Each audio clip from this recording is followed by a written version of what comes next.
I'm starting to realize from Cameron Hall, Good morning. from me.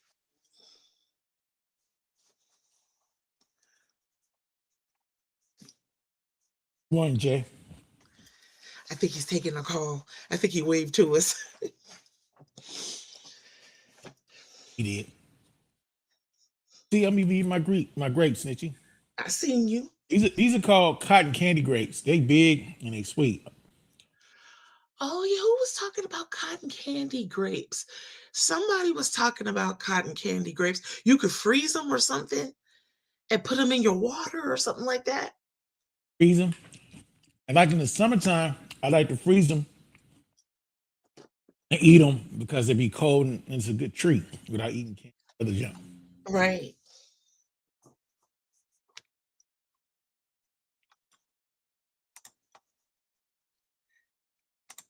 And look, Good morning, King Greg I Beasley. bought this big old bag.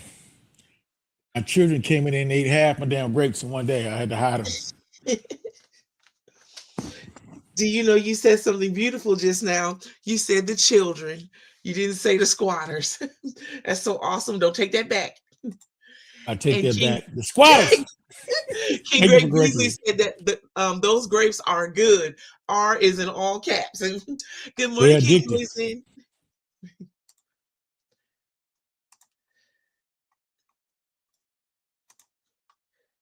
So as often as possible here on the J King Network, we want to have something enjoyable for everyone, and that means our brother Michael Collier will be with us here at 9 this morning, and we want to give him a warm King family welcome when he arrives. He'll be here at 9, California.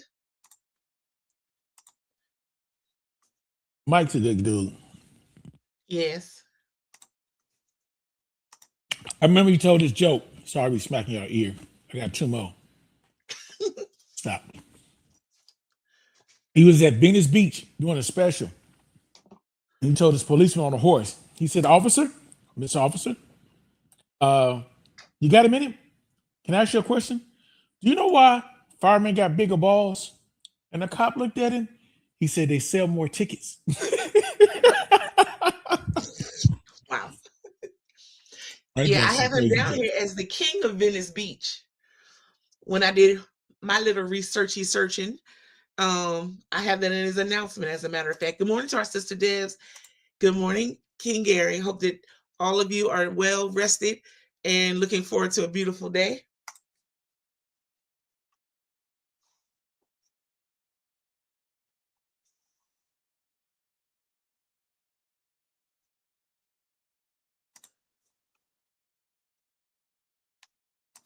Good morning, Shirley. Good morning, Gary. Good morning, Willie.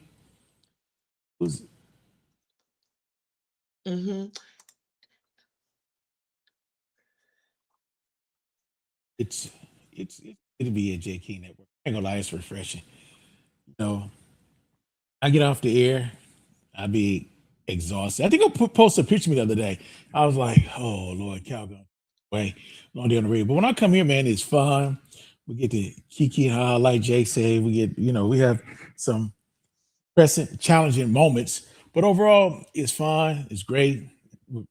We're it's a good brotherhood. Even though we talk smack to each other, we can, in the next sentence of breath, give each other a high five, a hug, whatever, and keep it pushing. It's nothing like "I wish you die" or "I hate you" with hatred. We might not like what each other say or disagree with a comment, but it's true, brother. We None of us want to see the other one perish or downfall. I will say that.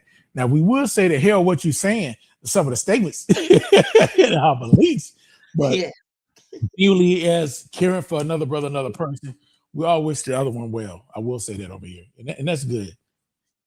We don't have to I agree. be all the time, but we do get along. Like my brother King Yeah. Fish. What's up, Fish? Good morning. Good morning. Good morning, King Bernico. And good morning to our sister Toy. You gonna get And King for Gary King? says Showboat from House Party 3. Right. He was also Gina's boss on Martin Lawrence show. If y'all didn't know that, he was Gina's boss. Kingfish, who you bringing to the neighborhood today before I tell JIB his name? I don't know if I want to hear the noise pollution. bringing a guitarist. Okay. You bringing Johnny Guitar Watson? No, Why not? I'll bring him next time. Okay.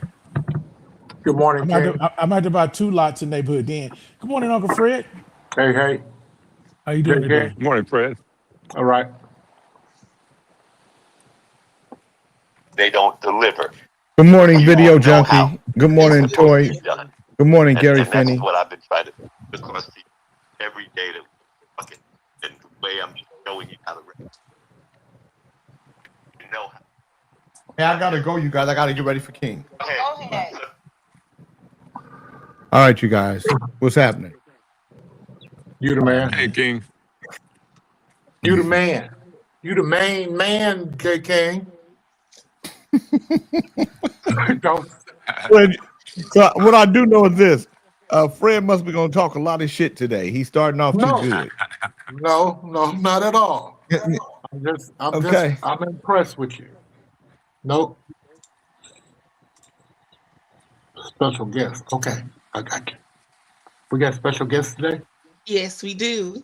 Hopefully today, and then our brother Sean will be with us tomorrow, is my hope. And then hopefully, our brother Cal will be with us. And that would be awesome. Why did you? I'm Snitchy. Why didn't you promote that he was coming on the show today? Why didn't you tell me so we can get him, so we can promote ahead of time? Cool. Is Michael Collier coming on today? Yes, you said today. I would. Why didn't you? But why didn't you make a promo of it? You had the picture. Oh my No, God! I didn't. You are. I didn't have his picture. King Chief sent it to me, but I do have it now. Yeah. You and Chief are retarded. How did I get the special bus? I got my bus. Yeah, man. Yeah, let me get my special bus. I got room for you, Snitchy. Is room on your bus for me? Yeah. Let me get my helmet.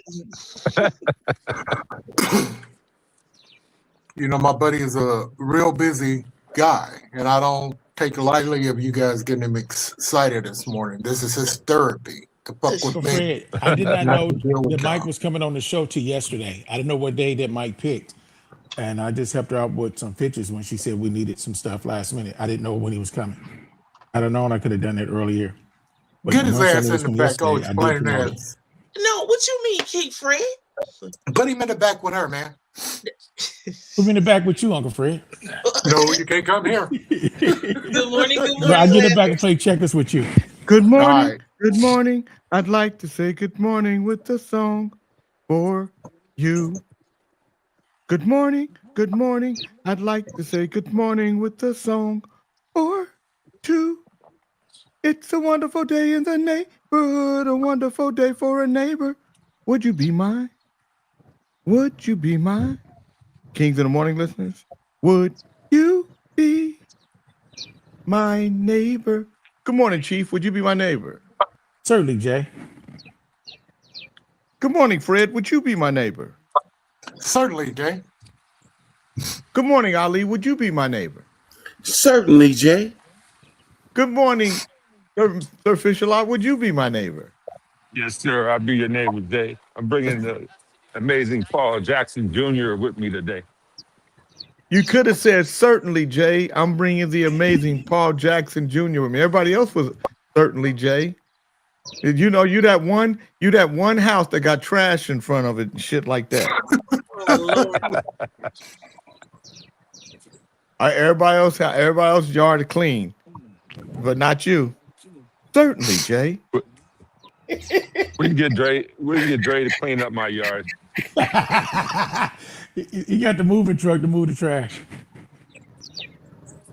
If you're in Sacramento today and you want to hear me talk about, so I'm talking about the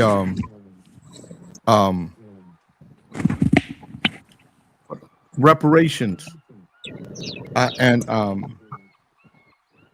why is this so loud?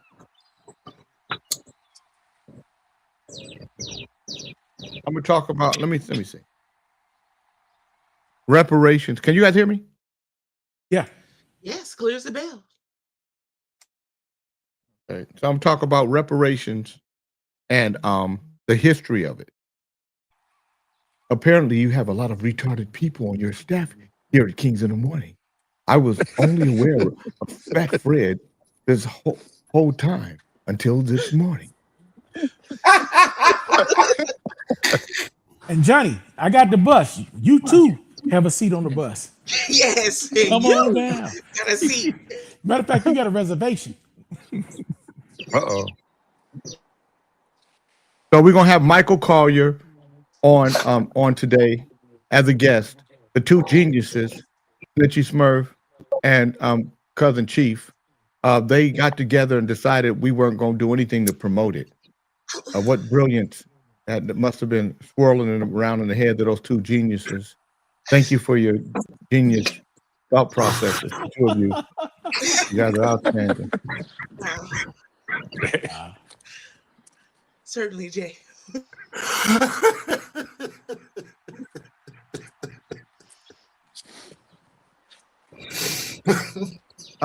Good morning, Bernard. Will you be my neighbor? Absolutely. Good morning, everyone. Yeah. Good morning. So Michael Collier is going to be here, and do we know what time he's coming? Well, yes, we do. He'll be here at 9. So he'll be here at 9 o'clock. Michael Collier is pretty funny. So you guys, those of you who are watching, maybe you'll want to share it out and let people know that Michael Collier is going to be on. What does Sir Fish-a-Lot do in the morning? Is he fishing? Is that why we call him Sir Fish-a-Lot? Is he fishing in the morning? Is that what he's doing? No. Because every time I see this, what are you doing this morning? Hey, y'all know Fish is a tall guy. Fish is about 6. Oh, you're driving the bus? yeah. Okay. Yeah. Oh, okay. That's why I don't hear the splashing waves. Sir Bus-a-Lot. What's up with Michael Curry's Doja Coin suit? Michael Collier. And they got a Doja Coin suit on. Wow. I'm glad you're saying that now and not later. Good morning to you. I remember that dude. Well, no, I would like for him to say something to I'll tear Mike up. Oh, shit. I remember when Mike first got started out there at Venice Beach. I used to go out there all the time and mess with him back in the days, in the 80s. I seen him on Venice Beach. Matter of fact, he was standing on he had a little pedestal he used to be on, and he had a little thing where you put the money at, and some guy threw coins at him, and Mike got off of that thing and went at him. They separated him, but he wasn't with the bullshit. He was like, "You don't throw no coins at me." Yeah, he came off of that pedestal. Yeah. Yeah. Yeah. I'm gonna ask him, do you remember that day? They not gonna let you ask him shit. This is Jay King show. You ain't gonna get a chance to do shit. Ali, take a seat. But then I just ask you to ask him. They're gonna let you ask him shit. I know that I'm not. I ain't cut right. No.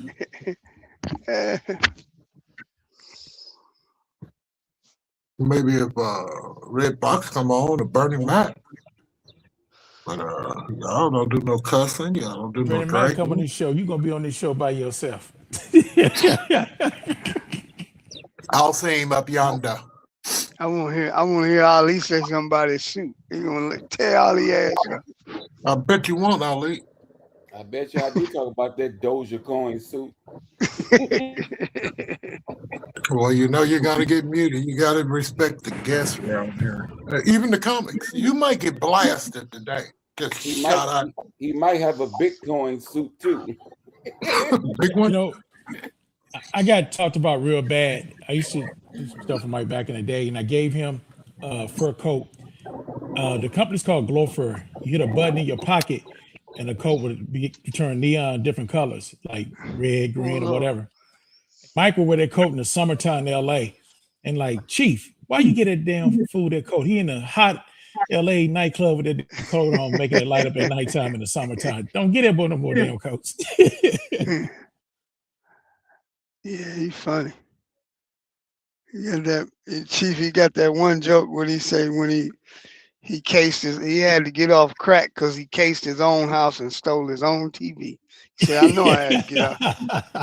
He said, "I know I had to get off crack."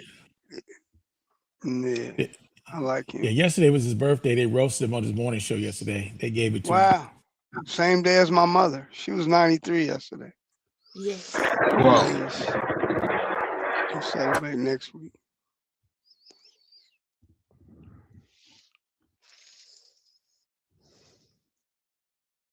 I'm sorry, you guys. I'm writing a letter to this guy why he ain't getting more money. Why he ain't getting it? Yeah. Well, that's nice. You get a letter for why you didn't get it. Yeah. Had told you her it was 1.52K and agreed to said price, he would have paid it.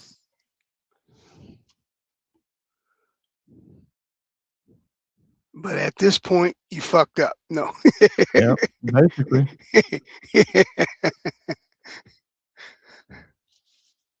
Yeah.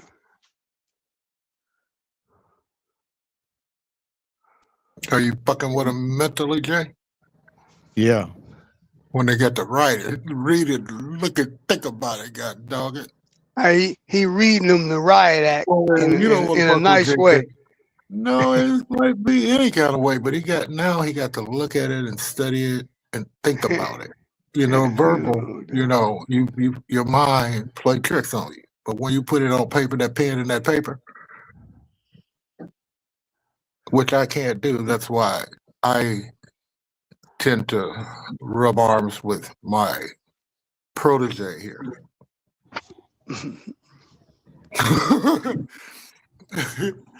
Stop. Okay, Chief. Yes, sir. Okay, was there a communication, something? Who dropped the ball, guy? I mean, I've been knowing that the guy was coming here this morning for I don't know how long. I've seen him on your show. I've seen you talk about him coming on the Jay King show as well. I was also here when you got the clearance from Mr. King. Why are you starting something? So I did not know that he was coming on today. How you did not know? Are you the contact person? Not the contact person. You are the contact. I was a referral person. You brought him to the show. Damn it! Damn it! I didn't approve the date. Well, I ain't got that kind of powers. I don't even got the powers to mute. If I did, I'd mute you. You ain't got no show around here. Now you got JCW. You got JCW somewhere. Whatever the hell that is. Put his ass in the back, Ali. Okay. He in the back. He in the back. He in the back. In the back. What'd you say, Fred? To cut to the chase. Cut to the chase. Chief fucked up, right? Pretty much. He did not. But no, he I didn't. don't- No, he didn't. No, he did not necessarily because we already knew that the man was coming. Jay decides what the schedule is. I didn't get the schedule when he was coming, but I am promoting. Who now. makes the schedule? I don't know. I don't make the schedule, but I am. Well, you promoting get in now, his so we ass. will He get some ain't all people that in. hustle, did he? Is he? Got us sitting up here around here waiting on him all for 2 weeks, and you, oh Lord have mercy, you ain't supposed to bite me. You know what, Fred? No, I'll handle that in a minute. Don't even worry about Fred. I handle that in a minute. Nigga, you couldn't handle shit yesterday when Jay was gone. You couldn't even come up with a topic, nigga. No. You seen the man in charge. You seen the man in charge. You can't seen the man in All charge. you know how to do is talk shit. You can't run the show. You seen your man in charge. No, your motherfucking ass sat your ass in the back hiding like you hiding right now. And you got a mute button. Well, I'm doing shit I ain't got no business. Jay, he ain't shit, Jay. Fred is a motherfucking scribbler. No, just keep it real.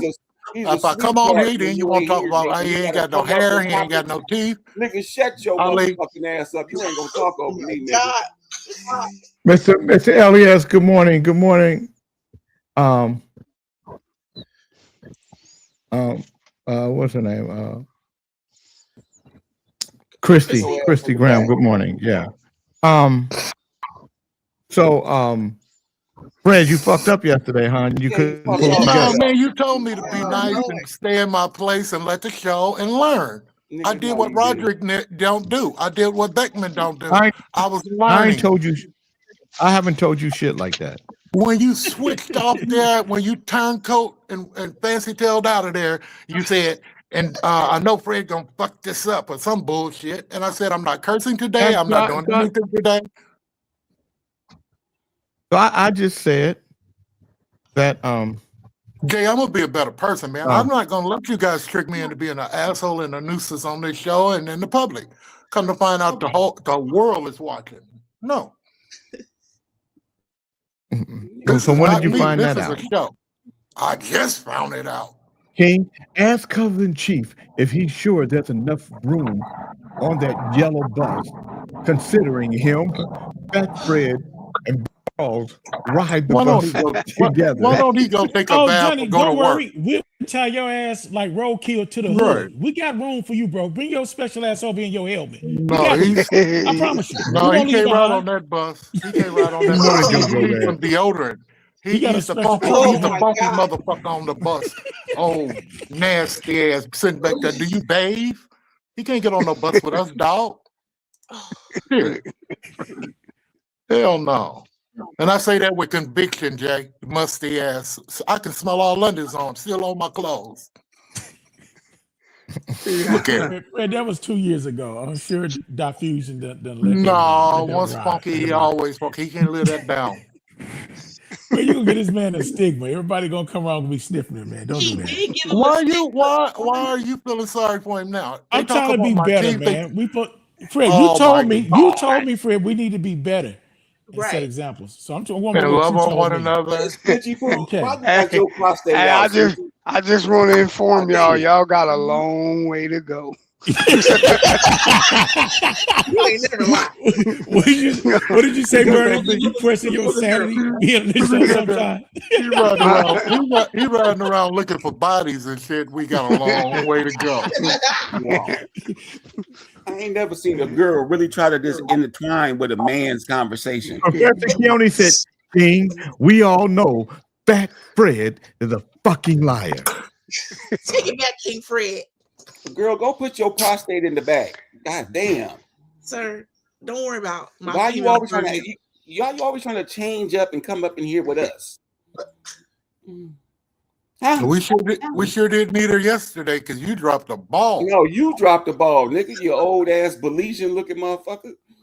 Get your ass together. Did you call him an old ass Belizean? Yeah.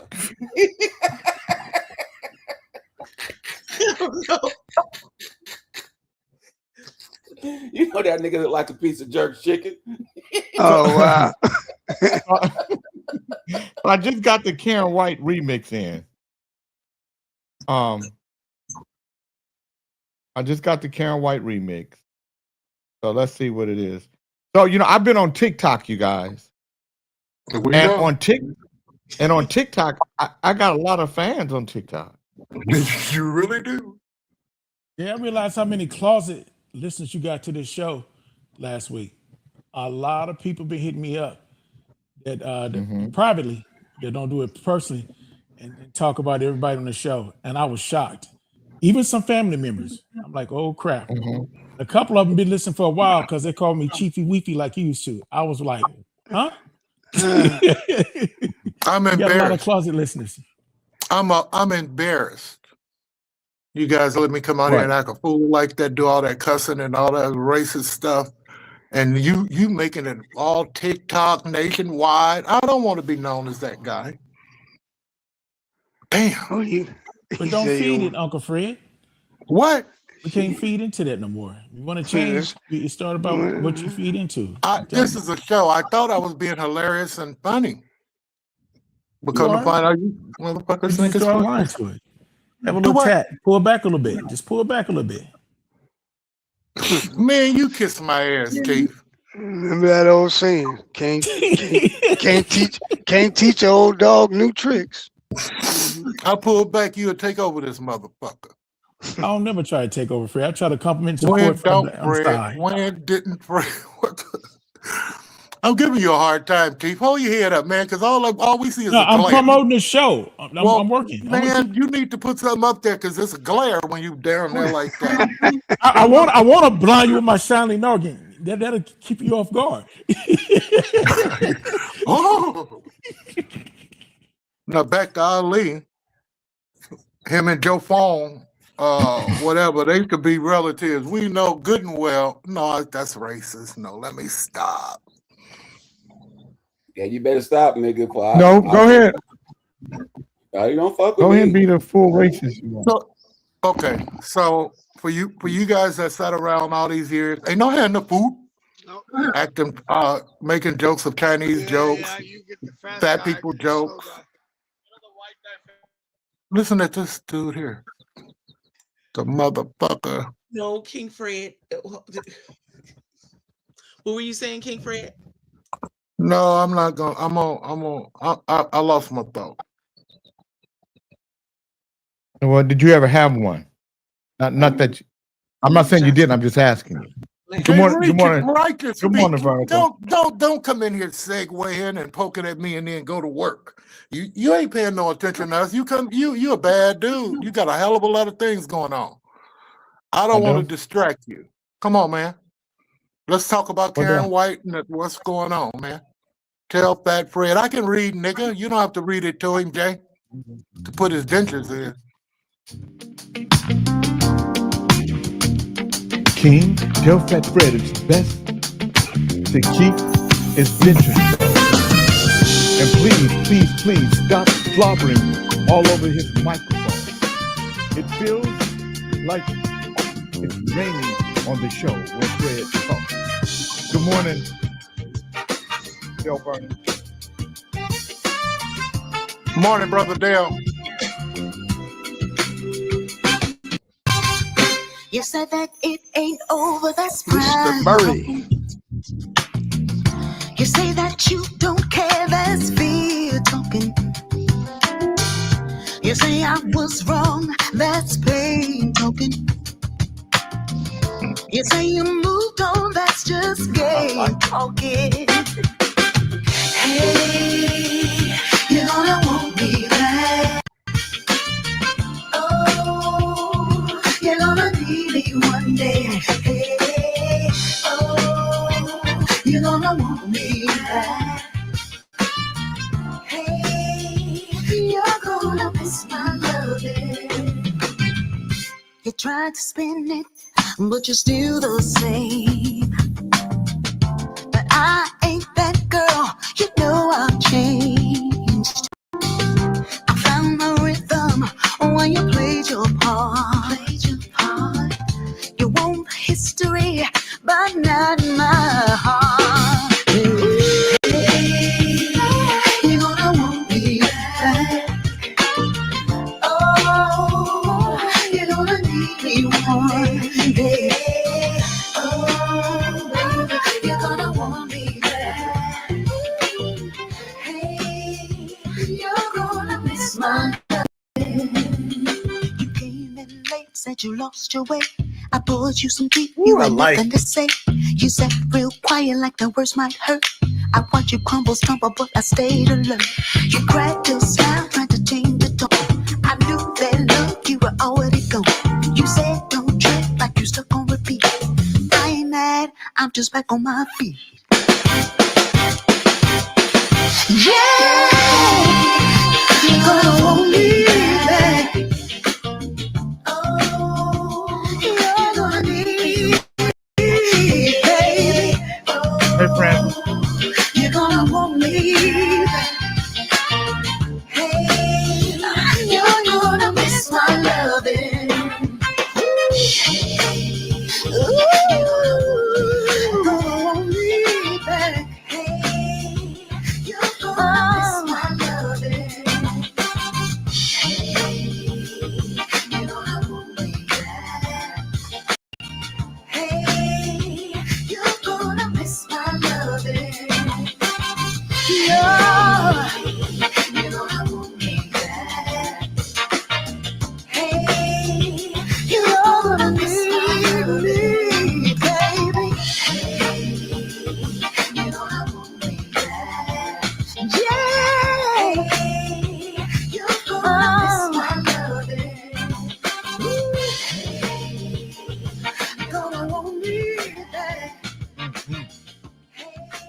Yeah, that was like- hot.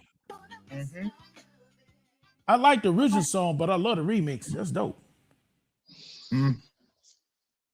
Mm-hmm.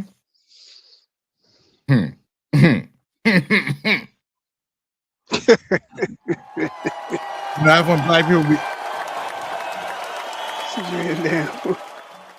when black people be eating.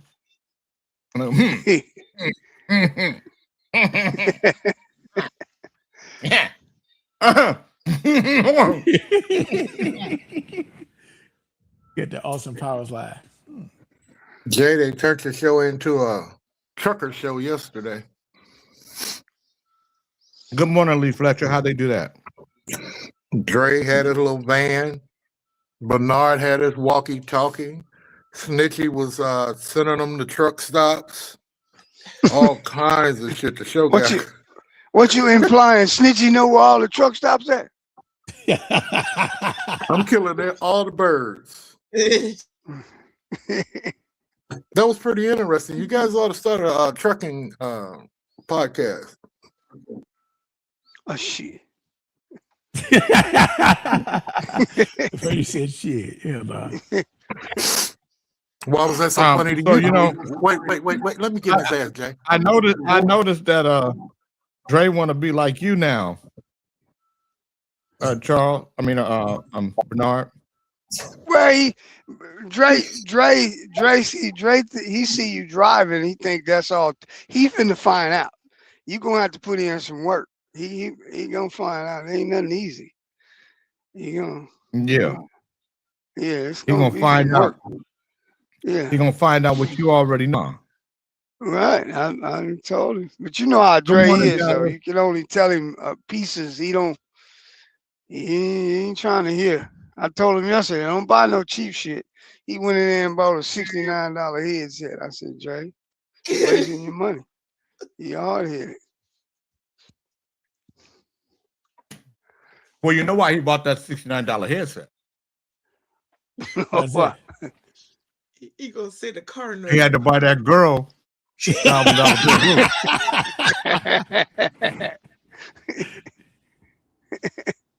Mhm. All he had was $69 for his headset. And make sure that car paid for it. And boot.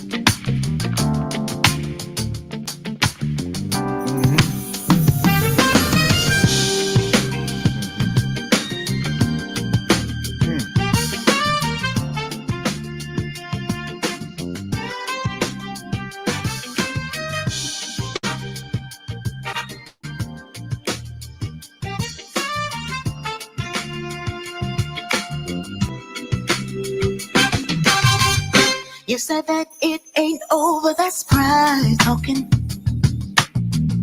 You say that you don't care, that's fear talking. You say I was wrong, that's pain talking. You say you moved on, that's just game talking. Hey, you're gonna want me back. Oh, you're gonna need me one day. Hey, oh, you're gonna want me back. Hey, you're gonna miss my loving. You tried to spin it, but you're still the same. But I ain't that girl, you know I've changed.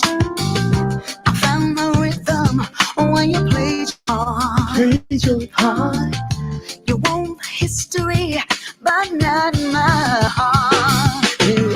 Hey, you're gonna want me back. Oh, you're gonna need me one day. Oh, you're gonna want me back. Hey, you're gonna miss my loving. You came in late, said you lost your way. I poured you some tea, you had nothing to say. You said playing like the words might hurt. I watched you crumble, stumble, but I stayed alert. You cracked your smile, tried to change the tone. I knew that look, you were already gone. You said don't trip, just back on my feet. Yeah, you're gonna want me back. Oh, you're gonna need me, baby. Oh, you're gonna want me back. Hey, you're gonna miss my loving. Ooh, you're gonna want me back. Hey, you're gonna miss my loving. You're gonna want me back. Hey, you're gonna miss my loving. Hey, Sam. Yeah. Hey, you're gonna miss my loving, baby. You're gonna want me back. Yeah, you're gonna miss my loving. You're gonna want me back. Yeah. She did that, y'all. Yes, she did. That was nice. That one. That's great. I love the remake.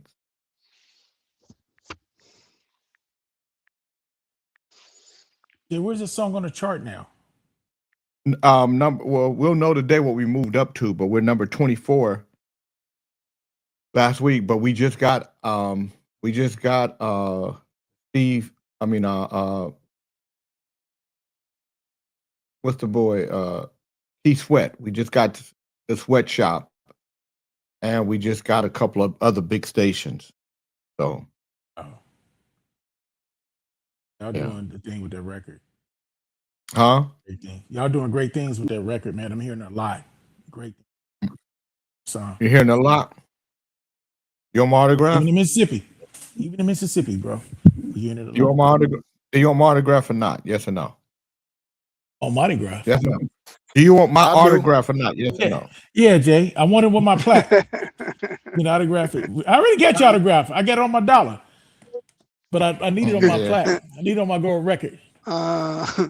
You got his autograph on them dominoes he gave you too, nigga. He got my autograph. Nigga. I got his autograph right here. Jay King. Hey, Jay, did you like the dominoes? I love your dominoes, man. I love them. You weren't here when I talked about it? I showed them on the thing, man. Yeah, I love them dominoes. I'm gonna play with them. I'm gonna use them in my next, But you can't play nobody but the people that you didn't beat. Now you can't play nobody that you ain't beat with them. Well, no, you play everybody with them. They just playing with Domino Daddies. They go, oh, okay. Domino Daddy, Domino Daddy. And see, you done started something, Bernard. Wait till you get Titty Meat and Rodney O back over there. The shit talking going to increase. I think I beat the life out of Titty Meat. I really do. You think you got no more life in him to play you no more? It's hard, man. It's hard to play me when I'm hard. I'm a tough nut to crack. When you beat the life out of somebody, it's tough. Because they're trying to get life back, and and life. It's hard for life to come back when you beat the life out of somebody. I didn't beat the life out of people. I don't even like it. I don't even like myself. I'm kind of upset with me right now. Dave, when people ask for it, you got to give it to them. I asked for it, and it was great games. You did. You did. I learned you're not the old guy that you used to be. You've got a lot more skillful. I'm gonna be more prepared when I come back. I won't be thinking I'm playing OJ. No, well, if you played me before and won, it might have been because I was setting a trap and you just didn't fall in it. You just didn't bring money with you or something. Sometimes I'll let people beat up on me just so that I can get get them. Mm-hmm. No, I get them when they feel like they feel like they got like they got the upper hand, and they say, "Yeah, I'll play you for money." I thought you was gonna take me to a strip club. Bring a bunch of ones. Bring a whole bunch of ones.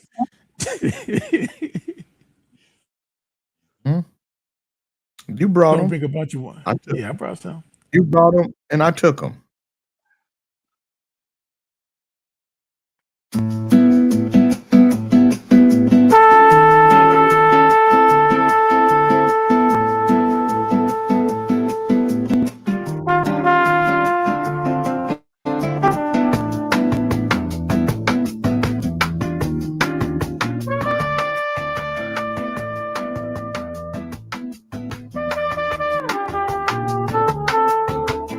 Fly, fly. Why can't we just touch the sky? Fly. Why can't try and reach our highest high? Do it all before we die. Fly, fly. If you wanna make it to the finish line, you gotta live your life, you can't be wasting time. Experience the world and just expand your mind. Put your fears away and be alive tonight. Alive tonight. Alive tonight. Live. Give life all you've got to give. Shine your light, be positive. Energize the world and give.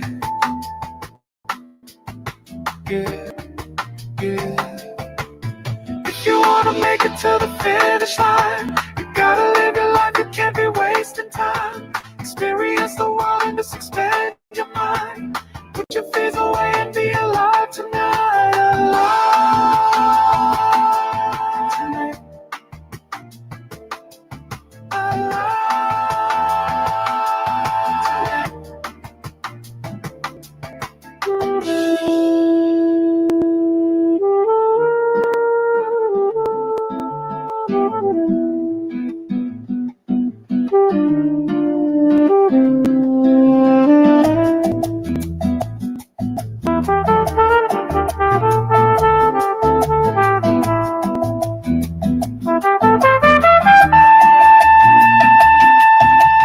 If you wanna make it to the finish line, you got to live your life, you can't be wasting time.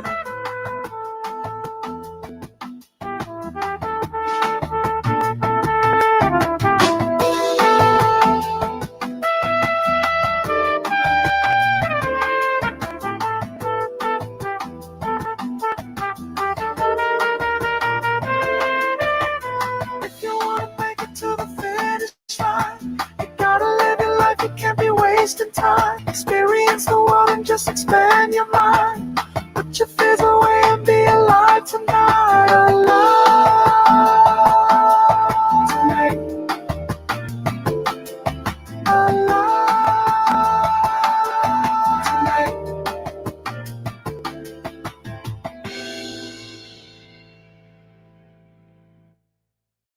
So I wrote that and from 7/24, so July 24th to August 7th, 2021.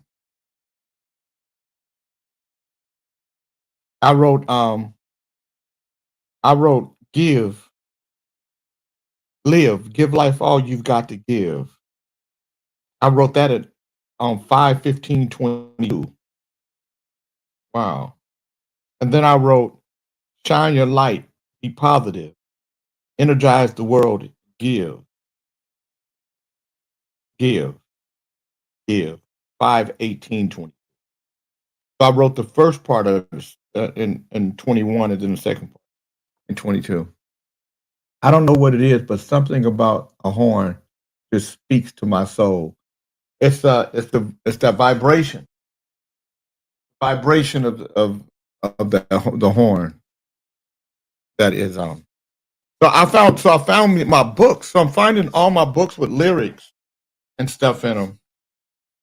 And I found so this is what I wrote the original lyric to Take My Breath Away. Take my breath away. This is what I wrote it on. 5, 6, 10. So you're like the warmth from the sun, the breeze from off the sea, the sound of falling pain inside my heart. I hope to never see. That's what I wrote first. The sound of April love inside my heart is what you are to me. Maybe I'm gonna and anyway, but so all the lyrics are written here, but I started writing this in 2010. Lyrically and musically speaking. Hey, sounds great. Thank you, Video Key. But I found these words that I gotta find the music. I remember the melody once I saw the word. But the words are beautiful.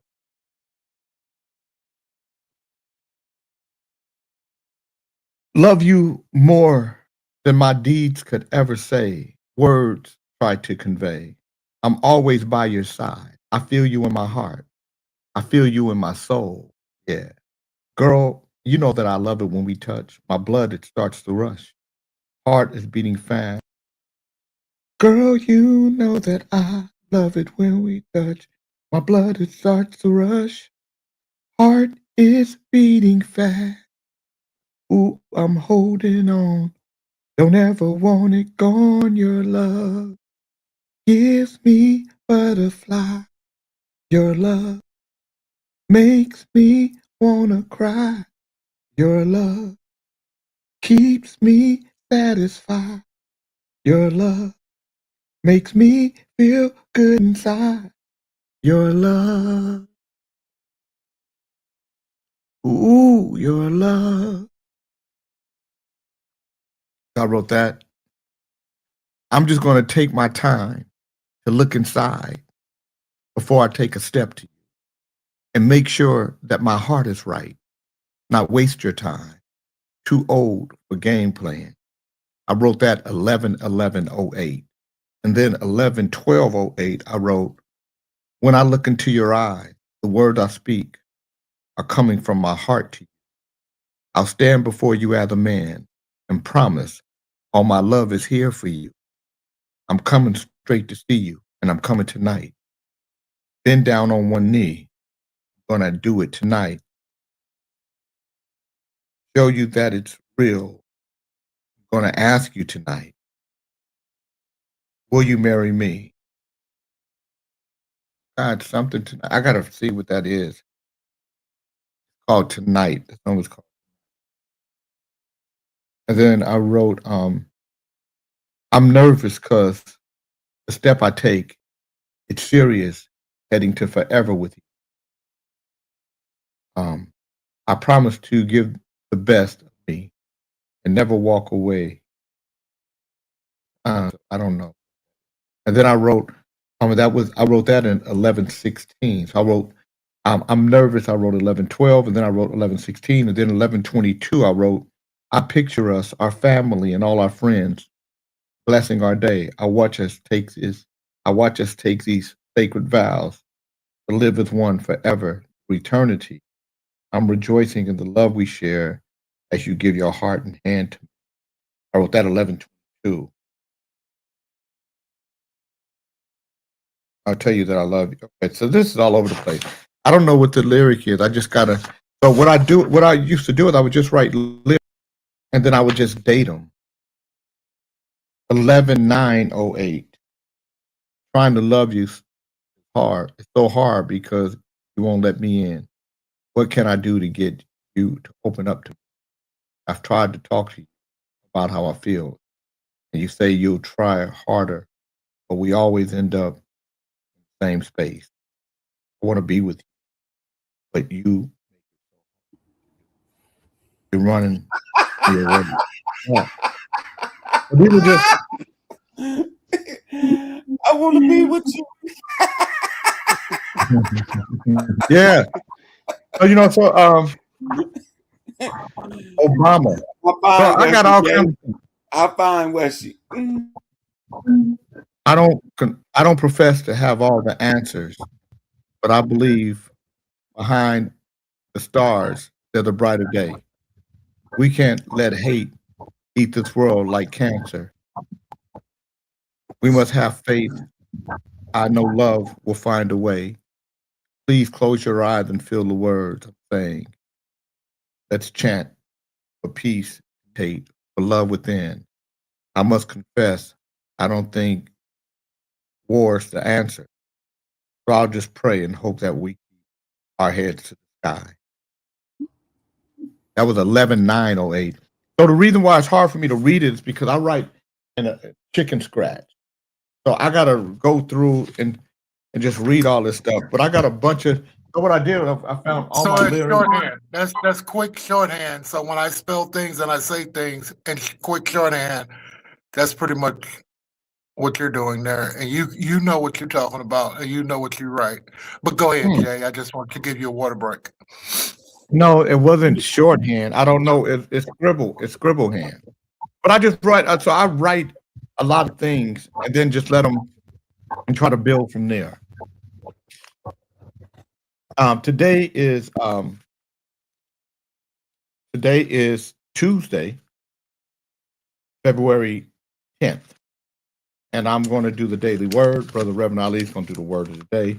Kente can't be here because he has a funeral. One of his cousins died.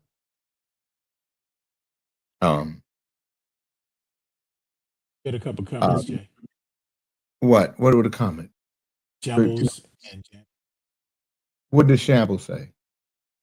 Why do you write all these songs about marriage? Because well, let me tell you why. And so that's a good question. So I think the marriage stuff came when a friend of mine was getting married. He met this girl, he was getting married, and they had this beautiful thing going on, and he was telling me how her father was cool, how it was cool, and how it was wonderful. And then and then one day it was over. It just is over, right? So I wrote all these different songs, but it started from me fucking with him. I wrote a song called "The Ring." So I wrote. You got to read some lyrics from that one, Jay. I got to hear that. So I remember some of the lyrics, but I'm sure it's in one of my books. I got to find it. But I said, first time that we met, I seen your eyes. I knew that you would be that. I've seen it in her eyes. I knew that she would be my wife. First time that we met, I seen it in her eye. I knew that she would be my wife. Asked her on one knee, please, baby, please, would you marry me? Yes, was the answer from her lips. Yes, I knew the first time that we kissed. Yes, I was caught up in a bliss. Didn't know that I would be distressed by this engagement ring led to the wedding ring. Now I sit alone, I wear the suffering. The engagement ring led to the wedding ring. I don't know what went wrong, now I'm suffering. So I wrote about, because he was all so I called the nigga, because he all sad and everything, and I'm fucking with him. I just say, nigga, you went from the engagement ring to the wedding ring to the suffering. Hope he didn't go to Jared's. And he said, man, I don't want to hear that shit right now. So Jay, you gonna write one about the car? Right? I have to be inspired. So anyway, so what happens is I'll write a trunk of songs. Like, when like rumors, envious, jealousy, you ain't no friend of mine, eyes burn my back, talking about me. I'll write trunks of songs that have the same kind of theme, and then I'll try to variate from there because I'm a songwriter. You gotta write one for Dre about the car. I have to be inspired. Something has to happen. And when I first wrote The Ring, it was as a joke. You know what I mean? So let Tina Marie know that when Michael Collier comes, she might not be able to be on because It'll be because we don't need too many people. I don't want it to be so many people that I can't interact because it's too many people on. So just let Tina Marie know that. Oh, I got Sure. it. Jay. Okay, so just so that you Good know, so that morning. you don't think it's personal. So let me do the daily word is grace. GRCE, and I have to find the lyrics to The Ring because that's going to be a great song. I accept grace gratefully and offer it generously. Grace is a divine gift that can manifest as love, generosity, kindness, and help. I need not pray for grace. I need only open myself to it and the many ways it comes into manifestation. The unexpected kindness and serendipity that spared me a dreaded outcome, being forgiven for hurt I've caused, are all ways God's grace comes to me. Every situation and all suffering can be transformed by grace. My heart knows this. I am grateful for the grace I've received in the past and trust I will be blessed again and again as I surrender all that troubles and disturbs me. I am also a channel for grace. When I lend my hand in service, when I let little things go, I am bringing God's grace to others. Today's Bible verse is 1 Corinthians 15:10. But by the grace of God, I am what I am, and his grace toward me has not been in vain. Brother Reverend Ali, what is the word of the day? OG, the word today is dingleberry, spelled DINGLEBERRY. And the definition for dingleberry is a small, dry piece of matter. Let me see if I can use that in a sentence. A lot of people have a lot of dingleberries in their ass cheeks when they don't wipe their ass after they take a shit. Dingleberry.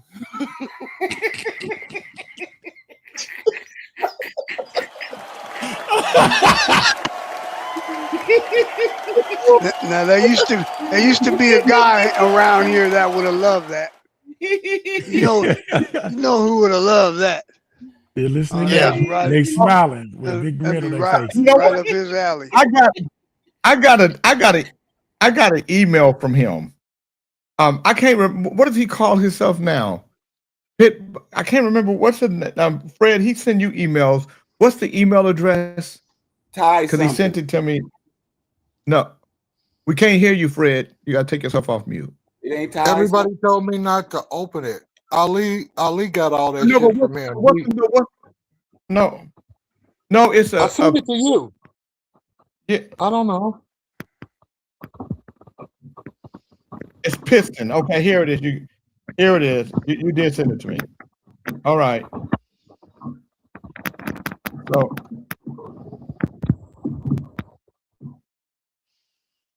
let me see. No, he sent another one.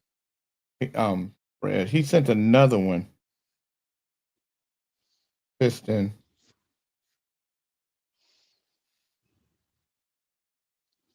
Tell your dog to keep OAJ out of his mouth. I want him to lick my dick.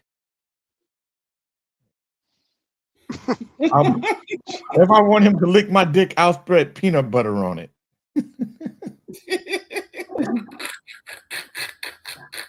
He's a sick motherfucker. Let me find. I'll tell you what to. I'll tell you what. I'll find it. Piston Pilot. So he wrote me a note. I gotta read it to you guys because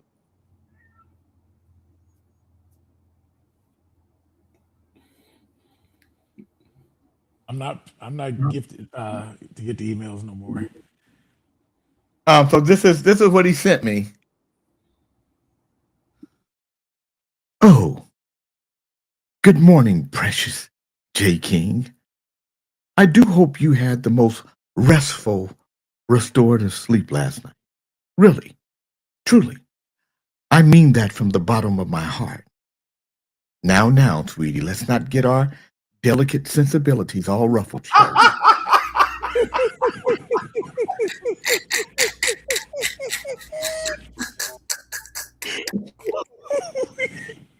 We're all and I do mean every single one of us, just hoping and praying and crossing our fingers and toes that today won't be your second little strike.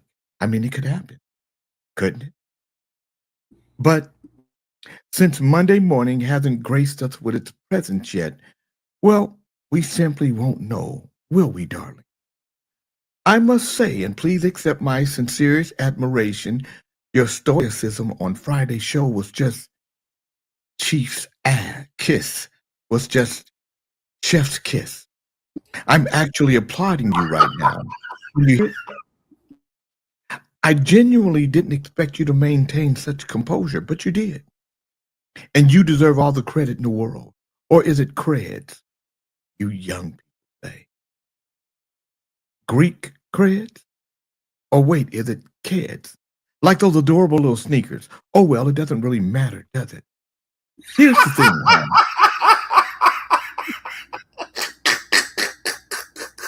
Oh my goodness. Oh Lord. Here's the thing, hon. And I say this with the utmost affection. You don't even realize practically every show, there's a little community strike just lurking in the shadow, waiting. The audience can't see it. Bless their little hearts. But I see it. Oh, yes. I see it quite often. Now about that beastie you have working in the back there.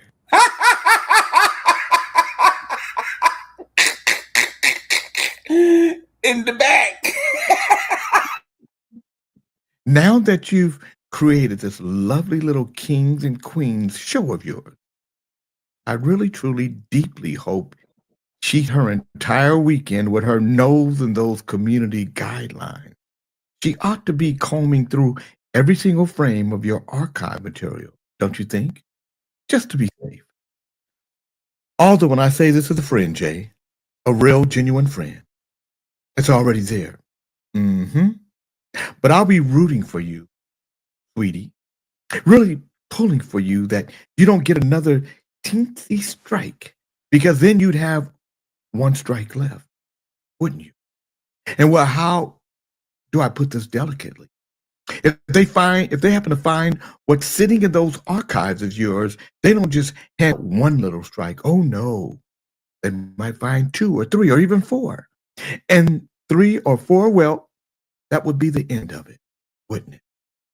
So I really think, and again, this comes from a place of pure concern, that you should get that assistant of yours, that hardworking creature in the back, and get her crack-a-lacking, as they say.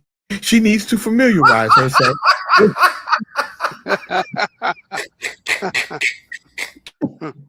She needs to familiarize herself with those pesky rules and understand exactly what constitutes a community strike. Just looking out for you, friend.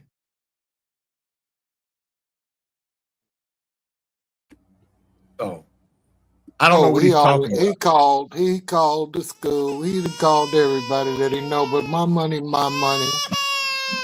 Little bitch ass motherfucker. What that old whiny ass boy is that? What his name? What that boy name? Jonathan. What? Y'all scared to say Jonathan. his name? You Jonathan. scary fuck. Jonathan was a nice kid, Fred. I don't know why you were calling Yeah, he him was a names. nice kid. I didn't say he wasn't a nice kid. He shouldn't have brought his What? kid to the show. Fred, right now, the way you sit right now, you look like a big old black blob with just your head. I'm just saying, you look like a big old black thing. Yeah, okay, but like you kind of look like Big Charles with your head like that. Because you know Charles ain't nothing but a big old head. Like if Charles was a fish, he'd be a catfish. You know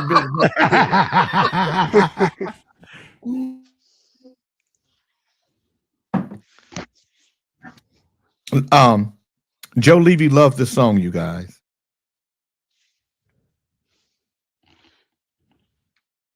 He's recording it. I wanna love you from now till then, until forever, then start again.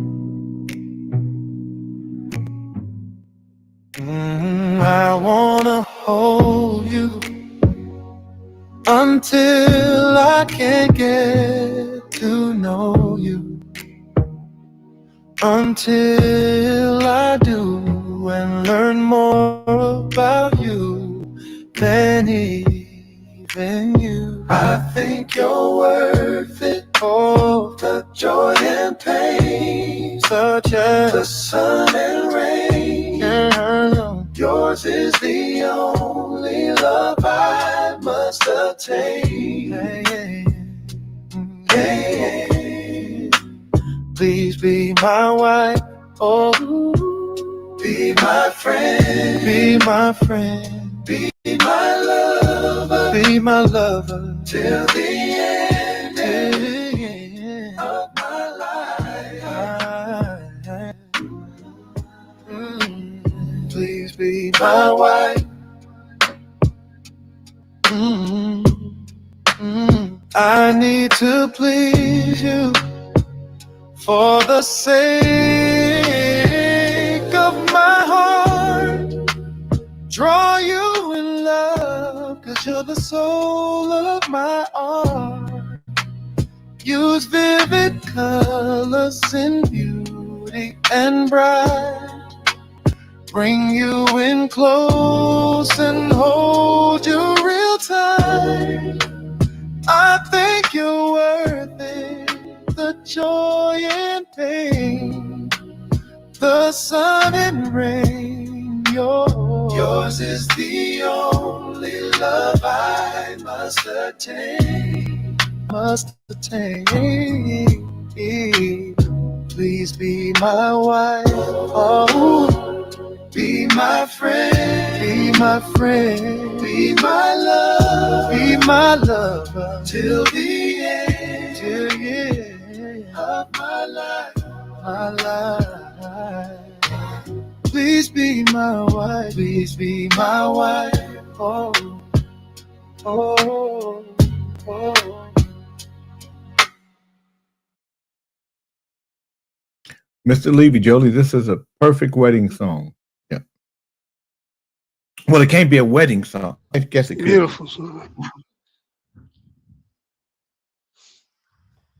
It could be a wedding. I want to hear but Joe Levy when he's singing. He gonna put it. It's gonna be good. Well, I tried to get it as close to a Joe Levy voicing that I know. So I'm gonna let you. So when Joe Levy, so this is Joe Levy singing one of his songs. Come on. And you'll hear the tonation. So really, that's the heart. That's what I'm really working on now. I'm trying to get tonations on, learn how to do tonations on Ooh, yeah.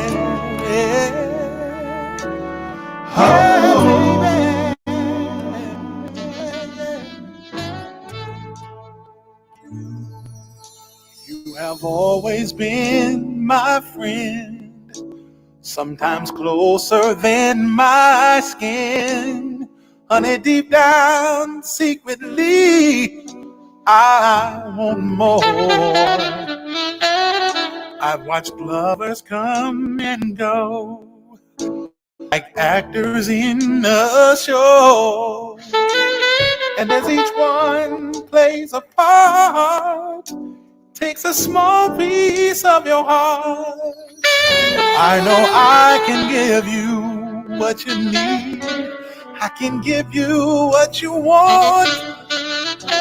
So I just keep smiling and hide behind my front. I'll be standing. I don't know if people caught that. That was such a brilliant lyric. He said, and I just keep smiling and hide behind my front. That's a brilliant lyric. Standing in the shadows, waiting for your love. 'Cause I'm all about you, baby. And I'll be waiting. You can't do, Fred, you can't do that. You can't. You don't even fuck Give around me with a this song. minute. Let me go put my teeth in. Nigga. I'll be right back. You've been got a hernia. Fuck around Well, with that's this. just the time, King Frey, because our special guest is here. Is he here? Good. Is the guest here in my heart? Let the guest hear him. Go ahead, sing. Oh, Lord. Brother, we've been waiting all morning. Oh, I'm so Without glad further you're ado. here today. Oh, did y'all show up? Y'all here? Yes, sir. Man, I've been here so long, I knitted a sweater while I was waiting. How y'all doing this morning? Brother Michael Collier. It's good. Where is he? Why can't I get him? Why am I not getting him? A Snitchy trying to put him all on stage. You know how she get to acting. You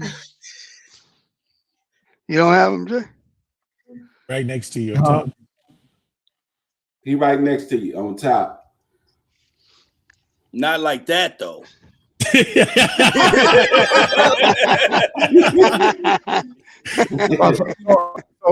So he hasn't come through for me yet. So do we have how many people do we have on the stage?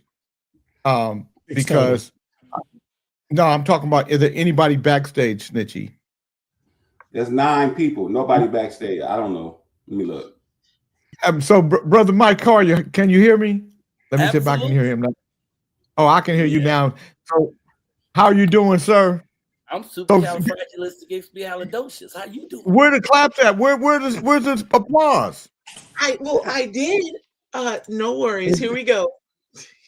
Mm-hmm.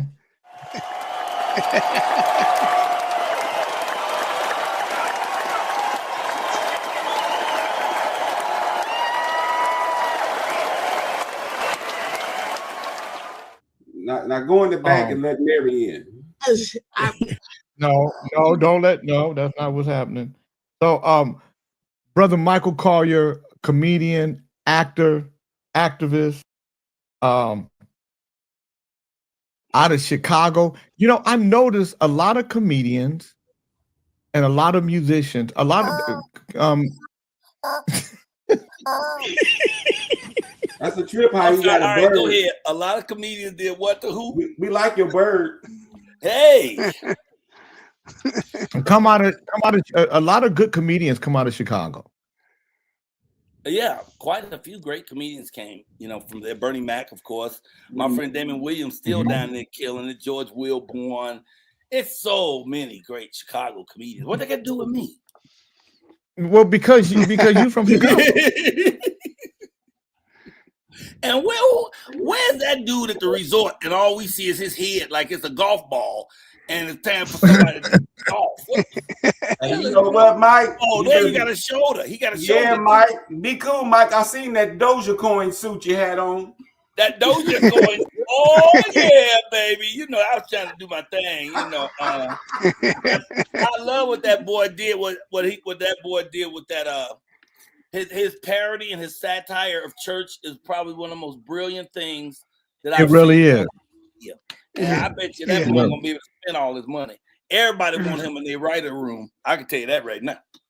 Hey, so Mike, how did you get into comedy? How, you know, was it something that I'm not in natural yet. to you?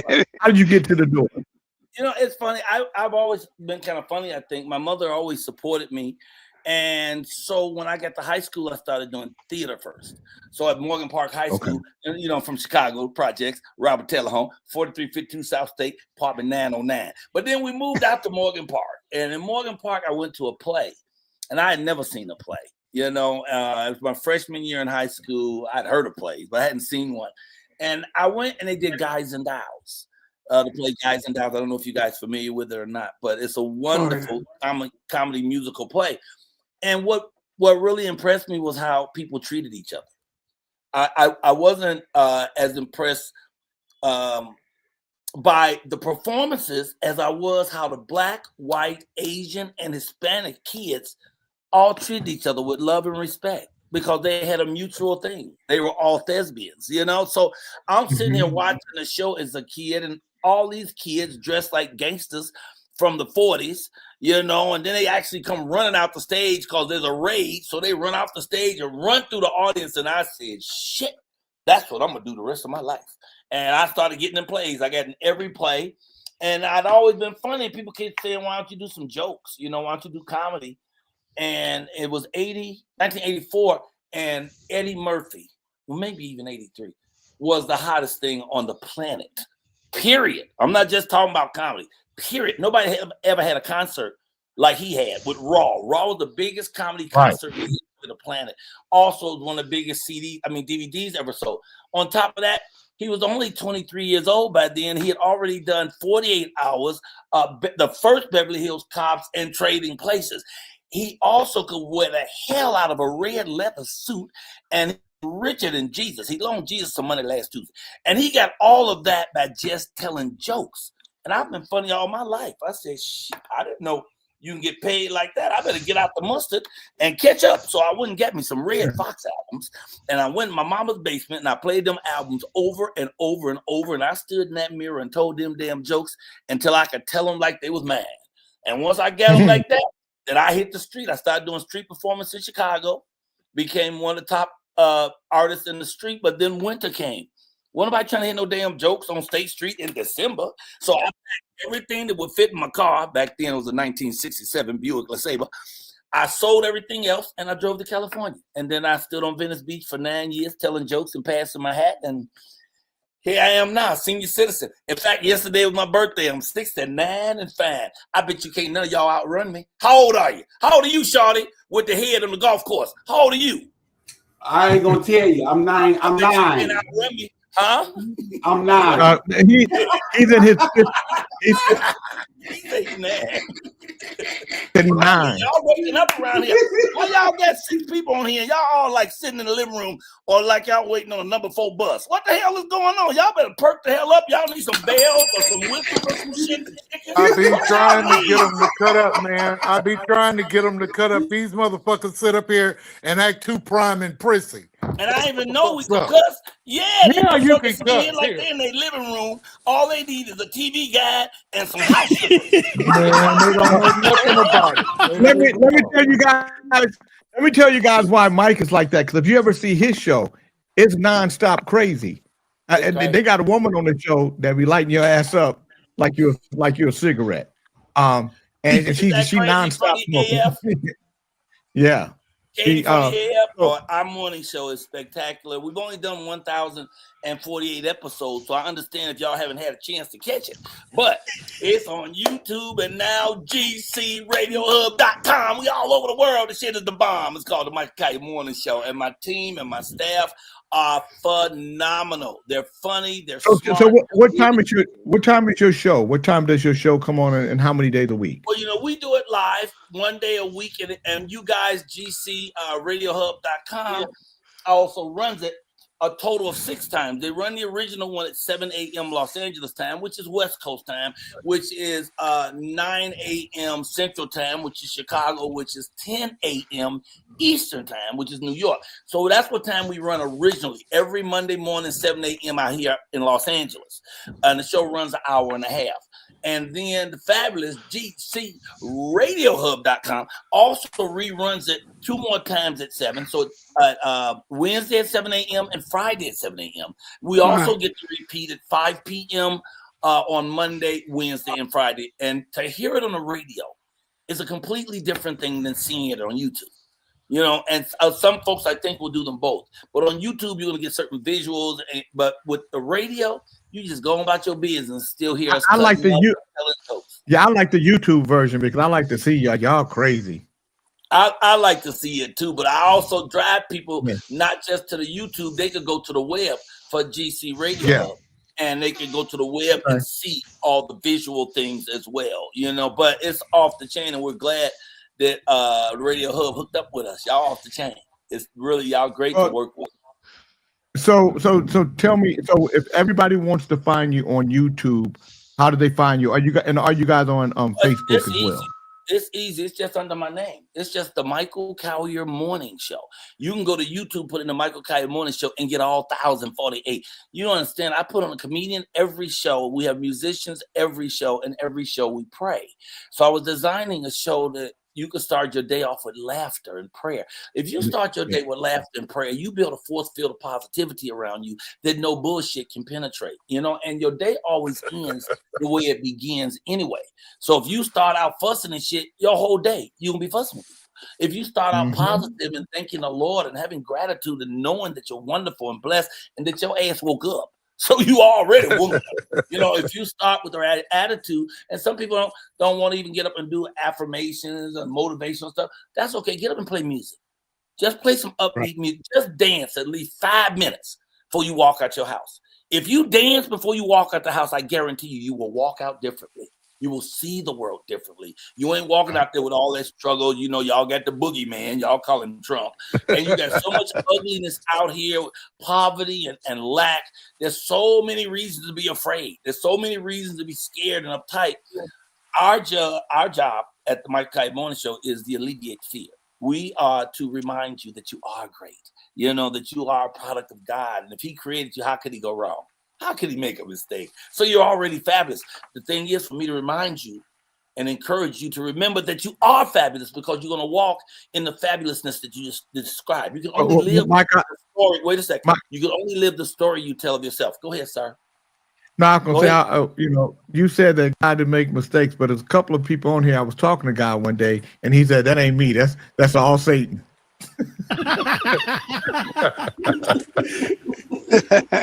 Yeah. And his first cousin, Trump. Now listen. So what we do is a show every week. Every show we have comedy, we have sports talk on there. That's really, really good because I know nothing about sports. So I bring on the other guys that I get right off the screen because I don't have a clue what they're talking about, But I'm good. Anything for Chicago I'm with, and with LA, because I lived in Chicago my first 28 years. By next 41 years, I've been here in Los Angeles. I love Los Angeles. I've been around the world 9 times. I ain't never been to any place as great as Los Angeles. You could do anything in Los Angeles. If you can't do what you want to do in Los Angeles, fuck it. Forget about it. You can't do shit. Don't do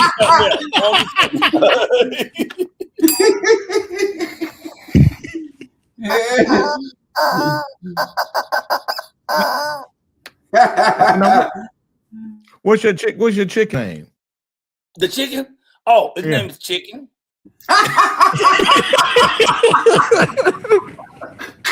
Our show is so fantastic. Our producer name is Katie Funny AF, and she really is funny. So she pops in and says things. But I got a guy out of Chicago named Freeway, Jeremiah Freeway Fraser. That boy is a genius. He's brilliant. He's funny. He's fly. He's suave. He's classy. We got a crazy man named Big Vino, and he big too. Don't let him fall on you. Big Vino. And he love him some food and gonna smoke a fat one. Hilarious. He is hilarious. And then we got a woman who's also a vocalist named Kenya C. She can sing the paint off the wall. She's funny, but she also stop and throw a song in. But it's just nothing but fun. It's joy, it's positivity, it's light, and it's God. And we're doing that every day. I usually don't break, but I break for my wife. I'm sorry. Excuse me, y'all. I know it's supposed to be all, Hollywood and stuff, and I'm supposed to be professional. But then my wife right here, and she the one give me that. Oh, hi, baby. I love you. Did you close that deal? Did you close that deal, mama? I'm on live radio. Can you say hi? This is my lovely wife. Hey, wife. Hey. Congratulations. Close that deal for us. We love it. They said I love you, baby. Okay, I'm in the middle of this thing. I got another interview after this, so in 2 hours I'll call you back. See you, mama. I saw you stick your tongue out at. I know what that meant. Oh, we still on? No, I gotta get a different chick. You know what he do.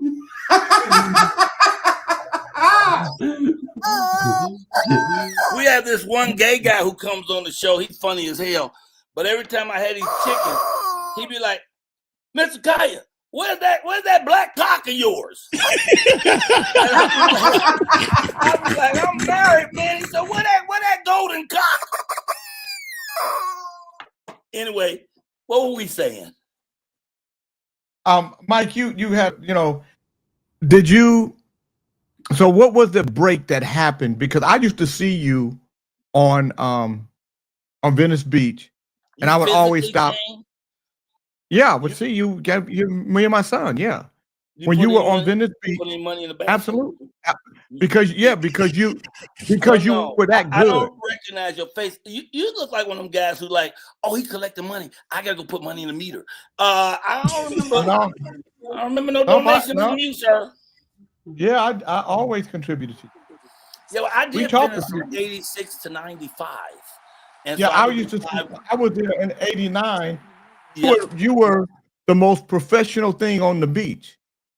And you always had a big crowd. Always had the biggest crowd. It was a blessing. Everything is a blessing. God gave me that. Because I was a comedian who came here to do comedy and no club would let me in. Nobody knew me. Wow. I was just some brother from Chicago. I couldn't get in the Comedy Store, improv, none of that shit. So I went to Venice Beach where I could just sit my bucket down and talk shit and people stand around me and give me money. White folks who normally wasn't talking to me would just walk up and hand me money. I liked it. I didn't have to look behind my back. I wasn't taking no shit that wasn't mine. All I was doing was being funny and wise, and they were paying me, and I loved it. So I was out there for 9 years. So we just shot a 1-hour special on Venice where I started. I built the stage right in front of the Venice police station. I built the stage to look like King's Crown. It's called the King of Venice Beach. So I did an hour, and it's off the chain. I opened up with old school West Coast funk, and I come riding in a candy apple red 1963 Chevy, and then we go from there into some of the coldest animation. Ooh, nobody's ever seen this. Mike? What was that break for you? What happened that propelled you? What was the break for you? That's the question. Rumors. I put my record out on my own. Not That's like what you. it was? Nobody. Shit, I'm still waiting for mine. Okay, let me see. Hold up. I gotta show you something. Hold on. I gotta show you something. No, I've had so many blessings. I don't know if any of them will be considered the break. My break was realizing that God is everything. That was my big break. And once I got to that, then everything else works. Once God is the center of your life, then everything else works, and your job then is to continue to unfold into your greater self. So about a break, right? My break was that woman you just saw. Me and that woman been married now 829 days. That's the most incredible woman I ever met besides my mama. That's my break. And she ain't no spring chicken herself. I just turned 69. She's a whopping 56. We thought whoever was coming for us, who was for us, had already come and gone. We let that go. That ship is sailed. We didn't know the one who was meant for us was still there. And in fact, I'd given up on relationships. My last relationship was so brutal, I quit. I was on stage that way. I said, I ain't getting no more relationship. I'm going to be fucking, but I ain't getting no more relationship unless the perfect. Well, that's a little over 2 years. I might, a little over 2 years. A little over 2 years. For the second year anniversary, I just took her to Paris to see Erykah Badu in concert. That shit was sick. It was my greatest weekend ever, man. 4 days in Paris with the woman. Oh my God, this child arouses me without even thinking about it. I was in Macy's and my shit started rumbling. I ran out the store. I called her. I said, you need to quit fucking playing like that. I'm trying to shop. Okay, anyway, my break is knowing the Lord, is knowing that God is everything. So yeah, actually it's a little bit, it's like 2 months. We got married November 3rd, 2023. So it's like 2 months over 2 years, but I'm telling you, ever since the day I met her, my life has just gotten better and better and better. I knew by the third week that she was the one. Because I called every motherfucker who thought they was fucking with me and said, don't call me no more. Don't call me no more. The phone I called your ass on don't even work. Don't call me no more. I knew by the fourth week because I stopped objectifying women. And I've objectified women my entire life. Matter of fact, I could be standing with one woman, objectifying another woman, walking by. Check out them titties. You see that ass? Wonder if she swallows. But let me tell you something. I don't care who you are now. I don't even want to fuck nobody. But my wife, I know Beyonce and Rihanna. They could both be standing here right now, butt naked with two hands full of $100 bills. All I could think about is Sonya. So don't even get me started on that one. That's my break. That's my break right there. But all the other fabulous stuff I'm doing. The 1 hour special we did on Venice Beach is called The King of Venice Beach. We built the stage, the audience surrounded us. I did an hour. We collected money. You ever see me collect the money out there? Hey, stay focused over here, sir. It's your show. Jay. Yeah. Jay. Hey, Mike, when you start getting you start getting cute with me. I'm trying to conduct the interview. You get cute, nigga. I'm gonna let you be cute by yourself. You ain't trying to conduct no damn interview. You look like you reading the New York Times. What the fuck? Get that ass, man. I ain't never Get been that interviewed. ass. Motherfucker, I can't see. You might as well Hey, just nigga, cut once your screen off. once you got cute with me, nigga, when I'm trying to interview you, you have your way. Continue, nigga. That's what And your forehead. You got too much forehead to be talking like that now. It's too much forehead. Now listen to me. Nigga, no reason why you don't have forehead, nigga, because you got a hat on. Take your motherfucking hat off and see all that forehead you got. I got more hair on my chin than you got on your whole body. No, And I didn't look, so I don't know about that part. I'm doing comedy. That's the only motherfucking place you got hair. That's the only motherfucking you got hair on your motherfucking chin, because they on your goddamn head. Well, yay, you finally got engaged. Them some thick ass glasses. Now I'm over here, sir. I'm over here. That motherfucking glasses so thick, he can look at a map of Chicago and see people waving.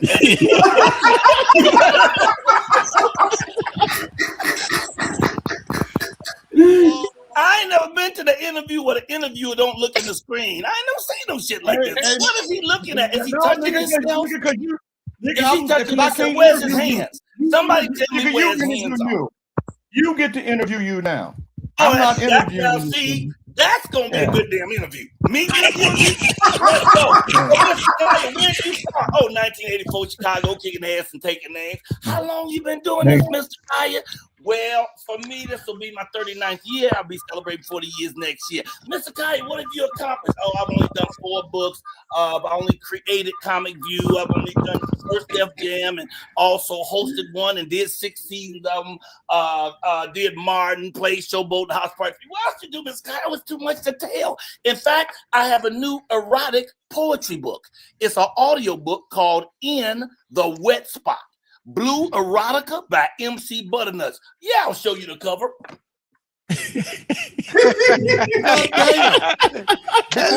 Be quiet. Let him go. Yeah. Oh, What? Oh, I'm telling you right now. I'm gonna make $2 million on that book, and I'm gonna get a Grammy Award. Wait until you hear the poems on that book, brother, with the music and the sound effects. Oh, this shit is awesome. Wow. And then I just auditioned day for yesterday for the new A Different World. So I auditioned to play one of the guys' dads from Africa. I'm Nigerian, and I turned that shit out. So I can't even keep up with me, man. Come on. And if you're anywhere near Chicago this weekend, I'm at the Auditorium Theater, 3,000 seater. Me, Cheryl Underwood, J. Anthony Brown, Rob Mann, and George Wallace. You know, but Cheryl gonna be there. Cheryl gonna be there too. Oh, Cheryl's gonna be there too. Cheryl Underwood's gonna be good too. She's amazing. Amazing. Yeah. She's amazing. She's Yeah. really smart. She called me a fat motherfucker. She said, "Shut up, motherfucker, looking like Mr. Cole with your motherfucking ass." Man, you are an inspiration in my life. Thank you. I've sir. been through so much, and I never wanted to be an entertainer. I was born in 1962. Let me take these motherfucking teeth out. Hold on. No shit. I had a girlfriend. Well, you can understand what I'm saying, man. Check this out. I can't. Rudy Ray Moore, Moms Mabley, Richard Pryor, all of the greats, Red Fox, everybody. I sat there and I watched the white folks too, and I just didn't know I had it, you know. But now I got it, and I need to start writing it down and professing this thing, man. You an inspiration in my life. I come from a lot of talented people, but I tell jokes, dirty jokes. I need to know how to kind of cut it off for the people. Well, Or what do you recommend? What do you recommend? study Red Fox. Okay. Red Fox was like the dirtiest comedian of his era, and he could do it without profanity. He could be a dirty, low-down motherfucker and wouldn't even cuss. He had one poem that he did that's just, it's not even a poem, it's a story. And it's just one sentence. And he keeps re-saying the sentence, but he cuts the last word off every time, and it turns into a story. It's called, "Oh, John, let's not park here. Oh, John, let's not park here. Oh, John, let's not park. Oh, John, let's not. Oh, John, let's. Oh, John. Oh! Oh, no, Red Fox is the fucking genius. And he wrote poetry, and he wrote music. Oh, so if you want to study the type of comedian where you can be blue but not dirty, study Red. Red Fox's biggest album is called "You Got to Wash Your Ass." And the cover of the album is a donkey. It's a donkey's ass. And he's holding the donkey's tail up and he's holding his nose. It's called "You Got to Wash Your Ass." Wash your ass. He say, fellas, if you out there and you in love, romance, you close to a woman, you about to do that thing, listen to me. You got to wash your ass. That ass. I ain't talking about your whole ass. I'm talking about your ass hole. You'll be surprised how much funk you can get in the area the size of a dime, or a quarter, or a silver dollar. Now, you know your ass better not be. You got to wash your ass. Some of you saying, well, nobody knows. Shit, you lift them covers up, that air come down, and that's flapping your nose. Shit, your nose, no. Oh, no, Red Fox is a genius. The 4 comics that set me off was Red Fox, Richard Pryor, Eddie Murphy, and Lenny Bruce. Those are the core of where I come from, you know, because Lenny Bruce, there couldn't be a Richard Pryor without a Lenny Bruce, you know, there couldn't be a Red Fox without, see, Red was a master, the craftsman of the joke. He could take the joke and make that motherfucker work and blow your mind. He had a song, 2 old ladies lying in the bed. One rolled over to the other one. She said, "Wake up, old maid, don't you sleep so sound. You know what you promised when you first laid down." That's King Bernard, I guess. Okay, there you go. You know, when you first laid down, let me Baba Doobie. Yeah. Let me Baba Doobie. All right. Let me eat Jababa Dooba, Baba Doobie. Yeah. Second verse. Same two ladies. Is that why you stick your tongue out? Hold up. Y'all knew it this. Don't talk over people. Same old lady lying in the sand. One rolled over, said, "I wish I was a man so I could eat Baba Doobie." Now stop. Now what are you trying to say, sir? Rev? I said, is that why you stuck your tongue out to your wife? You wanted to eat the Baba Doobie? You trying to eat Baba Doobie. You better know it. You better take it back. That's why she's so wonderful. By my 3rd month with her, I said, "I know I'm in love with you because I have never fucked you. I've only made love to you." She said, "Shit, I like to get fucked too sometime." I said, "Damn, you know, she's fun, man." Yeah. And so I sort of feel like we're all sitting at the dining room table of Jay King, and he's just working out what's going to happen the rest of the day while he's having his breakfast. We just sort of stumbled in here, you know. Now, here's another thing y'all can do with this. Y'all can move me to the center. I'm going to show y'all how to do this stuff. Y'all can move me to the center. You put your finger on that one that's to the left. If I'm being interviewed, and this one just telling you, not for me, but when you do this in the future. When you bring your guests, make sure your guests are right, okay? Center your guests. And if you're hosting, Mr. J. King, you should not be looking off. I don't host alone. We host together. You're engaging with them. They're engaging with you. No. I'm No, listening. you're still hosting. No, I'm listening. So let me tell you what happens over here, Mr. Collier. Let me tell you what happened over here. Let me tell you what the fuck happened over here. What happened over here? You ain't made shit happen. You reading the book and eating the sandwich. Put his ass on mute. Put his motherfucking ass on mute. That's right. Come over here, fuck around with me. That's right, people. That's exactly what you look like, fucking around with me. You and fucking some shit. That's what you do. Yeah. So anyway, fuck around. I got a quick keep question. fooling around with y'all. I got some real work to do. What else y'all want? Go do your work. Mike, go do your work. But I want to know if you remember that day. That's what I want to know. Who's Bernard. King Bernard.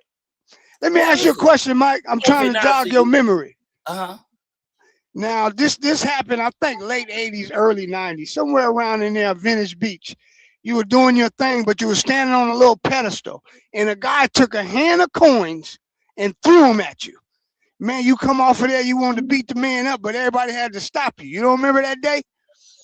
No, I remember something similar. I remember that there was some guy who just kept fucking with me out there, and he didn't throw coins. This guy actually slapped my hat off my head, and I don't play that shit. So it went from comedy to drama right away. I was trying to tear his ass up, but then he would run off, then he'd come back, and then he would run off, you know? So it was really, really weird. In fact, he came back the next day and apologized, because the thing is, he was out there trying to do comedy and dying like a dog. He had taken a big-ass newspaper and rolled it up, playing like it's a big joint, but it just wasn't funny. Then he saw my crowd, and he got jealous. So now he would start messing with the show. So I was tearing his ass up with jokes, but he wasn't handling it, so he would come close to me. And I don't play that because I said I'm from Project. So then he leaned in and slapped my hat off my head.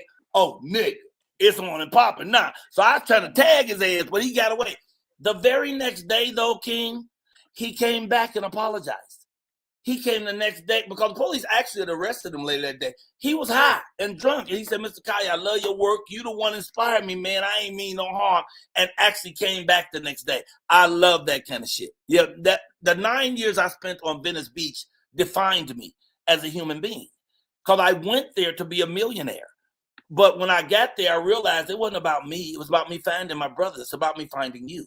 So until I find you, I don't find myself. But once I embrace you, I'm back home. So instead of trying to be a millionaire, now I attempt to be a billionaire of being.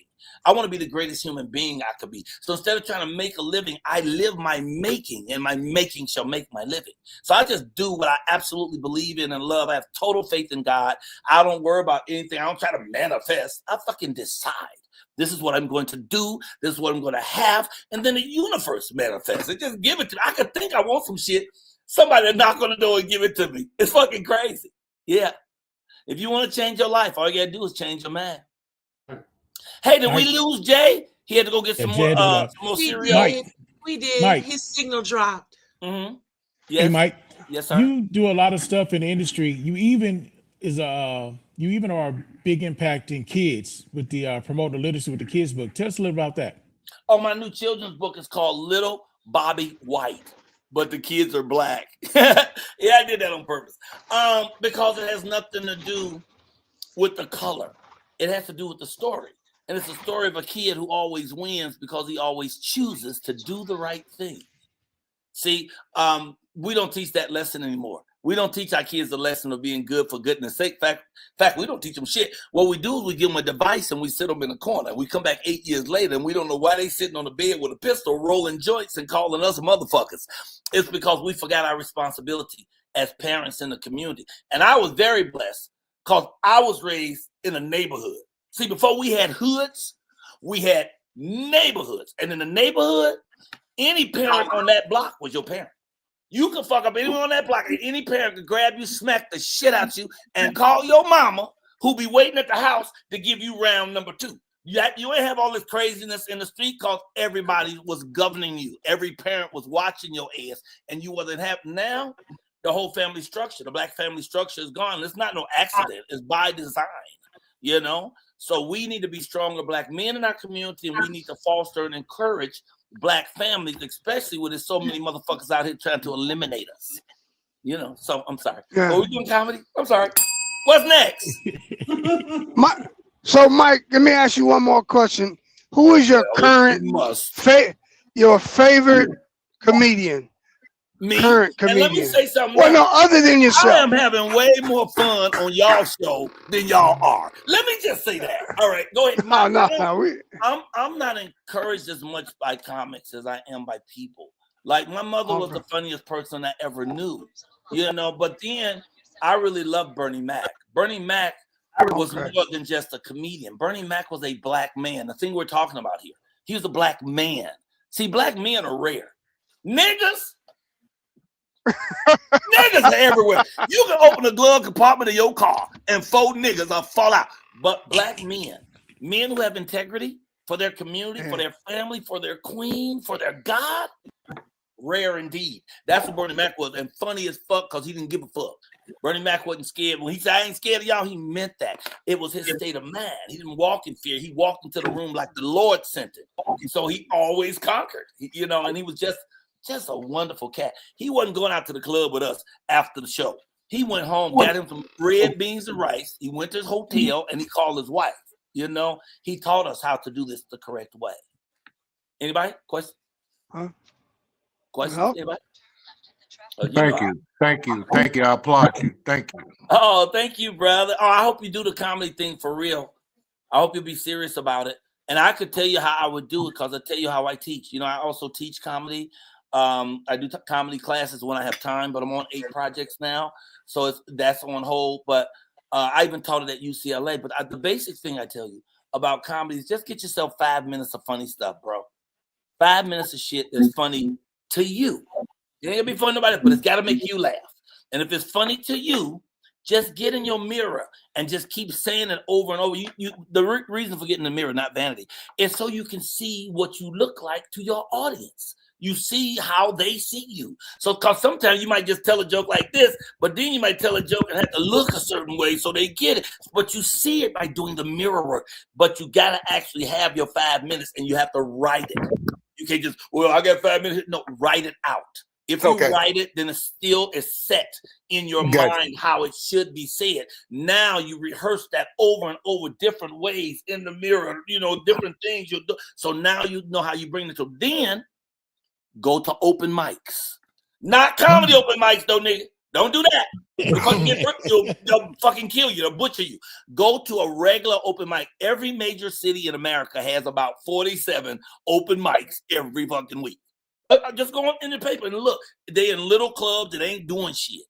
Right. Find a regular general open mic. You know, where you got one lady like probably playing piano, some bitch playing a flute, you know, somebody doing poetry, you know. And you're the only comic. You're gonna get more love from them because you're the only comic. So they've heard the music, always, a comedian. If you do open mic with all comedians, now they're judging you by the comedian before you and the comedian after you. You don't want that shit when you're learning. When you're learning, you want to win. So your confidence builds, and you get better. Because the name of the game is confidence anyway. It don't have shit to do with material. If you don't have confidence, material don't mean shit. But if you got confidence, you don't even need a material. You walk up and say some funny shit, and everybody's gonna flow with you. You know what I'm saying? I would say take your 5 minutes that you learned, that you taught yourself in that mirror, and go around to at least 3 open mics a week.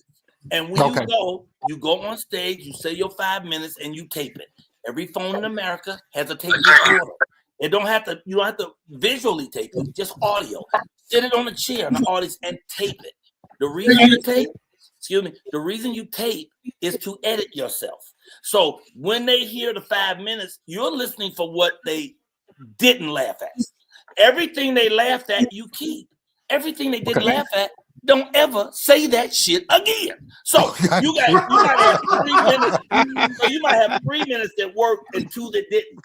So when you go back out your next round, you start with the 3 minutes that worked and you add 2 new minutes. You got your 5 minutes again. That's a different audience. Now, what are those 2 minutes worth? Now maybe 4 minutes worked and 1 didn't. Get rid of that minute. Come back with the 4 that worked and a new one.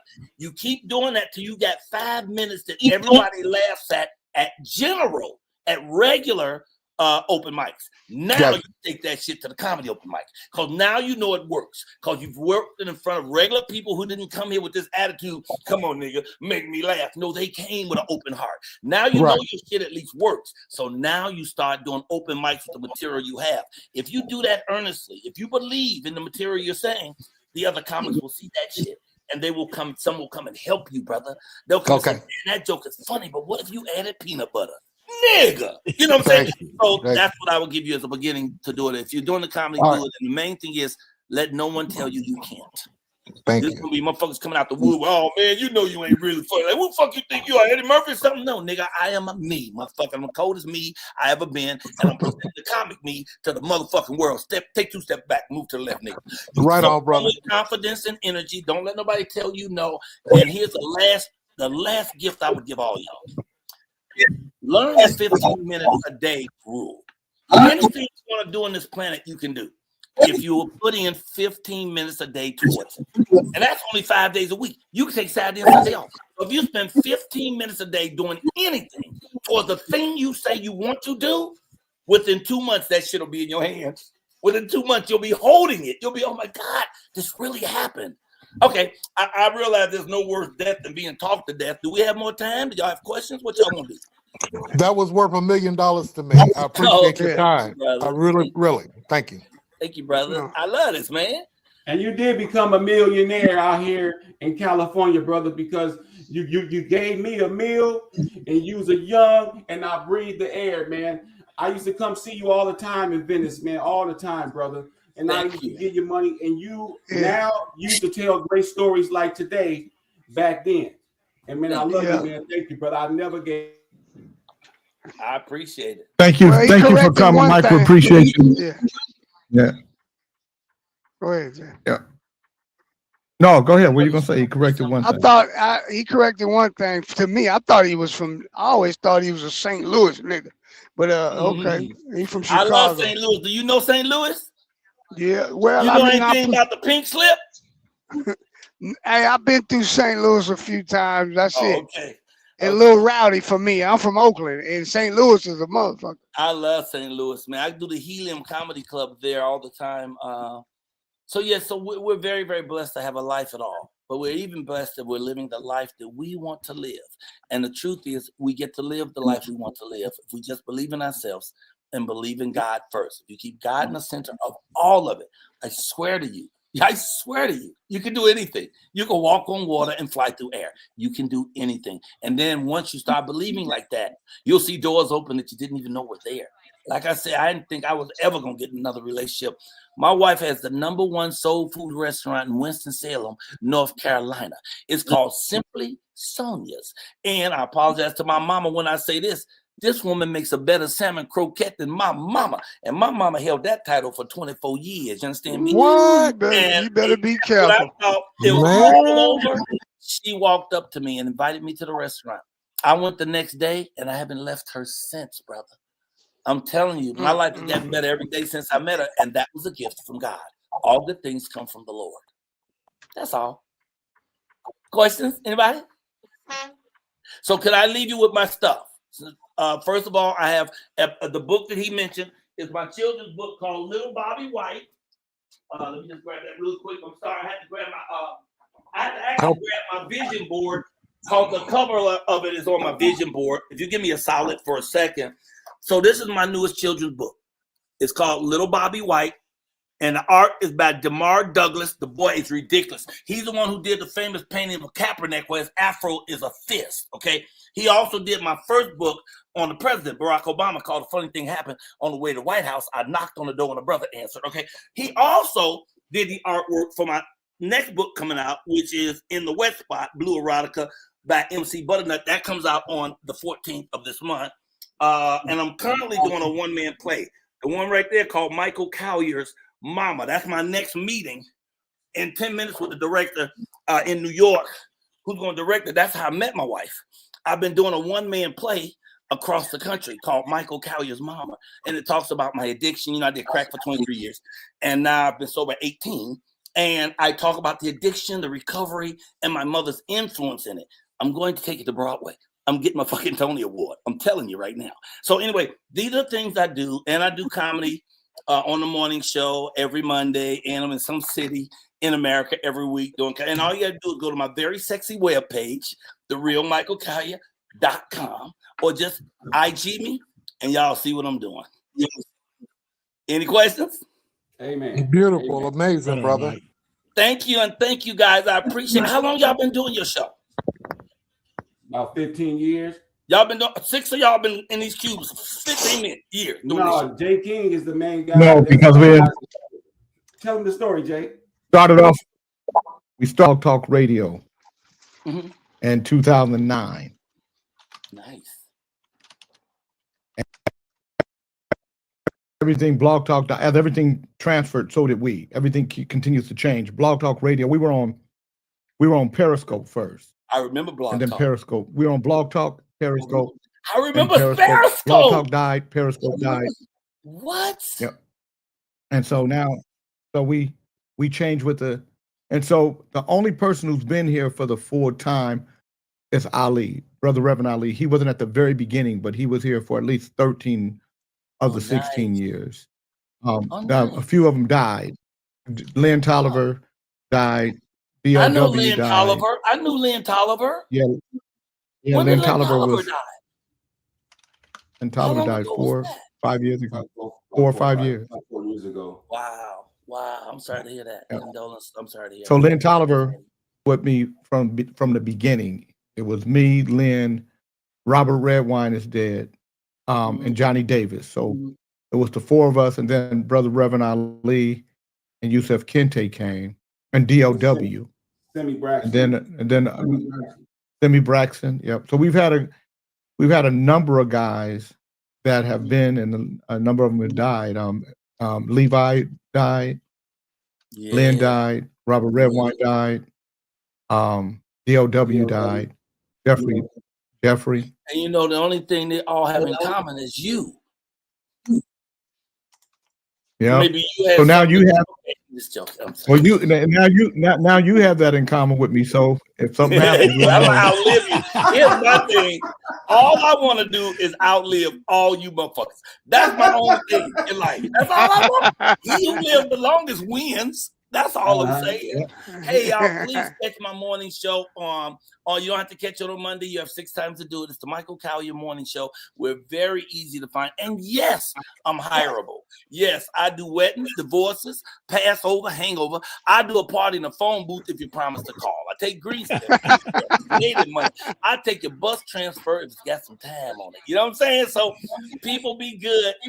Keep God first, and y'all gonna be all right as soon as the swelling go down. I'll see y'all later. Don't take it personal. Wonderful. But tell your mama I said hi. I'll see y'all later. Jay King, thank you, sir. I really appreciate it. I don't know what the hell you're still looking at. It must be very important. I hope it works out for you. Okay, see y'all later. Bye-bye.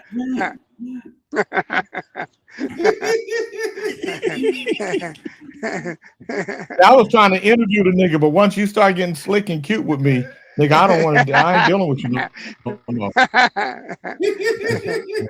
Jay, I will say that you are consistent.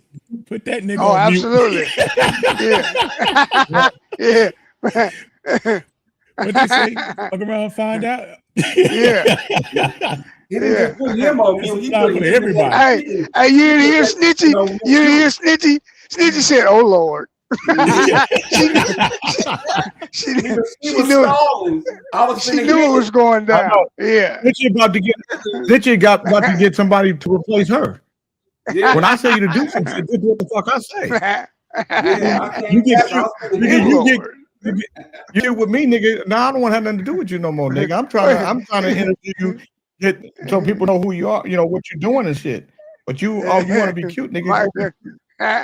Yeah, I'm the wrong one. Snitchy don't know you a divorced the main motherfucker. Well, you can get on. You don't care. Yeah. Nigga, this show, you don't get, and then y'all falling. But one thing I will say is y'all some punk ass niggas. Y'all just let a motherfucker just push y'all around. See, the only reason why I didn't kick him off because of you, Chief. But it's your job to say, hey man, wop de wop, but you didn't. So you niggas play with him. And then Fred, you might have put his penis in your mouth.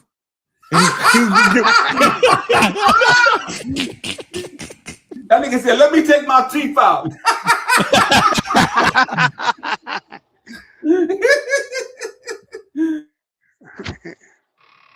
Yeah, he did. Thank you, man. Thank you. I appreciate you. No. What was he, ball pulling, Bob? He went in the back. And then so the nigga say so as much money as I got, because I used to give him real money. As much money as I gave him, for him to not remember, but then he did say he did crack for 23 years. So, I know a lot of niggas did crack that forgot a lot of shit they did. But Yeah, he didn't remember them coins. I would always remember a motherfucker hit me with something. He didn't remember that. Ah, shit. Yeah, you can come out from backstage now, Mary. We should have let Mary come up front. He would have made a whole nother thing. Listen, you know who he No, because reminded me of? No, when it's too many people, my thing starts to drag until Mike comes here to fix it. Oh, okay. That's why I said everybody can be on. People with drag with 8 people. Yeah. You know, that was fine. He reminded me of a successful version of Roderick. Oh wow. Wow. I can get that, Mary. You see what I'm saying? He blessed. He's somebody. He smoked crack for 23 years. He lucky to be living.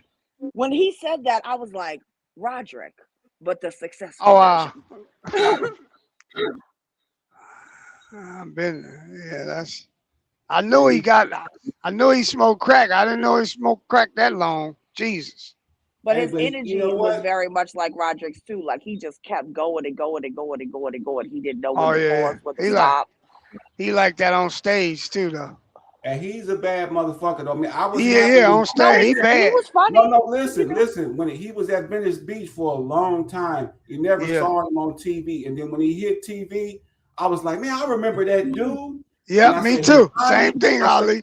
He made it. He never gave up, right? So that gave me inspiration to never give up. I used to see him on Venice Beach. He used to be by himself. Then after you had to have somebody watch that bucket after a while, because that money started. I used to go to Venice Beach quite a bit. Yeah, man. Of course, I just thought Mike, Mike tried to get a little shitty. The nigga, don't do that with me. No, you was yourself for sure, nigga. I ain't gonna. Well, you handled it well, Jay. You handled it well. No, because it just is cool. I don't think he's trying to get shit. No, you handled that very well. That nigga said, nigga, don't get cute with me, nigga. When I'm trying to talk to you, I'm trying to promote your shit. Nigga, you get funny style with me, nigga. Nigga, you can't get funkier to me. And then nigga that can get, I'm the funkiest nigga. I'm the king of it.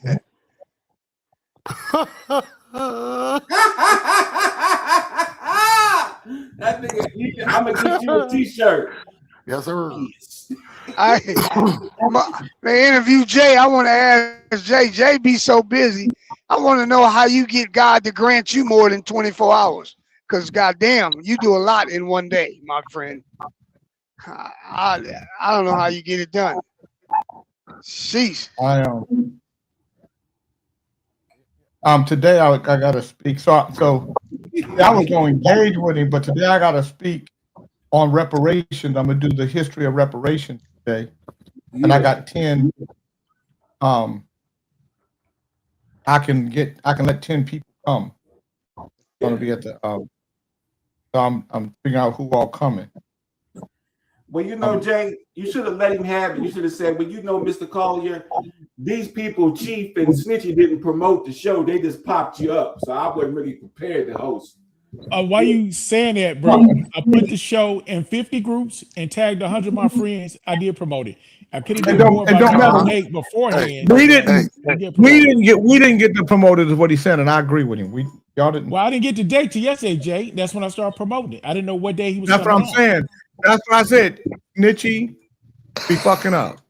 You knew when it was. All right. So Jay, when you do reparations, do you find out? Huh? Find that a lot of people When what? disagree with you. Hello. We can't hear what you're saying. Did you hear me? He was saying, do you find that a lot of people agree with you? Disagree, because a lot of people believe in reparations. Yeah, but that's because a lot of people I'm only talking about the history. I'm going to talk about the history of reparations. Why it's called reparations. What happened? So I'm going to give you the historic context of reparations and why reparations was due at the time that it was due. That reparations were paid to the formerly enslaved and the former owners of slaves. But the former owners of the slaves were paid their reparations. The formerly enslaved were given their reparations, and then it was taken back. And I don't think most people know the history of reparations and why it was. Why was it paid? Well, it was to because those former slave owners, they needed it. They needed to have a financial restitution because they were about to lose what made them rich in the first place, or what made them wealthy, or what gave them a living. And so what was giving them a living was being taken away from them. So the government had to figure out a way to not make it such a hardship. And then you had the formerly enslaved that were now going to be free, who never took care of themselves before. And now they got to take care of themselves. So how do you fix it? You got to figure out a way to fix it. So how do we fix it? Well, we pay a reparation to both sides. And as long as Abraham Lincoln was president, that is what was happening. Mm-hmm. So Abraham Lincoln sent General Sherman out to talk to what became the leadership for the formerly enslaved, and it was 20 ministers. And they asked those ministers, what can we do for you? And they said, you can't do anything for us. We got to do for ourselves now. You got to allow us to do for ourselves. And so what they did was, from the Carolinas and Virginia all the way up through Georgia on the coast, they gave that land to black folk. And you could have 40-acre parcels. And you could have a government mule, if need be, on loan. And so about 140 people got those parcels. And as they were doling out those parcels, Abraham Lincoln was assassinated. And then Andrew Johnson became the president. And when Andrew Johnson became president, the first thing he did was halt the parceling of the land. And then they started rescinding Field Order 15, which was the order written to give the formerly enslaved man and woman who could toil the land 40 acres. And of that, only 10% of them, or 14 or 15 of them, were able to keep the land because it was probably barren land in the first place. The other land, they took it all back. So there are a few things that people should know. Only 25% of white people actually owned a slave. 75% of white folk didn't own a slave. They didn't have the financial wherewithal. So when people talk about slavery and white people owing because of it, there are white people that will say, I never owned a slave. Nobody in my family owned a slave. And it's a 75% chance that. So the other issue was privilege. White people had the privilege to have the freedoms to do what any other white person could do or any other human being could do, and that they could make themselves rich. Black people, even once they got wealthy, couldn't hold on to their wealth, and oftentimes couldn't pass their wealth from one generation to the next. Just the way the system was. So when we talk about the history of reparations, and then we move it forward today, first of all, do people know what reparations mean?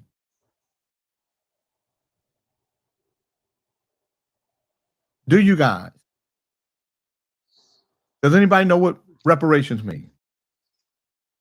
I know what I think it means when you've done wrong or in the legal sense and you lose money and then they come back and find that it happened, then they repay you. That's making amends. That's right. Making amends of a wrong. Right. Righting a wrong. That's what reparations is. So some would argue that slavery wasn't wrong, that was just the law. That's just the way it was. And Black people weren't the only slaves. There were white people that were slaves. There were indigenous people that were slaves. There were Africans in Africa that were slaves to Africans. And that's a legitimate argument. But that's not what the reparation was for. The reparation wasn't for what other people had done. The reparation was for what happened here. And evidently they thought it to be wrong because they agreed to make the reparation. They thought it to be wrong that the former slave owners would get nothing. So they made the reparation to make it amends to what was wrong because they was taking it away from them. They did the same for the formerly enslaved. The problem was they didn't live up to it for the formerly enslaved.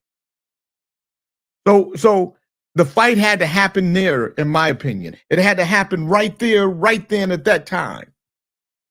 And it didn't. So we got to let that go. So now we move into post-slavery. Now you got the 13th, 14th, and 15th Amendments. And these amendments say you're free, you have the same rights as a white man or white woman, same inalienable rights, you're a citizen, and if you're a Black man, you got the right to vote. And that's in the Constitution. You're free and equal. You have the same inalienable rights as your white counterparts. But what do? They create separate but equal. That's not what the Constitution says. It's a violation of the Constitution. They create segregation, not part of the Constitution. They create Jim Crow, not part of the Constitution. They create black codes, not part of the Constitution. So what they're doing is they're violating the constitutional rights of American citizens because the formerly enslaved are now American citizens. And when I say they, I don't mean individuals, I mean the government. Our government, our courts, our penal system. Yep. Everybody is violating the rights of the formerly enslaved.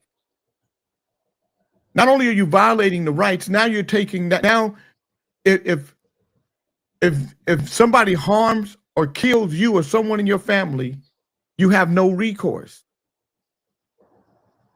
Not because what they did wasn't illegal or wasn't wrong, but because we have no voice. So what happens is there's an accumulation of debt that's taking place for crimes that are being committed. And we watch it every day in the courts, even today, where a man could be in prison for 20 years for something he didn't do, and they finally exonerate him. And what do? They write him a check for $20 million. But each of the years that the law discriminated against him, that they violated his rights. Well, we have to do the same thing for a whole people.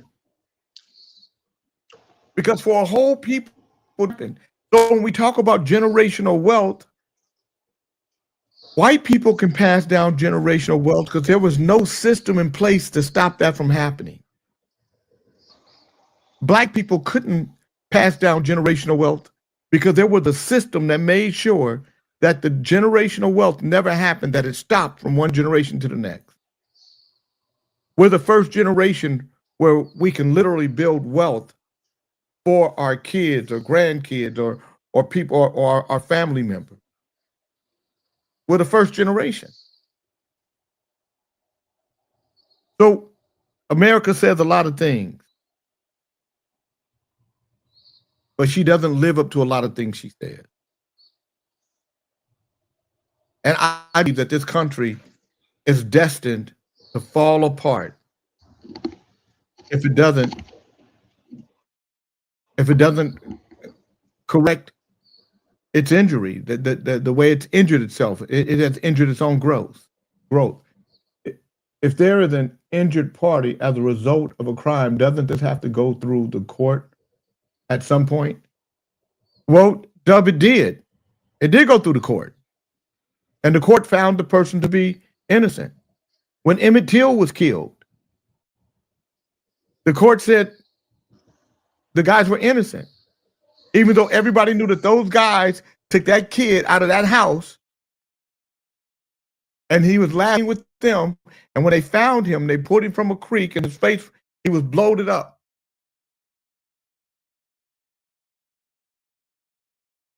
So yeah, it goes through. There have been times when black people, black men in particular, were lynched, and they took pictures of it, made postcards, sent them around, and no one was charged with the crime. Or if a person was charged with a crime, they were found innocent in an hour or less, 30 minutes, 10 minutes.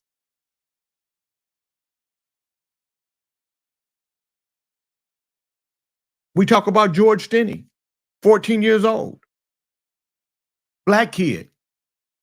They said he murdered 2 white girls. They found in 10 minutes, they found him to be guilty. 10 minutes. 60 years later, they exonerate him because they know the next door neighbor, the white kid, is the one that did it, but they didn't want to. It was better if a black kid did it than if a white kid did it.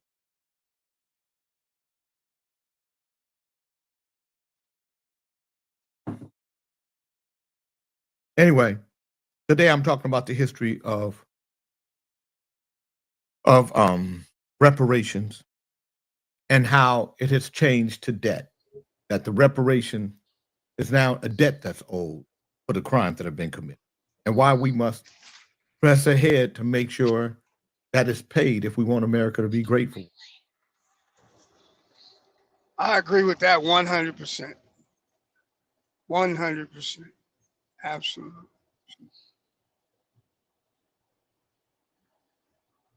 Multiple crimes, bank crimes, all kind of crimes, to keep us down. So you're right. Just the list America. the list is long. I mean, you can just the list is never done. Yes. All right, I gotta get ready for some work, you guys. I'll listen and try to come back. The stereotyping of yourself. Someone always looking over your shoulder, monitoring you.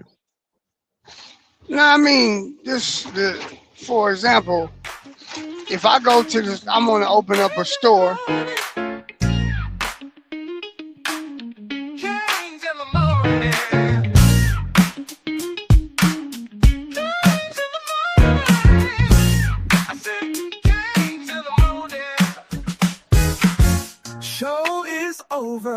But don't you cry. We're coming back. No need to say goodbye.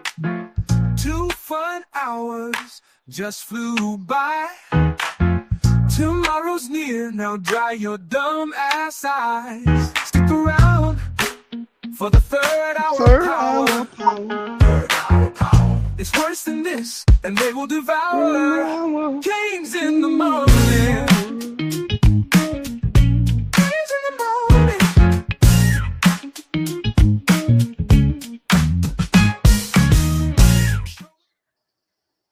Booyah. You too, Janet. Mm-hmm. Yeah, they. No, you were about to say something. Oh shit. Well, for example, you guys hear about all these different these drivers. You hear about all these drivers losing their license. So in the last 10 years, maybe 15 years, we've been watching them like some of these trucks are 300,000. They getting these loans with great interest rates, and you know we looking at like how is they getting these trucks? So as a black man, you go in and try to get a loan on a $300,000 truck. The interest is just crazy. They don't want, or they don't want to give you the loan. But they did it. They were giving loans to all these Pakistanians and other, Indians or whatever. So now that they've lost their license, these guys just go back to India. They don't have to pay shit. They selling parts and engines, and so the same thing they did. We've been going through this for 50 years of not. You can't get the same home loan or business loan. You can't. They're gonna hold you down, man. Car loan, anything. All that shit is illegal, man, and it can be proved. Blacks are the only race that didn't get some type of land in the United States. You couldn't stake land here. Every other immigrant was able to do it. So all of that is what reparations are. The debt, as Jay called it, that's what it should be about. The debt. They owe us. Ain't nobody asking for no handout. They're straighten out. Shit.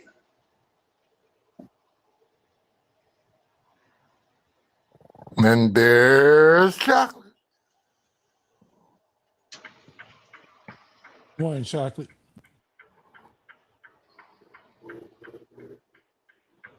Peach.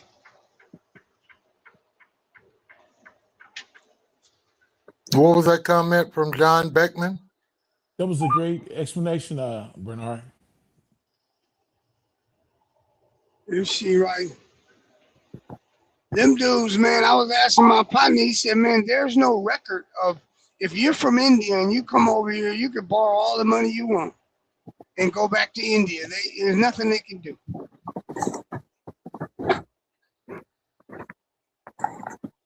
Or Pakistan, any one of those places. It's crazy. Take exit 465 on the right. Oh, you hear all these trucking companies going out of business? That's them going on. They go bankrupt on purpose. They take all the money and they leave.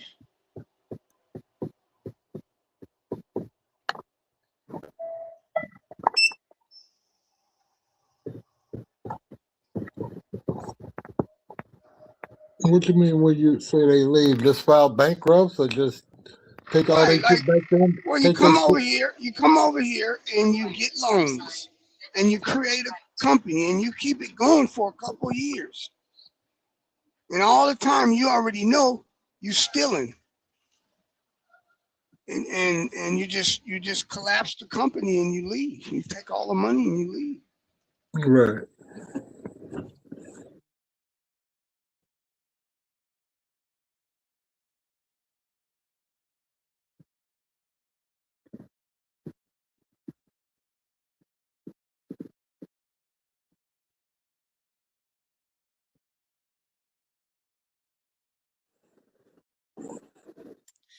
Forgive me to our sister Chocolate Peach. Would you put that back up again? Sorry. Yes. Yes, sister. The entire time. Hence the cobbler and Peach. Mm-hmm. Cheers. Cheers, Chocolate Peach. Water. Cheers. He likes your glasses, sister. Thanks. Yeah, they are nice. And cheers to you. So, Chief, did you understand what Jay was saying about the referendums or reparations? Yes, sir.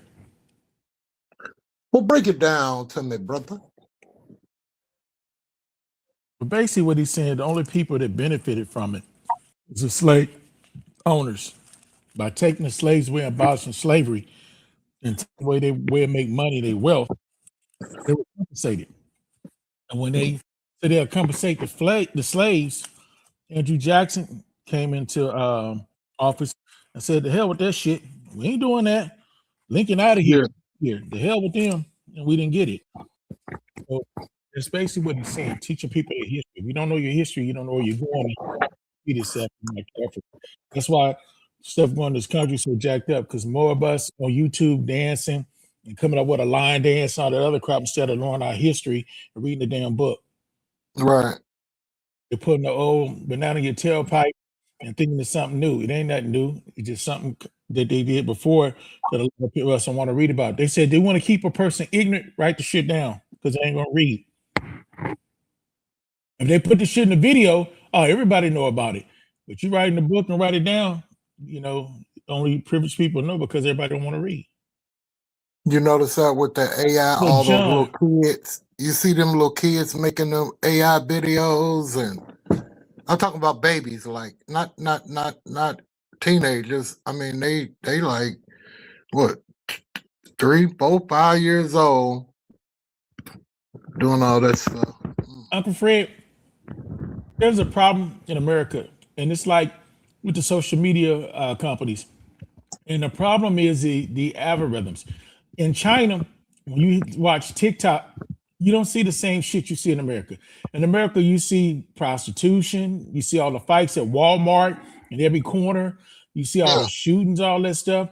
You don't see this in China. When they get on their TikTok, they see peace, they see progression, they see education, they see all positive affirmations. They don't see the stuff that our kids get to see and we get to see over here. They got it's like a whole different social network.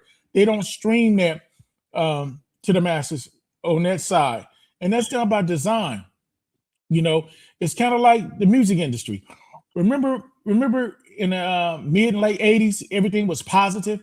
You had self-destruction. We are the world. We are the people. And then what happened in the 90s? Do you know what happened in the 90s? I think it was just rubble shit. Damn rubble.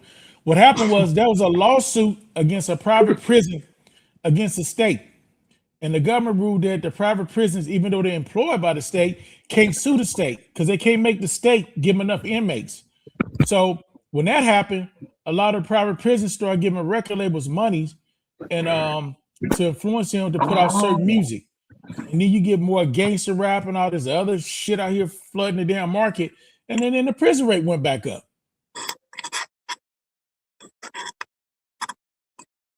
The social media people saw that and they doing the same thing with the algorithm and stuff. And it's like there's a correlation in this, bro. If you look at most American cities, most kids in the 3rd grade have to take a test. And they use that test to decide how many colleges and how many prisons they're going to support as that kid get up to 18. It's in the census report. I found that out to be true. So you know, I'm telling you the truth. And it's sad. When my kids was young, they had this cartoon. They had this little kid say, I don't want to go to school. And they had a man with a tape measure behind his back. And he had 2 suits behind him. He had a prison suit and a graduation suit. And it says, you choose the suit you're going to wear next. And I print it out and put it in their room. Because I want to understand. If you don't get your education, then you're going to get education hard knocks. You choose. It's your choice.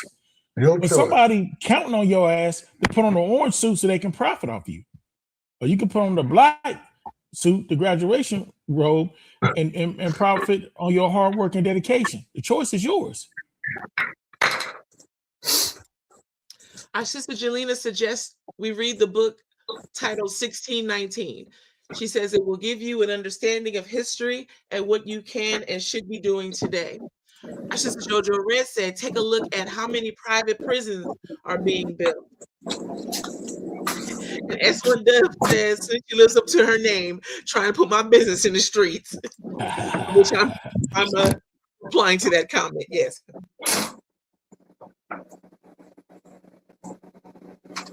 I like to take this time and thank everybody that tap into the J King Network. And I want to say, don't be afraid to admit you love the Kings in the morning, man. Post it on your page. Let people know. It's a lot of closet listeners out there. And I'm finding out a lot of them every day. It's a lot of people in the closet that check us out. We still want to listen, but at least repost it. Tell somebody, tell a friend. Don't tell anybody. Tell everybody about Kings in the morning. We're here to share, the laugh, the giggle, and then to entertain you guys, but also to teach you guys. Jay does these stories and wonderful facts. He does investment stuff. So we do more than just bag on each other and all that. There's a lot of good stuff that we can learn and take and apply to our lives or to share with somebody else from the Kings in the morning. So I understand you guys like to be in the cut and all that, but tell somebody else about the Kings in the morning. Promote it, let them know so that we can keep growing this and do what we're doing and keep bringing artists and other guests that would want to come back here. So y'all got to help us keep promoting the show. Well said, King Chief. And even though Uncle Fred took my bus, he stole my bus keys this morning and ran over me and backed back up and pulled it back over me and then backed it back over me again. I still love him. That's my Uncle Fred.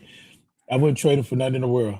Changed. I have changed. It's out of love. Come on in here, public. Come on in here, public. He like Brendan Mac. America, look here. That's why. Come on in here, public. Fred adopted me, and I love him to death. A lot of good love here. Come on in here. You're gonna get it one way or the other. Fred, I got the utmost respect for you because you took what happened to you with your health and put on public display all the time about your prostate and everything and the process of procedures. I mean, a lot of people won't even share that or give a damn, but you serious about it, you put it out there because it affects a lot of people. And just to let you know, I went to the doctor yesterday and I got an appointment coming up for my exam and all that. And to get a clean bill of health. My numbers came out pretty good yesterday. But that's good. I appreciate you guys in the show because I'm like, if there's nothing wrong with me, I don't need to go to the doctor. But that's a lie. Sometimes some stuff could be corrected if they catch it early. You don't wait until the last minute. A lot of black men don't want to go to the doctor. We're afraid, but we need to go. Exactly. Okay, can I jump in on that real quick? Since we, are talking about one of my favorite subjects. So in the event that, something comes up and your numbers are not right or, something is going on, please do some research and think about a natural way to heal yourself versus taking medication from the doctor. Thanks. We had because Fred took our advice, and Fred can say that what we told him to do when he did, it really helped him, didn't it, Fred? Yes, most definitely. I wasn't thinking about juicing. Yes, my brother's a vegetarian. My family, I was raised with a juicer and all that great stuff, but I had no knowledge that when I'm fighting this here cancer, that you are what you put in your system. I'm a true believer. I believe Stretchy Pooh Mary and the support that I got here on this show. Just the laughing, the camaraderie, the going back and forth. But I used to lay here and ache. But common sense would tell you. About 4 months ago, I was worried about you, man. You was doing really bad. You turned your stuff around, man. I'm proud of you. About 4 months ago, you was doing really bad. Now you up at it again, riding a bike, driving around. I remember you saying you had to go to the doctor on a gurney. You had to go like 60 miles from your house. But look at you now, bro. You walking around every day. You don't need no caregiver, no aid. You living your life. No. I'm proud of you. But And I that, still have to be real careful not to, like, that dancing and stuff. That's to get a little exercise. But I don't want to injure myself or hurt myself. I mean, I'm good. I'm taking it one day at a time. But I do have to love more and watch what I say to people, because I don't think he left me here to hurt people's feelings and shit like that. And I can get carried away with it. What'd she say? Ghetto ass what? get No, your get ass your out of bed. ass out the bed. And she's right. You laying there talking la la Well, if la I la. get You up, need to get if I up. get up, I'm going to get me some Jeremiah's ice cream or to Don't the do that. to the Get you a No, peach you scoop. know tree. what? Get you a scoop. Just don't get no damn paint or no gallon. Get you a scoop. No, Fred, at tell him, Jeremiah's, Fred. you can't Moderations. just get a scoop. At Jeremiah's, a small is like an extra large. That's Fred, right. tell him you was getting up doing shit while they was going to junior high and Okay. elementary school. Now, man, we had a guy on the Keeping Kings of the Morning show named Steve Russell Hartz. He's with the group Truth, and Steve Yeah. is diagnosed with stage 4 cancer, and he beat stage 4 cancer without doing chemo. He took a lot of animal deworming and a lot of natural stuff, and he's still living. He's still with us. Matter of fact, he just survived a major back surgery about a month ago, and he's back on Wow. tour in 2 weeks. I think, matter of fact, they're gonna be in a barrier at Yoshi's in the next 2 weeks, I believe. So you can do right, but you got to jump on stuff early. You got to do your research. A lot of people do chemo, don't make it out, and have other side effects. But he decided not to do chemo at stage 4. At stage 4, people say, you need your pastor to read your last rites. But he's like, it ain't time. He fought. He did research, and he's still here. So I never heard nobody taking animal deworming stuff and all this, but it works, and I've been doing some research on it. It's a lot of stuff. And if you really, really change our diets to more plant-based, we'll be a lot healthier. Your body can heal itself to a certain extent if you eat right. I had triple negative breast cancer 4 years ago. I got diagnosed. Actually, 4 years ago, like almost to the month. And I didn't do chemo. Well, I tried it and I had allergic reaction. I never went back and did it again. I was like, nope, we're done. And I didn't do radiation. I had surgery. They removed the tumor. It came back again. They removed that tumor, and I'm still here living. And I changed my eating habits. I stopped eating meat. I walked on the beach for 6 months in the salt water, in the sand, sat in the sun every day, and they told me to stay the fuck out of the sun. I did everything against what they told me to do. I mean, people say you country, but if you go outside in the grass, don't step in no dog shit, but take your shoes off and let your feet hit the grass and in the sun. That's right. Your body getting rich with vitamin D and energy. That's right. They don't want you to know this because they want to subscribe you with a bunch of drugs and stuff. I'm gonna say this little something, y'all. Some of y'all gonna laugh at it. A doctor want to see you get sick so you can come get a visit. A lawyer want to see your ass get in trouble so they can represent you in court. A thief want to see you succeed so he can rob your ass. So the only person really wants you to do well is a thief.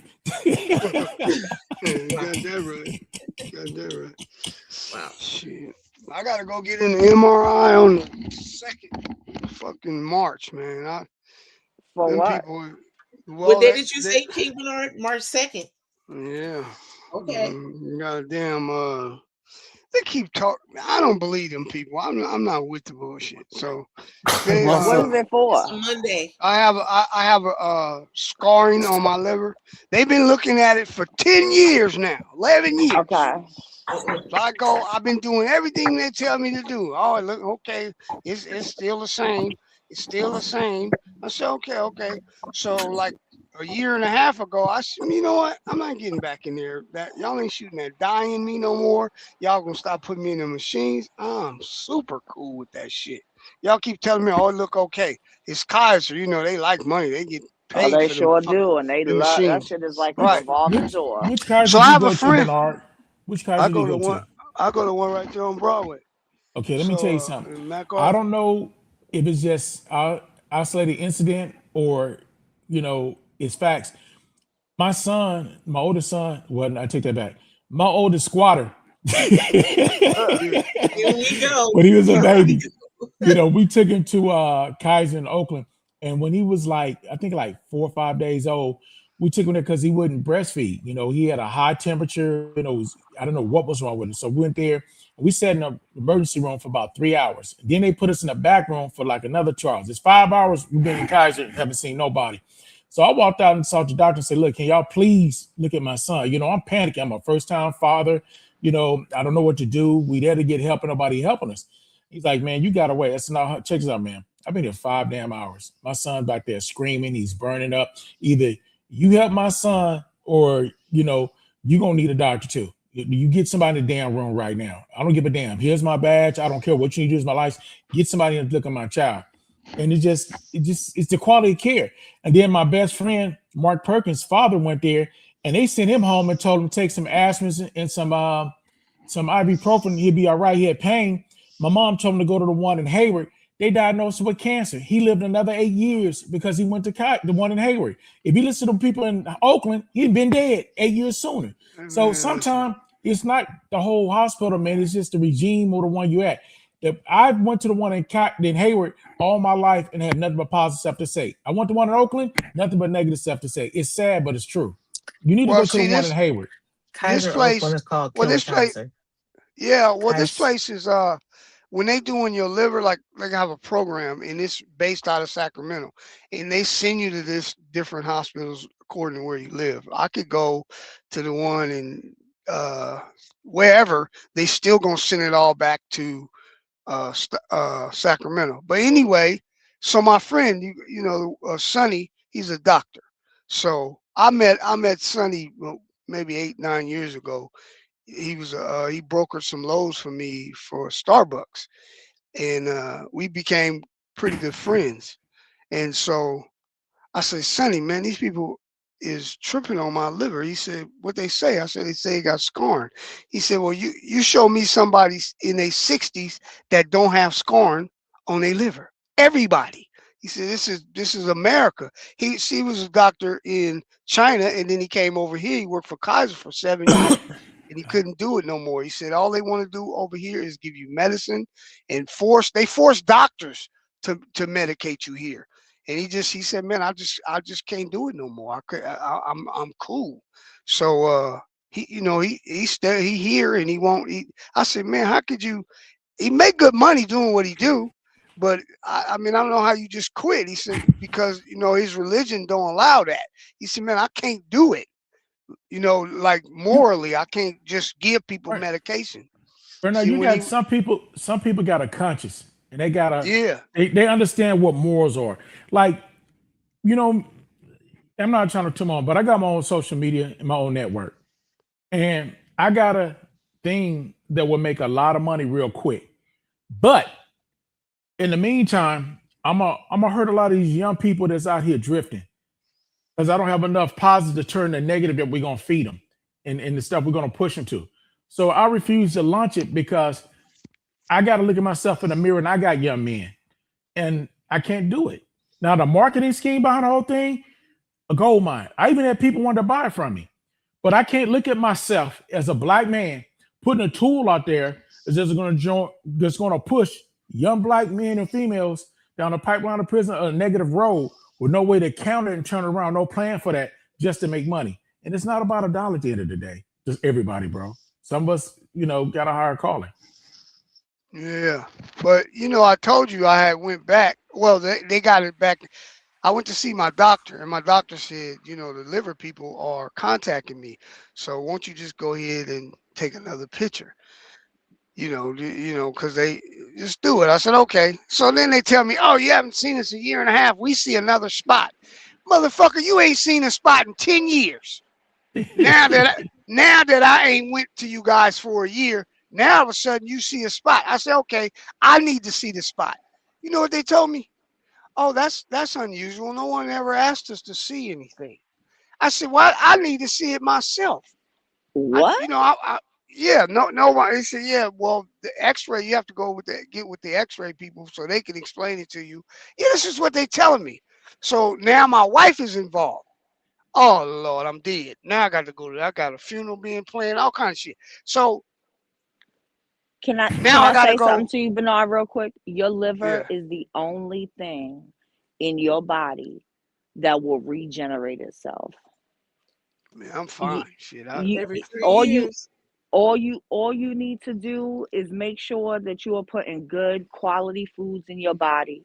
You're taking care of yourself, and you'll be fine. Stop taking stop letting them stick that dye in you and taking them photos. If there was something there in the beginning, like scarring or whatever, all of that shit can turn that shit, all that radiation and dye and all fuck that it shit up. Yeah. can can exacerbate it, and then all of a sudden there's something there.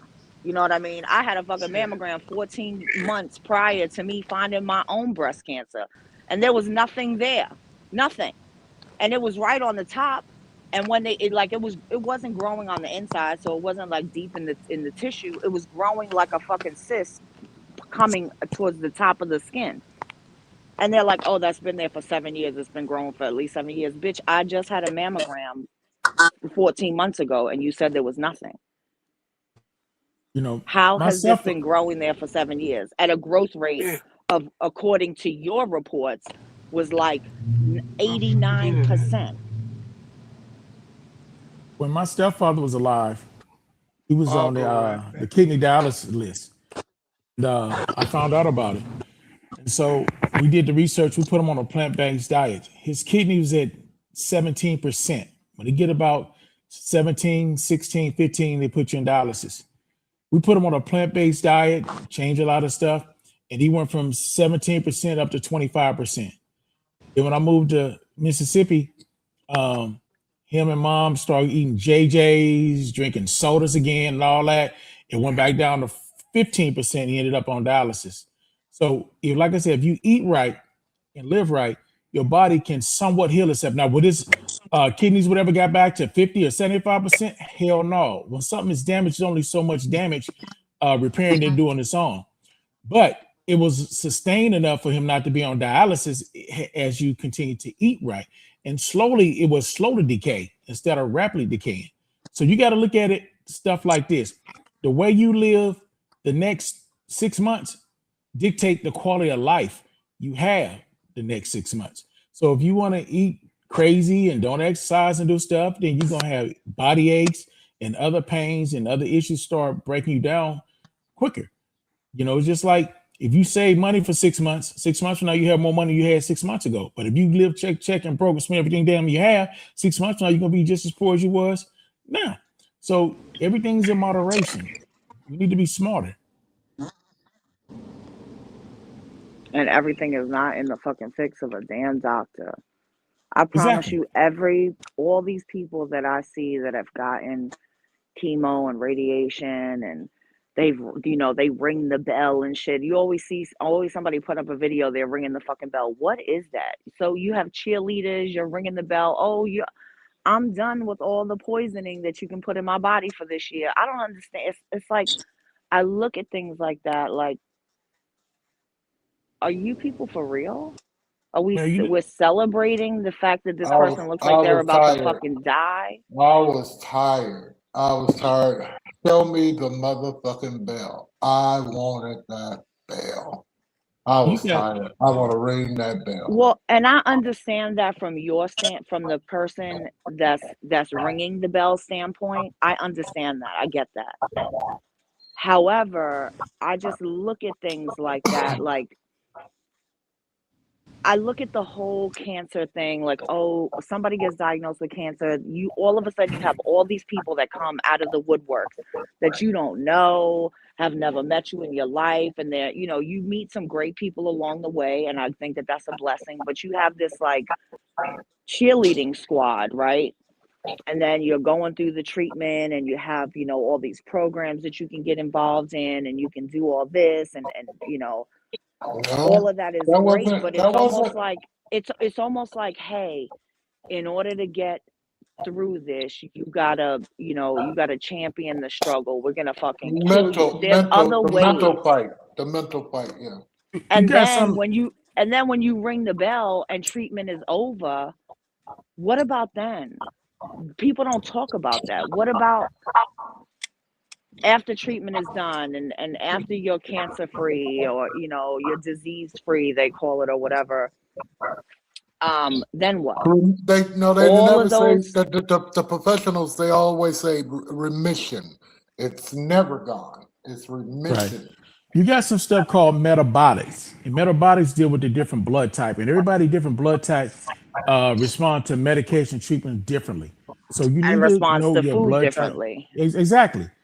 So you need to know about metabolics and start learning about your health, if you want to go that route, because everything has a process. Our body's processes things very differently based on our blood type and all that is different. So Mute there's no yourself, one Fred, thing all that for goddamn everybody. coughing. Right, I Fred? mean, it never stopped with me. I know it's probably fucked my lungs up, but I ain't got lung cancer, not yet. But I'm gonna die from something, and We I'm all are, happy. Fred. And I'm happy We all with are. We it. all are. That's the one thing we're guaranteed in this life is death. But you don't have to go take all the medication, but you do need to get pre-screened and find out what's wrong with you and come up with the best plan you want to go to for your health. So the best thing I tell people is try to eat right. Eating healthy is expensive, but taking all the damn medication treatment is even twice expensive. And Well, can I tell you something expedites you. Go personally? ahead. Go ahead. There was a lady called the show the other day, and she said she didn't have enough for her medicine. I don't know what it was, $35 or something. They have literally last year, I'll call for my different medicines, and the pharmacy will call me and say, Mr. Crawford, something ain't right because your medicine's not. One of them is this is the copay, $400. The other one was $1,000, and the other one was something else. I done stockpiled all that shit. I ain't stupid motherfucker. You was giving it to me to get me strung out and goddamn me, addict me or kill me. Everybody that I know took that goddamn morphine. It's dating. It slows your body down. It was slowing my thinking down. All of them compounds now, they won't even. There's some medicines that you can't even get here in the United States anymore. So everything that Jay has been saying. I'm one of the fortunate ones, man. I don't eat at the dollar store, and when I do eat it be quality, pretty much good shit. And I dibble and dabble with that sugar, and I know that's my downfall. But yeah, the life is changing, the money is going up, and I'm a self-sufficient person, and I see it going up. It is dramatically. I mean, they say food is up. They say medicine. I'm saying medicine you can't get now.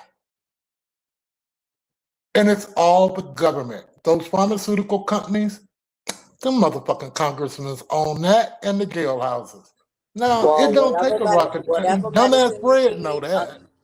Whatever medicine you need is not, as long as it's not an emergency that you need that shit, is other ways that you can medicate. You know how you have to stay away from the emergencies?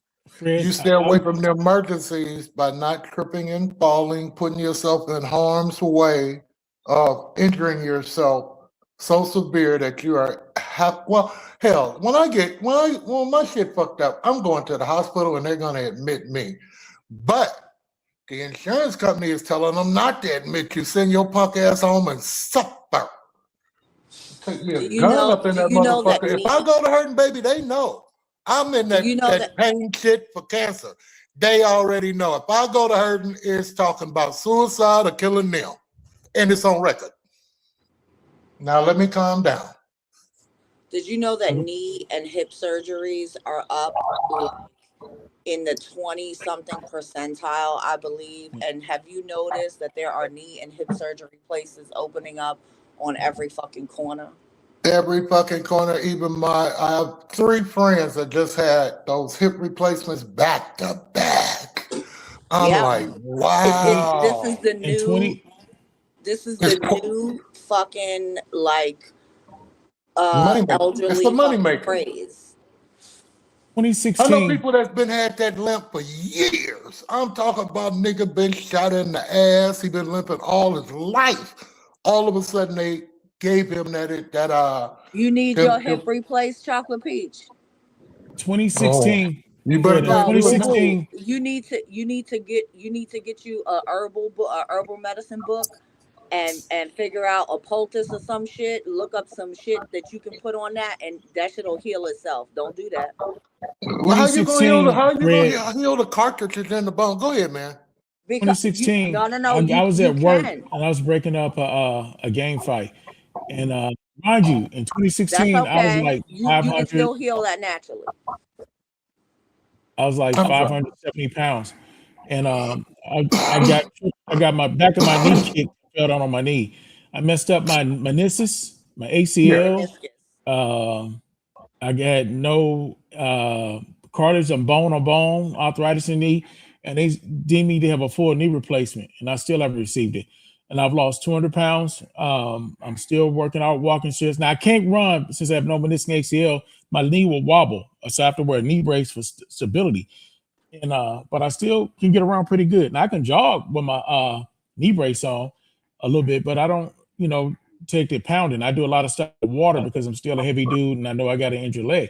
But you don't have to go have the knee replacement. I know a lot of people have them, then they got to get them every 10 years and all that. And if you're really not healthy, you don't want to get it because you put some artificial in your body, it's going to break down and you're going to have more problems. So you really need to try to get healthy as you can. And like she said, do the natural way to do everything. You know what I mean? Some people, in better shape can survive it. My father's turns 81 this year. Last year, he had a major neck surgery in the spine, and it was either had a surgery or be a paraplegic the rest of his life. And, he had a successful surgery because he was in shape. So it don't matter how old you are. But now, on the other side of that, my dad got me drinking pomegranate juice, eating hella vegetables, vegetarian meals. Don't eat. Until he turned 80, he haven't eaten steak in 20 years. They're making him eat steak now so that he can build muscle mass because he had lost so much weight. He lost 60 pounds and he needed some weight on him. So it made him start eating steak and hamburgers a little bit to gain some weight on him and potatoes. But normally he's like fish and just vegetables. So Beautiful. And I like listening at everybody's story. And that's what I come. But I'm going to tell you something personal. Yes, sir. I was scheduled for back surgery December something. Then I was supposed to be there again. I was scheduled to see an orthopedic surgeon on a couple days ago when I was in California. Those people that told me that we want to cut you and put these, hold up. But I've heard that before. That's why when I retired, my back was out. That's why I was a crossing guard. All I had to do was sit my ass down. I had lost the weight, but I failed and triggered it. So I just got to be careful. I ain't got to just run down there and let them put them screws and cut me. I've been screwed and cut 3 times in the back. All I got to do is sit my ass around here and just be motivated, keep a clean mind, and don't get the big head and end up at the Elks. I'm good. When my stepfather had his knee replacement, he didn't do all the stuff they told him. And he kept having scar tissue, kept going back in, declining his health. And he just went downhill from that. This man was healthy. Only thing he ever had was the flu in like 57 years. And then he got 60, had a knee replacement, and then it just went on downhill. So, but now I got a cousin that got 2 knee replacements at the same time about 4 years ago. Both of them at the same time. And she up here running around, doing everything. Got on janitorial service, working, happy grandma, doing everything up there in Seattle. My sister had knee replacements. And my sister had knee replacements, and she pushed people at the airport on part time, what you call it. But she one of them people that if she don't go to the gym, she gets sick. So she a gym rat. So she loved that. So she liked that little part time job. She go over there and push them people in a wheelchair, and that's exercise for her at the Sacramento airport. And she had a couple of knee replacements. So damn. Well, for some people, maybe it works. You know, those people that do work out and that are, but they're doing knee replacements on people that can't even barely walk. How the fuck do you think they're supposed to recuperate from that? They be some, and then they put knee replacements on people that weigh a whole lot. Yeah, that's what I'm saying. You that. already got issues. You got blood flow issues in your legs. You got lymphedema. How you gonna do a knee replacement on somebody like that? They're never gonna heal. It's money. Shit, they don't care. Shit, as long as they get paid for that shit. I see people out there at the hospital, their legs and shit be so swole. I'm talking about swole. Yeah, and that's that then they lymphedema have shit. them already wrapped up, and they Yep. still. I'm like, how is this gonna work out? How is this gonna work out? What is going My on? legs used to, when I was heavy, my legs used to, you know, sometimes my ankles would swell up or whatever. If I was sitting down too long, whatever, I couldn't take that shit. I was like, I can't operate like that. My feet and my legs cannot be swollen. I was like, nope, this has to stop. I'm talking about all the way up to the thigh, man. I'm just saying, I don't know what. I know. I have a girlfriend that has really bad lymphedema because she has like cervical cancer or something. And then she ended up gaining all this weight. She's like fucking 350 pounds. Her legs just split open. It's so bad. And she keeps them wrapped and they split open and then they ooze this liquid. And I can't imagine trying to get around like that and trying to do anything.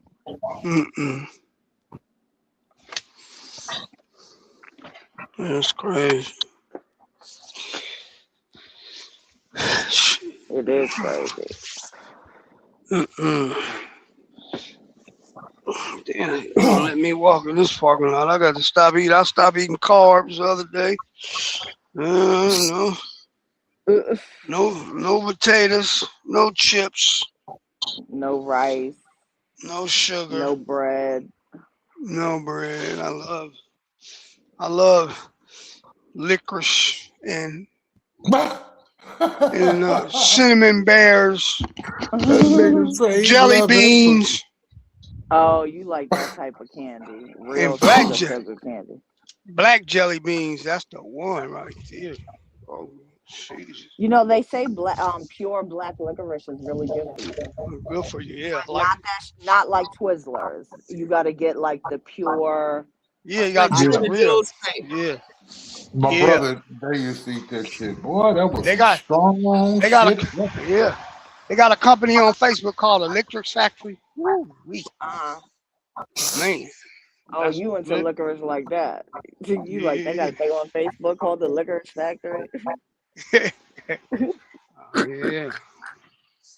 I love it. Yep, no candy. I was sitting in a chair. And my wife took a picture of me watching the Super Bowl.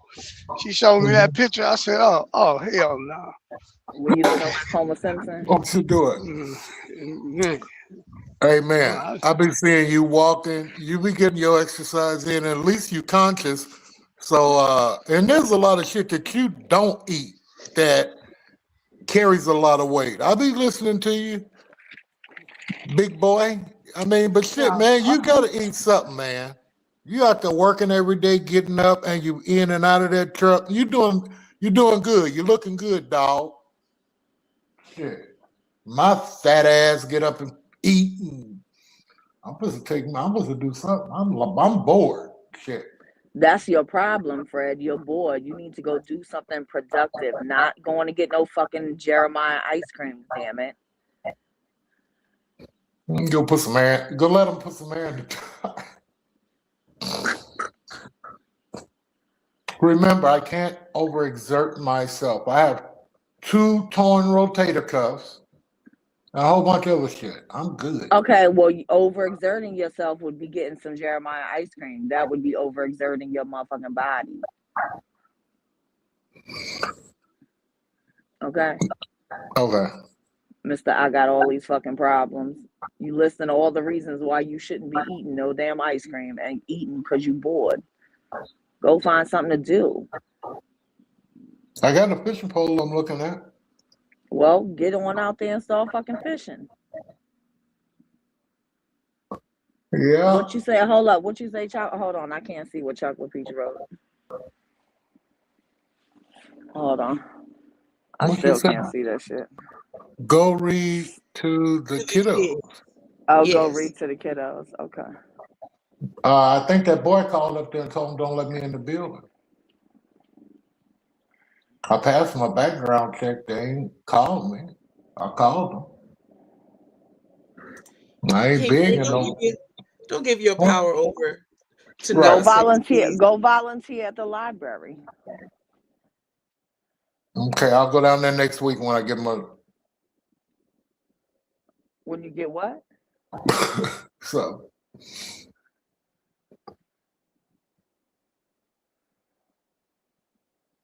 Yeah. Where's your wife at?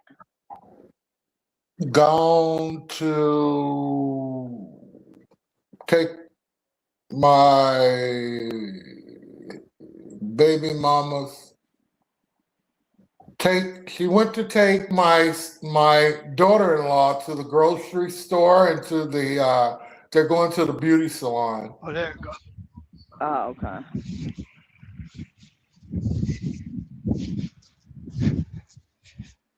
Fred, what's the weather like out there? Like it is out there. You can't see, look. Ain't shit. Oh. Yeah. It's warm out here today. Shit. Alabama should be hell. What you say? Alabama should be warm. Shit. It's 72 degrees today. That's nice. Yeah, we just It's got an cloudy overcast. though. Yeah, we have an overcast too, but it's warm. Yeah. If there wasn't no overcast, it'd be beautiful.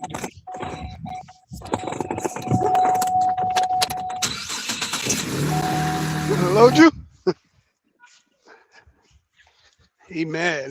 Many be mad. My appointment ain't till 1 o'clock.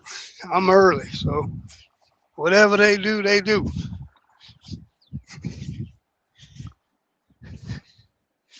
Why is he mad? Because you're early. Nah, them Indians, they be mad. They come and can't get mad at them if they can take you early. They can take you early. If they can't, then they can't. That's how. Yeah, but that's how this.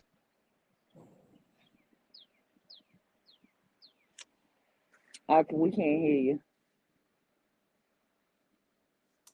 Let me see if I can bring it back. Let me see.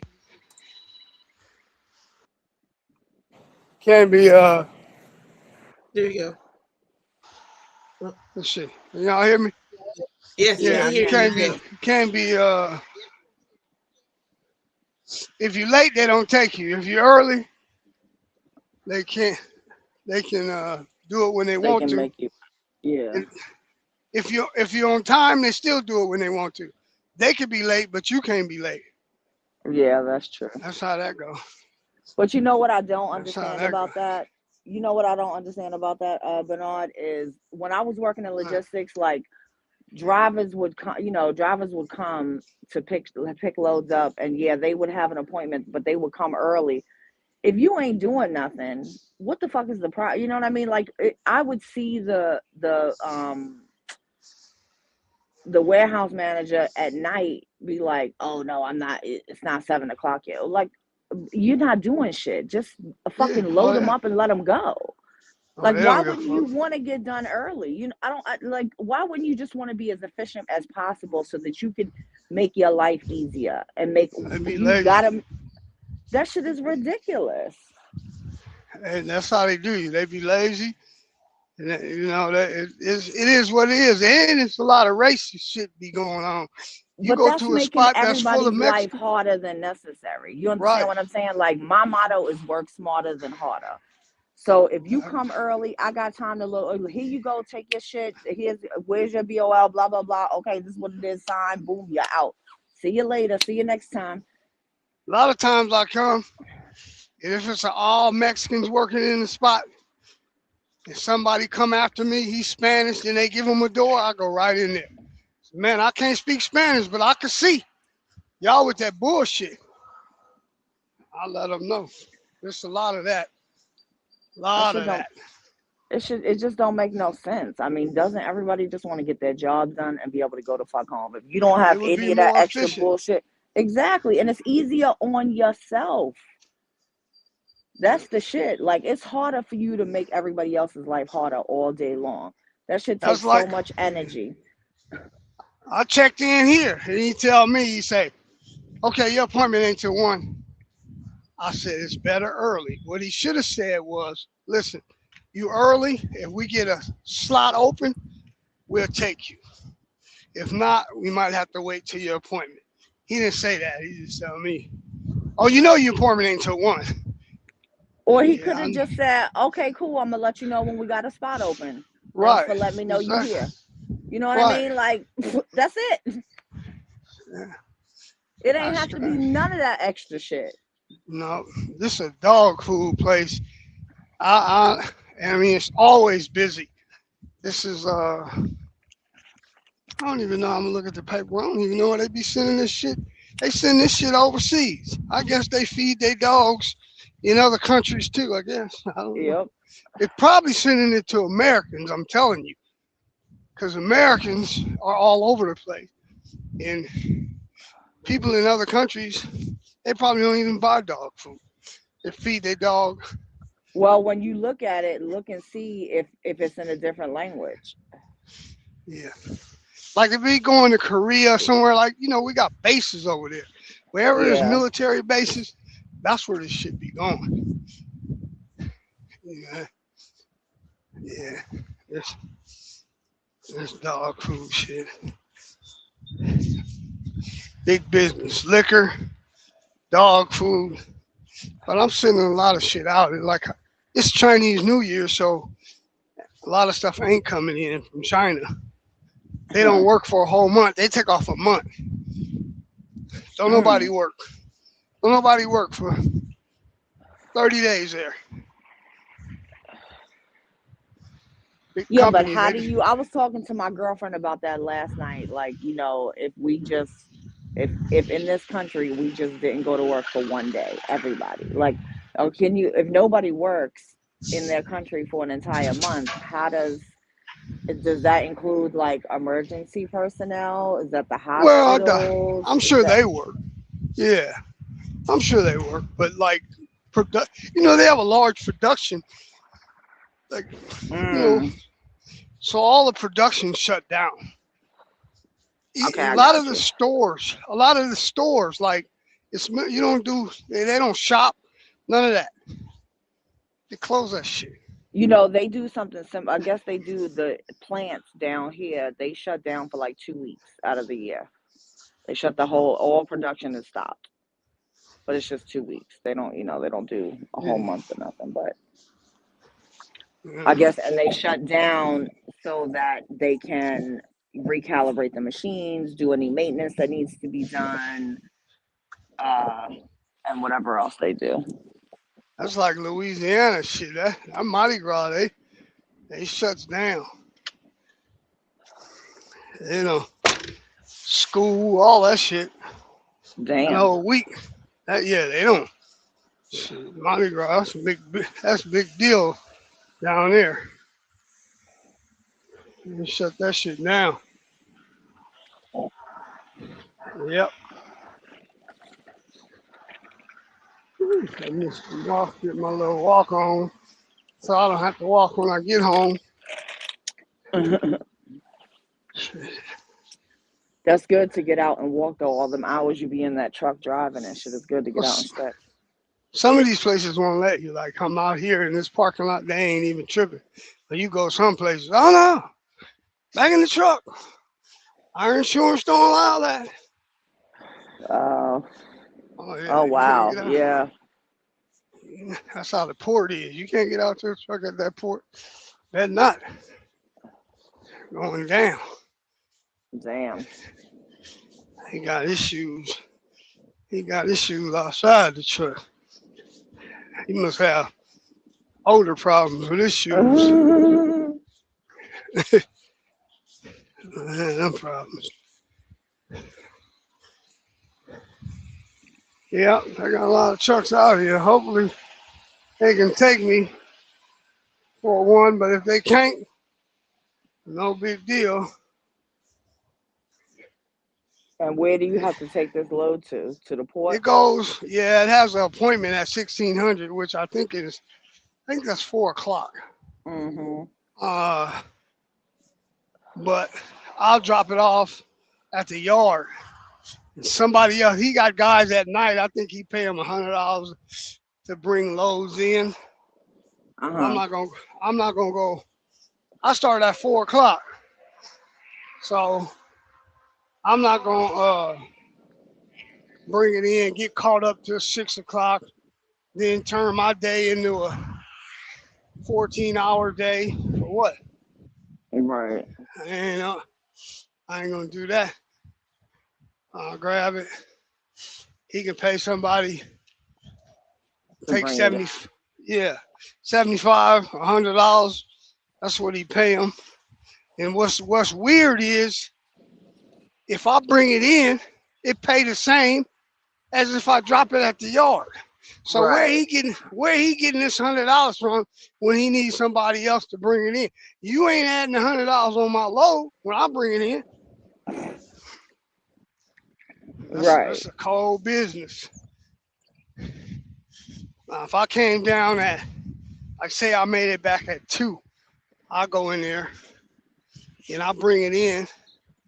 And if I need to pick up a load, I can pick up an empty container. So just kind of turn around. It helps me for the next day. Right. I got to go in anyway. He knows that. So he's like, shit, I don't have to pay him. He got to go in there anyway. So it's crazy business. But when you got to deal with a lot of trucks, you got a lot of headache. He's probably got 15 trucks of his own. I don't even know how many owner operators work for him. 5 or 6 that I know about. So anywhere between 20 and 25. Yeah, so it's a few more that I don't know. So he has to deal with that on a daily basis. And he runs the whole thing himself. He don't have no staff. No, it's just him, and then he has a dispatch that's in India that he only has to pay like $500 and something a month. I go, what? What the fuck? Yeah, it's a lot of that going on now. A lot of dispatchers, a lot of brokers, they hire dispatchers in India, and these guys, it's nighttime over there, so they up all night dispatching, and they make $500 or $600 a month, which is a lot of money. They live well. It's the same thing out here with customer service reps. Like during the holidays, myjobwine.com, instead of hiring people here in the States, they hire this whole group from the Philippines called Partner Heroes. And they give them like a little bit of training, and they cause more problems in a little bit. Like we lost so much money during the holiday seasons from them promising people refunds and product. But I guess because the amount that we lose doesn't outweigh what we spend for them, so they keep using them every year. I hate when I call them. When I call them and I ask them, "Are you offshore?" They say, "Yeah, I need to be transferred to somebody onshore." Because it sounds like they're reading from a script. Yeah, then exactly. Then you say something, then they say, "Oh, well, thank you for that one." What the fuck are you talking about? Right. I hate that they train them like that. I'm like, why are you training them to? That's not how American people speak. Yeah. That's not how we don't talk like that. Yeah. Or like, the ones I get when I call DoorDash. When I call DoorDash and they're like, "Oh, Nakia, I thank you for being a valuable dasher and that since da da da da. And we'll get you the help that you need." I'm like, oh God, can you just do what you need to do and get me off the phone? I don't want to talk to you anymore. Right? Yeah, It's yeah, like, yeah, I'm like, no. yeah. It's difficult, And then and they start they'll mess some talking. shit up too. Shit. Oh, they will fuck some shit up in a minute. Let me tell you, with wine.com, this guy, he was sent the wrong wine. He was sent 600 bottles of wine. Oh, 600, not 600 bottles, $600 worth of wine. That was not what he ordered. They told him to keep it. and Plus, they we will were give going him to his money. refund him for the order that he paid. And so when the person got to me and said that they were giving a refund, I said, that's not what should happen. But I had to put them on hold and talk to one of my leads. And the lead went through all the notes. And that's nothing. They don't leave notes in the records. They will just sit there and talk to people or chat with them and won't leave any notes so you know what's going on. So the lead had to dig deeper. And he's like, I'm sick. I'm like, what? He's like, we have to refund them because two of the reps from that organization promised him a refund, so we had to give it to him. Wow. I'm like, this Shit, person just got straight over. I would be calling every year during that season and just waiting for them somebody to fuck some shit up so I can get some free shit and get my money back. Mm-hmm.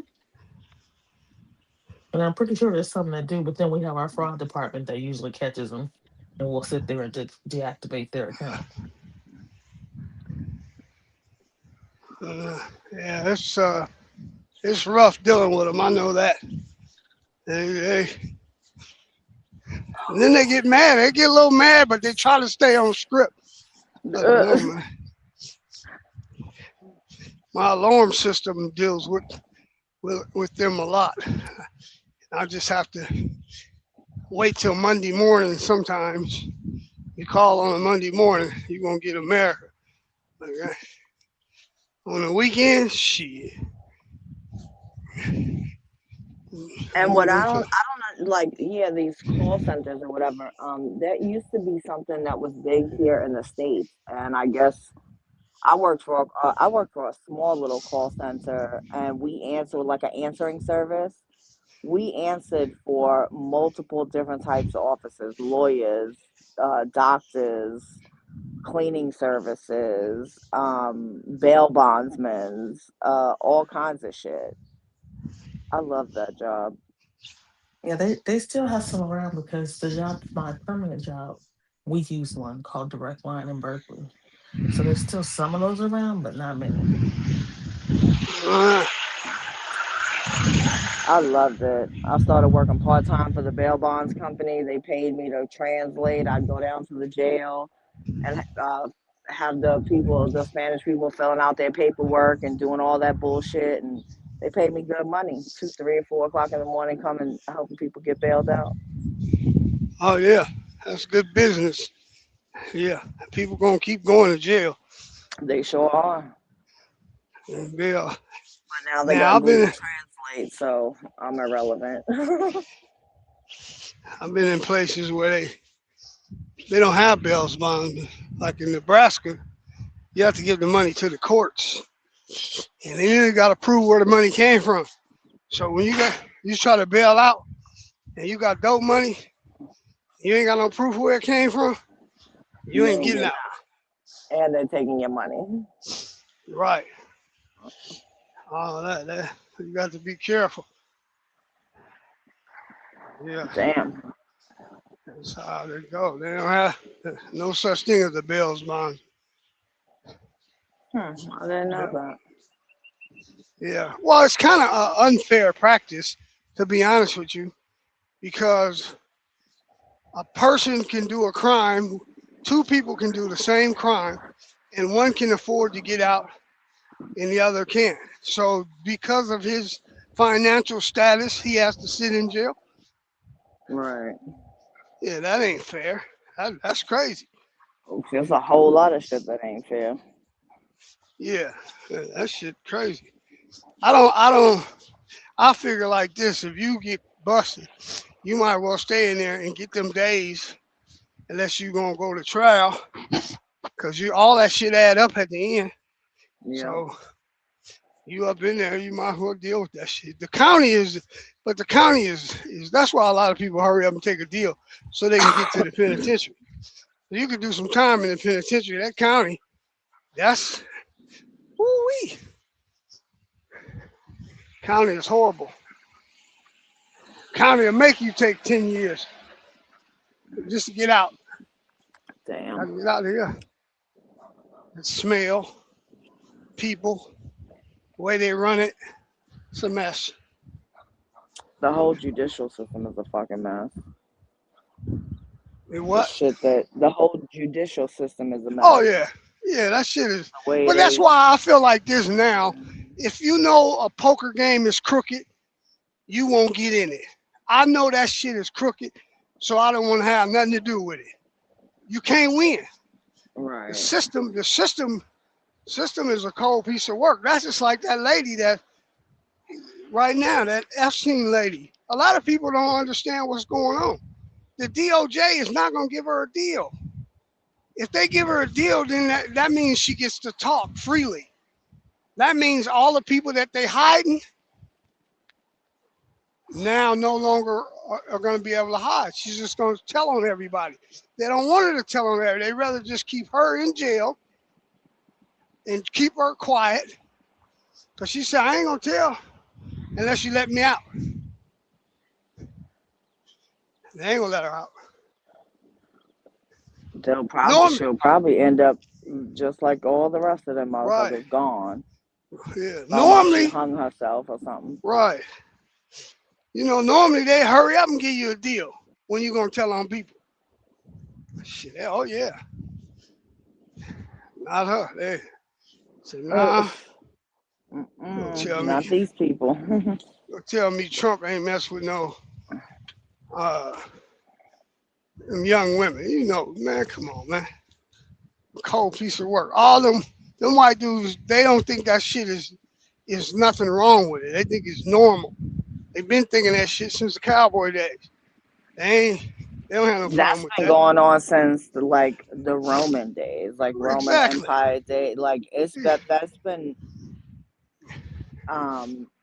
if you really look at the fucking history of sexual, like I don't know if you've ever seen the movie Caligula.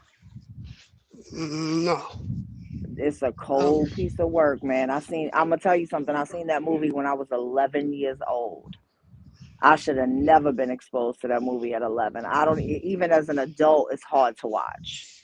Wow. But it really does depict how Caligula was this Roman emperor and how they lived in those times. It was based off of a fucking true story. It's really a porn, a sick fucking porn.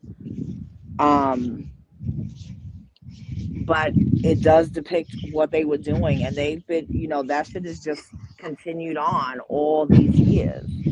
These sycophants are just, they're out here. And they're in our government, they're in our neighborhood, they live right next to it, they're everywhere.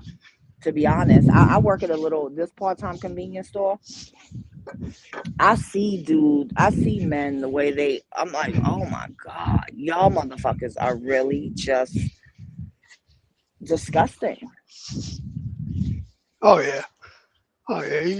Something gotta be wrong with you in your mind. They're everywhere. Oh yeah. Oh, absolutely. Deviant. Absolutely. Especially in other countries, it's like they don't mind. Yeah, Philippines. It's normal. Yeah. For them. Yeah, it's kind of normal in other countries. They allow it. Yeah, Costa Rica. America started to go over there and arrest people for that. They go over there. That was the place for them to go. But what the fuck do we look like going and arresting people and doing shit, arresting, anybody else when our own fucking authorities are doing the same exact thing? You know what I mean? Yeah, this country is a mess. How can you arrest a fucking private citizen for something that for the same crimes, even worse, that you're committing? I don't Yeah, understand. well, How can yeah, that's you what I be mean. the judge and the jury when behind closed doors you are You're doing the doing same worse? thing. But you seen that? Or even worse, because you have power. Yeah, you seen that clergyman that Trump and them. He was some kind of religious, something to Trump, and he got caught with messing with the little girl. I think he got 2 years probation. Yeah. And it's crazy because there's a guy. It's crazy that you say that, because there's a guy in Athens, Alabama, that just got arrested in Limestone County. Or not just arrested, just got 3 consecutive life terms for drug trafficking. But pedophiles get to fucking go free and live amongst the fucking the regular fucking neighborhood, and people that kill people, murderers. You know what I mean? It's like, what the fuck? I don't understand. 3 consecutive fucking life sentences at the age of 35 for drug trafficking. In Alabama? Yeah. Oh yeah, that's par for the course out there. They're crazy. That's like Texas. But there are people doing vile things to children. They don't care about that. They have trafficking children. It's unbelievable to me. Yeah, they have the cases already the way they have it set up. That's how it is. It's ridiculous. And these are sick people. I told y'all about the boy in that I call him Tucker. But anyway, he was in prison he liked little boys, like 16-year-old boys. And he had been in jail a few times. Got out, so he was in. He just did about he did 8-10 years, something like that. He went to the parole board. He came back. And people used to like me because I talk to people. Man, y'all don't ask the right questions. So I said, Tucker, let me ask you a question. What? I said, listen, man, what you gonna do? What they tell you? He said, well, they told me if I ever do anything again, I'm never getting out. I said, well, Tucker, what you gonna do? He said, well, let me ask you a question. I said, oh shit. Oh, question. What a question. He said, let me ask you a question. I said, what? He said, if they told you you could get out today, but you could never have sex again, are you coming back? Bernie, what would you do? I said, that's what he asked. That's what he asked me. Yeah, I'm trying to get a little bit. And so that's telling me that he ain't done. He gonna do what he do. And now he actually works on the Vegas Strip. So he right there with a whole bunch of prey. Yep. And he so. And he probably pays to play. Oh, he do because he does the same habits in jail. Like little boys hang around him. He got a few dollars and they around there. You see him coming out of his cell with bags of shit. And that shit ain't for free. Tell him what they got going. And he's protected by his people because of his craft. He's an artist. So he do a lot of work, and he make a lot of money, and he pay them white boys. That's how he stay on the yard. And that's how penitentiary works anyway. And, politics. Right. You pay to stay. Oh, it's a lot of politics. It's a whole, like you were saying, it's a whole world in there. Like, oh yeah, it's a lot of shit that happens. Yeah. Yeah, that shit is. And there's a lot of money being made in there. Oh yeah, absolutely. Shit. All these, I mean, let's say All they you bring do it is in. bring your craft to another level inside instead of out in the street. Even the guards. Let's say you Yeah, you can get $700 for a phone. So if you bring in 2 a week, that's $1,400 a week. Yep. 28. That's that's what is that? 4,000 what a month? I saw somewhere on social media where this guy was in jail and he had a cell phone, and he said that it don't make sense for him to get out of jail because he makes over $4,000 a week in jail, and he barely made $500 a week when he was out. So he might as well stay in jail and take care of his family. I'm like, And you know what they do? Oh, They yeah. send that money, they Venmo or Cash App that money Absolutely. to their baby mamas or their wives or their mothers or whoever. He said, I can take care of my family better in jail. I'm like, is Listen, this guy man. serious? When they made tobacco illegal, that was the worst thing they could have did, because when a guard get caught with dope, he get fired. When he get caught bringing tobacco in, it's just a write-up and contraband. They don't know if it's his or what he bringing it for or nothing. It's not an illegal substance, so they can't do nothing. Or when they catch an inmate with it, they catch you with drugs, they can give you another charge. When they catch you with tobacco, they can't do nothing to you, and it's worth a lot of money. It's worth a lot of money. So at the little gas station that I work at part time, we buy Bugler, the Bugler tobacco. We buy it in bulk because the kids that work at Captain D, or men that work at Captain D's next door, they work on work release. So they come in and they buy them like 5, 6, 7, 8, 10 packs at a time. And they take them back and make money in the fucking prison or in the county jail, wherever they going to.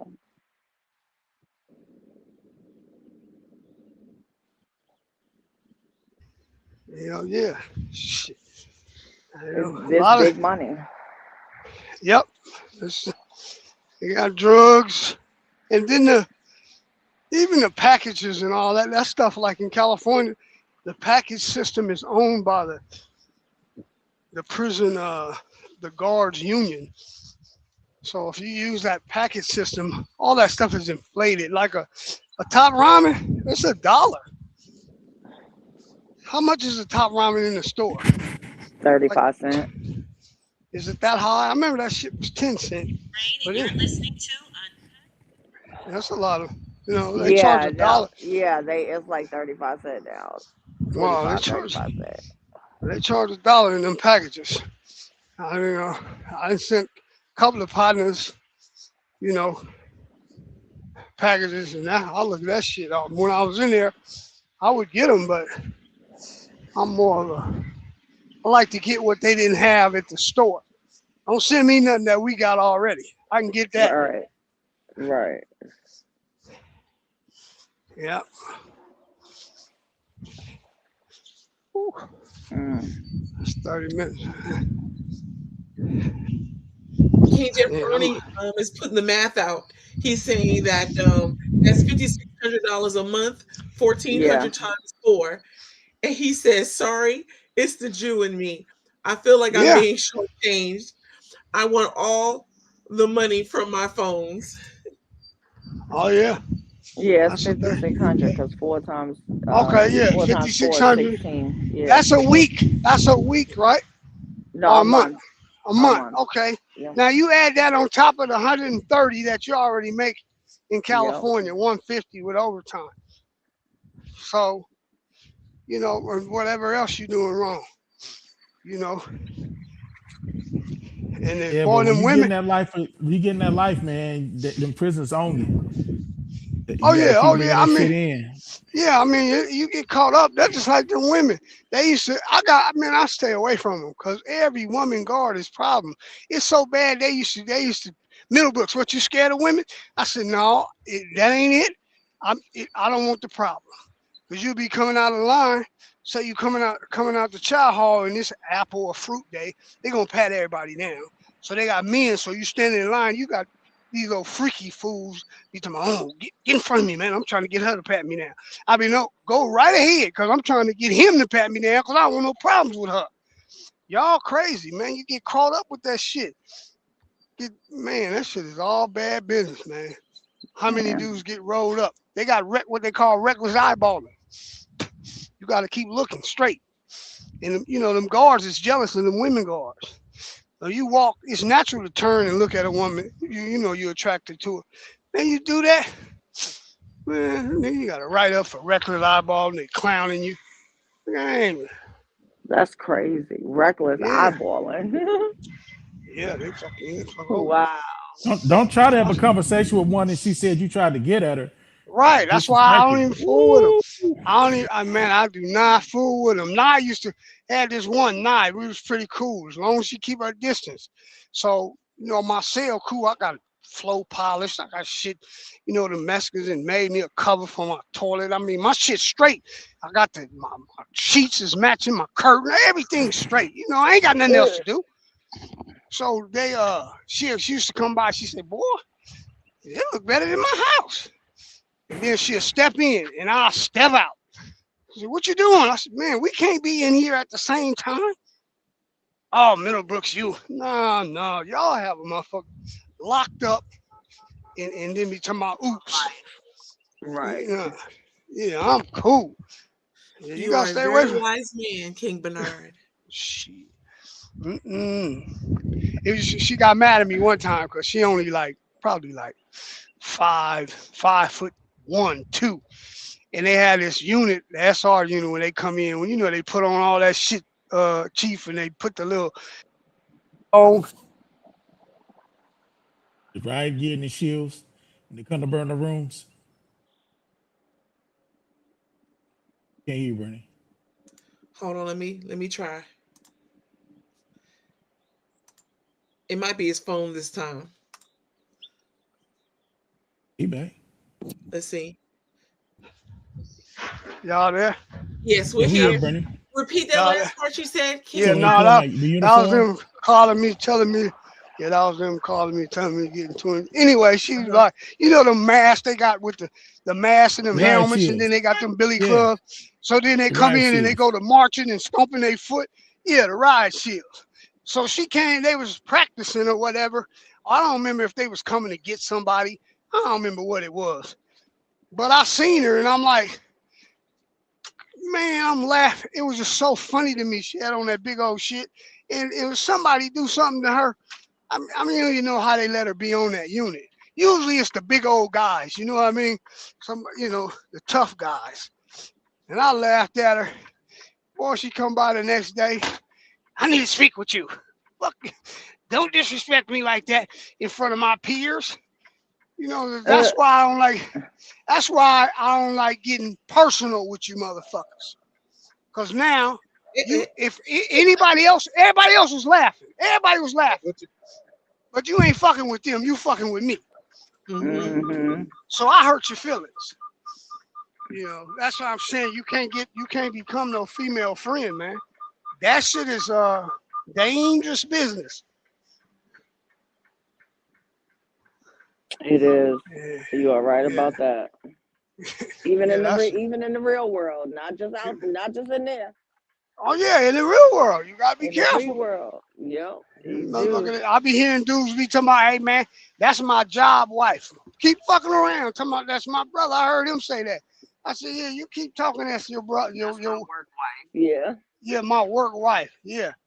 Yeah, that shit dang on. You gonna Don't say that shit shit where you one eat at. time Don't and be sitting shit at the where you divorce eat. and be sitting at the divorce attorney's office. You right, King Yeah. Chief. Yeah, though. I ain't never in my life had to date somebody that I worked at. I never did that. I never believed in that. I saw my partner and his girlfriend getting the biggest fight at work and said I would never go through that. And then everybody in y'all business, everybody you work with, you see every day in y'all business. Oh yeah. Then I saw another guy that I know. I ain't gonna call his name out because people watching, but he had 3 wives and all 3 of them worked at the job. Come on, Oh, I ain't gotta Lord. say no more. Dude, Can you No, date no. outside your damn work pool? You got 3 damn wives at the same job. Mm-mm. Oh Lord. Come on, No. bro. Keep it us all along. That's trouble. Oh yeah, sure is. Our sister Chocolate Peach said to you, King Bernard. She says, "Hey Bernard, did you see?" Hold on, King Jefferoni, I'm coming to you too. She said, "I'm sorry. Hey Bernard, did you see the video of the guard that kept talking crazy to the inmate and he stomped her and another guard out?" Yeah, I've seen that happen. I've been there on the spot but that I'm gonna tell you something. He might have been okay that 1 minute, but he won't be okay for about 6 years. He going to the hole. He gonna be out 1 hour a day for the next 5 or 6 years because he let her get to him. He should have walked away. He should have, man. I'm talking about, and then if they press charges, depending on what county they in, if they press charges, he not only is he going to the hole, he gonna have to do some more time. Wow. Press charges. I worked in juvenile in the juvenile hall in California, and the guy used to teach us defensive tactics. Got into it with a kid. Now, I saved his ass the first time he almost had it with this kid because I'm like 6'3", and the kid like 6'2". He damn near my height, and we're no little dude. And we taught, military trying to defend ourselves. But I told him, stop messing with them kids like that. So dude took it on his own to keep it up, and dude broke his jaw. 1 hit, shattered his jaw. So you got to realize, just because somebody looked up and just because you got a badge, I ain't never seen a badge never keep somebody from getting their ass whipped. You always respect people and demand respect and keep your head on the swivel. That badge ain't gonna protect you. That badge just get you in and out those gates so you can go home at the end of the night. That badge ain't gonna protect you guys. No. All right, Bernie? It ain't, and then, I mean, the sad thing about it is, you'll be surprised how people know people. Like guards, everybody know where you, especially like places like Vegas. Man, Oakland too. I know. I Cadillac in San Quentin, Solano County, just because I knew half the guards, or either they knew my sisters and brothers in the church I went to. You know them. Yeah. So I mean, if somebody want to touch you on the outside, I mean, that shit is very possible, man. You gotta, that shit they is saying really... they saying the nurse that it'd be like the nurse. You know them from the church because your mama sang at everybody's funeral in the church. So, I mean, you go to your counselor, that counselor up in them penitentiaries, you talk to him. You shoot a kite to your counselor and tell that motherfucker, I ain't never did no time and some shit going on at home, and I'm going to kill myself in this motherfucker. He going to give you the phone that same day. You don't have to say, I'm going to kill myself, but you just tell him, hey, man, look here, man. I ain't feeling right. I need to use, he said, how can I help you? You get to know I need to use that phone right there. I used to psychologically beat up the police. They couldn't do nothing to me. But I used to tell them, you guys locked down. I go, man, that don't impress me, man. If you want to impress me, turn off the lights. You can't do that. I'm finna go in here and turn my TV on and relax, and then wait for you to bring my meal, my mail, and whatever else. I ain't got to worry about my wife cheating on me. Because I know she probably got a boyfriend. You worried about it. Your wife, I used to tell her, most of them are divorced, alcoholics. I said, man, your life fucked up, man. Don't you want to be like me? I ain't got to worry about no motherfucking bill, nothing. I leave my TV on all night. I ain't got to worry about an electric bill. I ain't got to worry about shit. I used to tell her ass, shit, man, I'm not locked up. I say, shit, the people is locked out. Y'all talking about society. Man, I'm cool. But I used to hate it. Bernard, you get your two of them fans, and put on you in them headphones and sit there and watch your TV. I'm chilling, motherfucker, I'm doing my chilling. I don't laundry. give a fuck. Yeah, Shit. laundry shit. Go pick up my laundry. Y'all got my mail. If I want to go eat in the child hall, it'll be ready at 5. I said, you ain't got it like that. I used to tell the police that, man, y'all got to worry about all kind of shit, man. You motherfucker. I know you motherfuckers, alcoholics, divorced, all that shit. Y'all fucked up. What Stanberry, he come in there every morning smelling on a Saturday down there and go to motherfucking beating on the garbage can with his nightstick and passing out Marlboro cigarettes, all that old bullshit. Just beating on the garbage can. I don't get that. I became pretty good. I got one friend right now. I still he live in Vietnam. I could call him. He went over there with his he met a woman over there. He said he get like $4,000 or $5,000 a month retirement. He said he was gonna leave. His name is we call him New York. Cool cat, man. You get to know if you stay in jail long enough, you know a lot of the guards, and the ones that's cool, and then the ones that's just full of shit. You know, that's just, yeah, they're gonna watch out for you. Shit. Yeah, I had front row. I at the front. What you know how in county jail and all that bullshit. You know how they set them bunks up to where you can watch TV and then they give you old fucked up bunk. I had a partner of mine I went to school with. He said, Fred, what the fuck you doing in here? He said, act like you don't know me, but I'm gonna put you up here where I can watch your fat ass. He put me right there by the TV and shit right there. He said, man, don't go to fucking around with these people. And I don't know what you're doing in here. You don't know nothing about this. He said, but you need to get your ass up out of here. Just like that. He said, I'm gonna put you up here where I can watch you. And then up there in Fairfield, at shift change, man, it's a guard. At shift change, you know, they do mail at shift change, right? Right after shift change. Or right then and there. This motherfucker say, Crosley. And you go all the way up there and he stand over there by the wall. And I stand over there.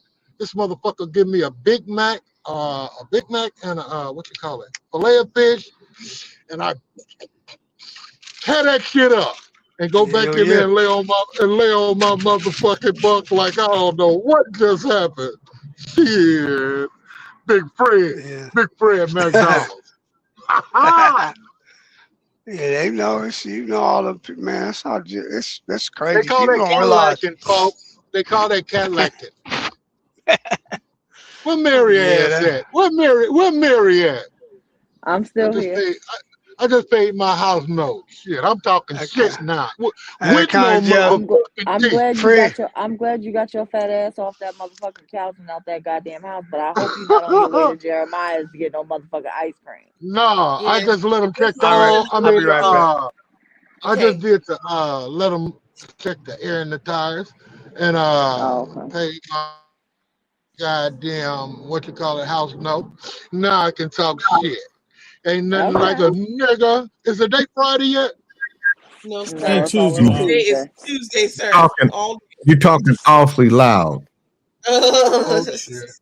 You know what I realize is this. You're a nut rider.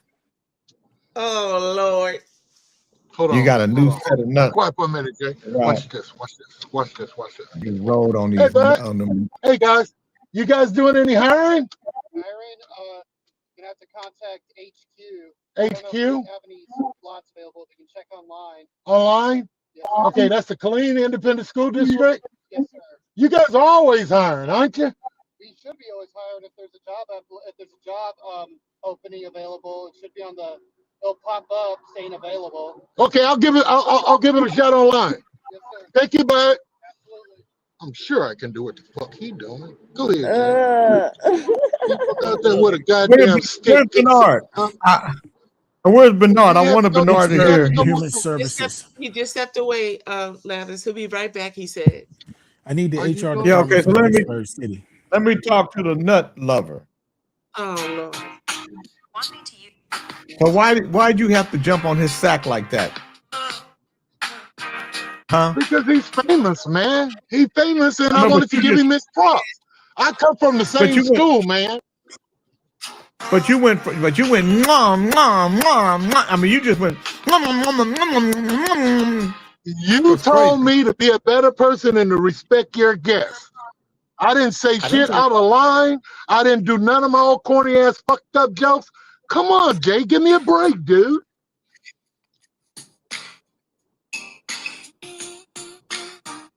That's some good yeah. sounds right there. I like that. I like that, Jay. It's been a long time since the last time, but I remember every time you crossed my mind. It's been a long while since the last smile, but I remember where and how you caught my eye. It was a good day, I think a Sunday.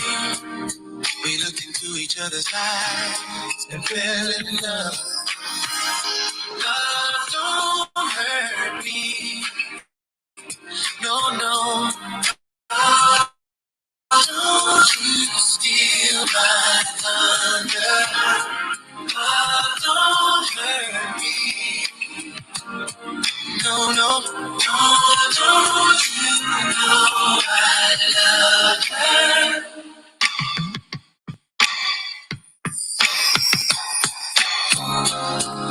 We had some hard times to define by. I'ma set on my mind by letting go. But in the meantime, got to be me time.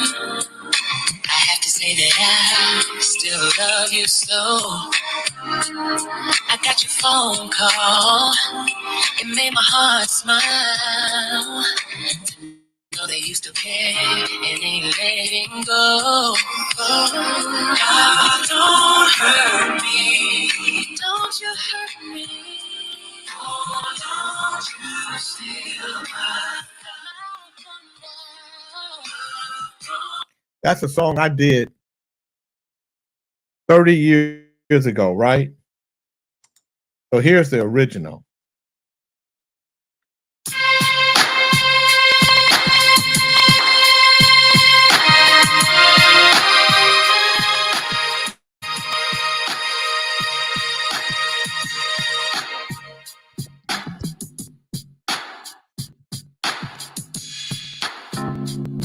It's been a long time since the last time, but I remember every time you cross my mind.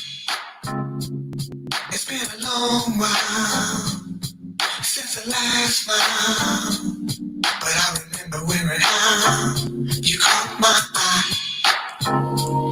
It was a good day, I think a Sunday. We looked into each other's eyes and fell in love. Love don't hurt me. No, no. That's the original. I'm trying to see what happens if I modernize some of these.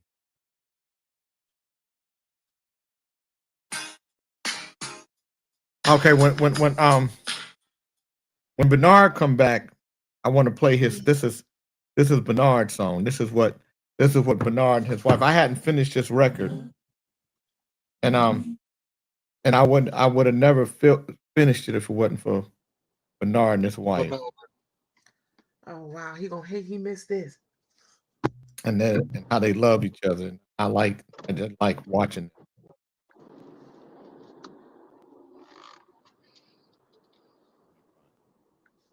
Oh, my love is You Can't Kill My Love. Here it is. Hold on. I gotta put it.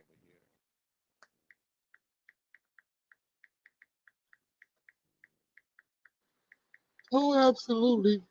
Oh, absolutely beautiful scissors. I mean, Jay, that's absolutely lovely. Why you throwing me under the bus?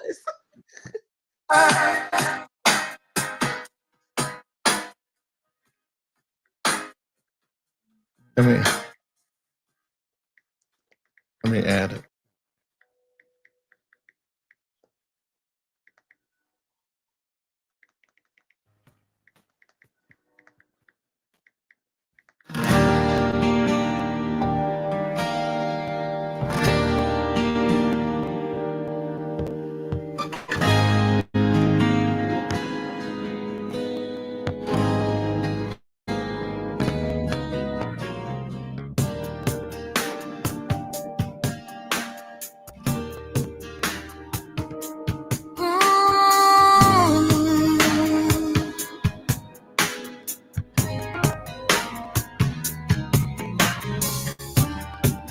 I'm gonna love you anyway, baby. Even if you walk away, baby. I'm gonna give you everything I got. I'm gonna love you, I ain't gonna stop now. And when I see you on the street, baby, you can always count on me, baby. I'm gonna be the one who never leaves.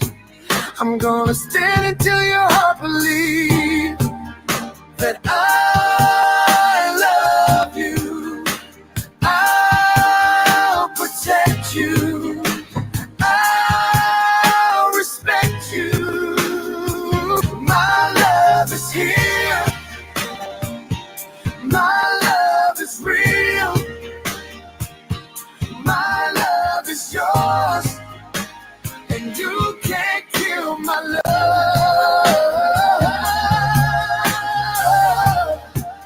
I'm gonna say it every day, baby, that my love is here to stay, baby. I'm gonna tell your family and your friends, once my love has started, it will never end. And I am gonna tell the truth, baby. I stand on business for you, baby. I'm to the bone when it comes to us. And I'm coming home, you don't need to fuss. I love you. I'll protect you. I'll respect you. My love is here. My love is real. My love is yours.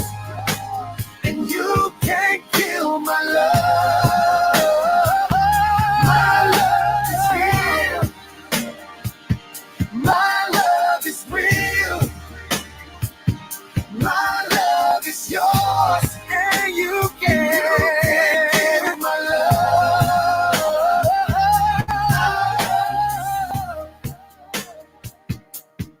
Yeah, yeah. Yeah, yeah, yeah.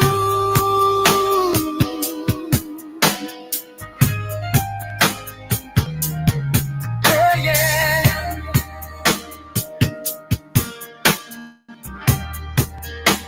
Yeah, no, no.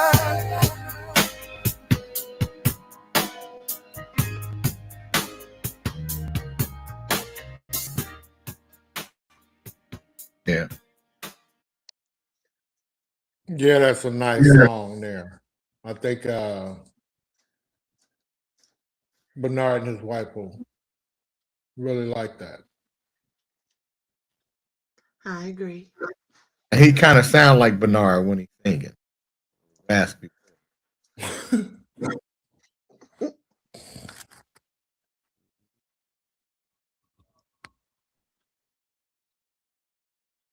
Giving love, baby. I want to get back. I'm trying to find another track that I did a while back. Can you imagine 3 women on your ass at once? No, thank you. What are we talking about? That What was are we from a talking previous discussion. about? So who had 3 women on them? King Bernard was speaking, and King Chief were speaking about um, the fickleness of women. Well, that's true. They do. They are fickle. Of some women. The qualifier is important. Yeah, not all women. Thank you for listening. Women have a special trait. They all have.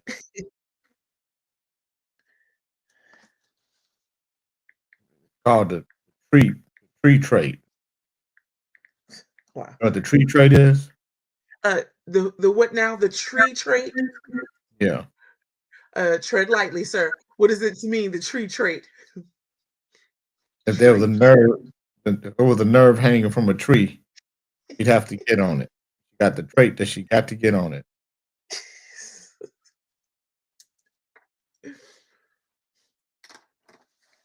Oh, there's a nerve hanging from that tree?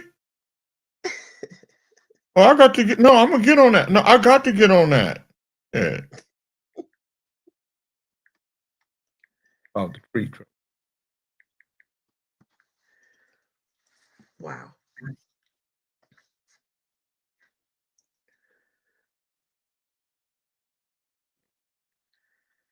So if you ever see a woman and she on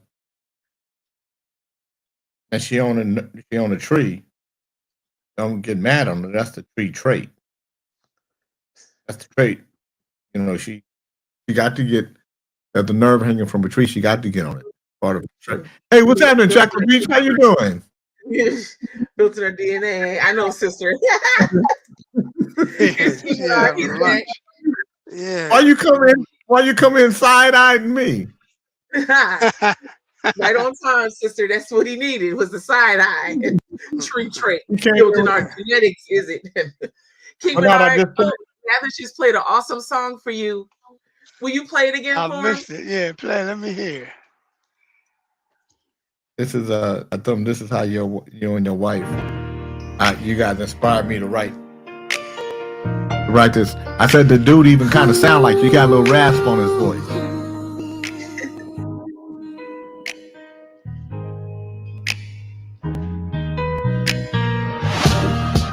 I'm gonna love you anyway, baby.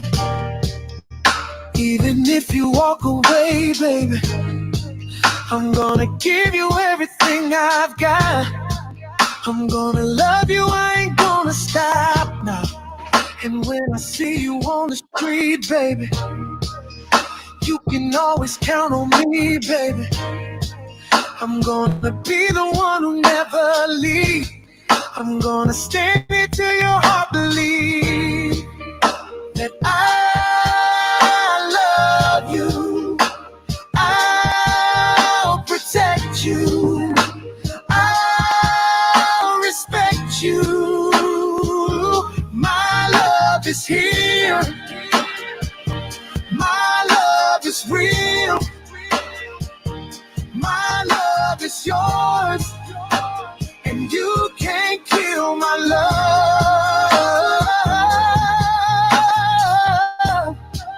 I'm gonna say it every day, baby. My love is here to stay, baby. I'm gonna tell your family and your friends. Once my love has started, it will never end. And I am gonna tell the truth, baby. I stand on business for you, baby. I'm to the bone when it comes to us. And I'm coming home, you don't need to fuss. I love you. I'll protect you. I'll respect you. My love is here. My love is real. Oh, my love is yours. And you can't kill my love. My love is here. My love is real. My love is real. My love is yours. My love is yours. And you can't kill my love.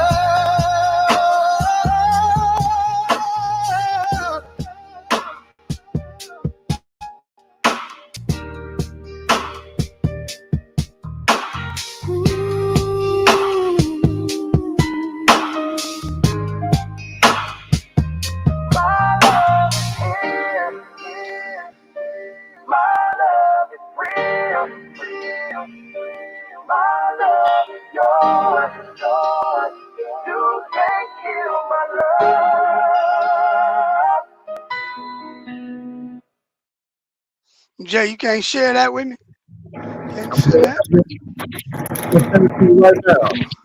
We're gonna send it to you right now, Big Pimpy. Look at you, boy. Y'all gonna do that? No disrespect. What is your wife's name? Yvette.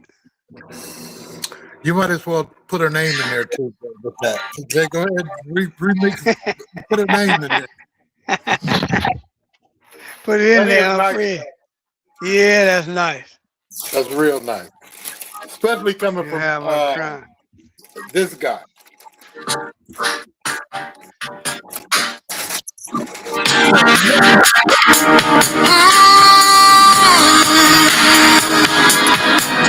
I'll make like one.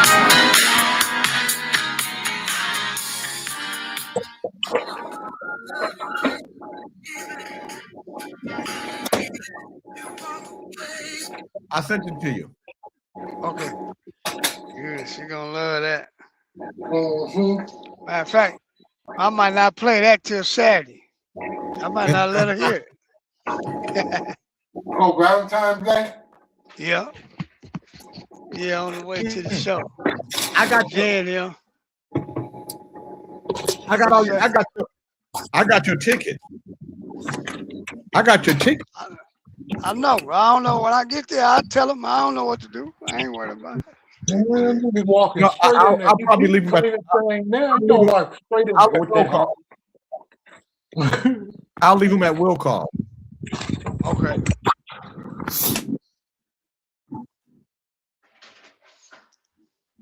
Yeah. Snitchy gonna be there, huh? Looking all sharp and shit all the time. You look like you part of the show. I'll be there. I'll be sure to remind Lathers to leave him in will call.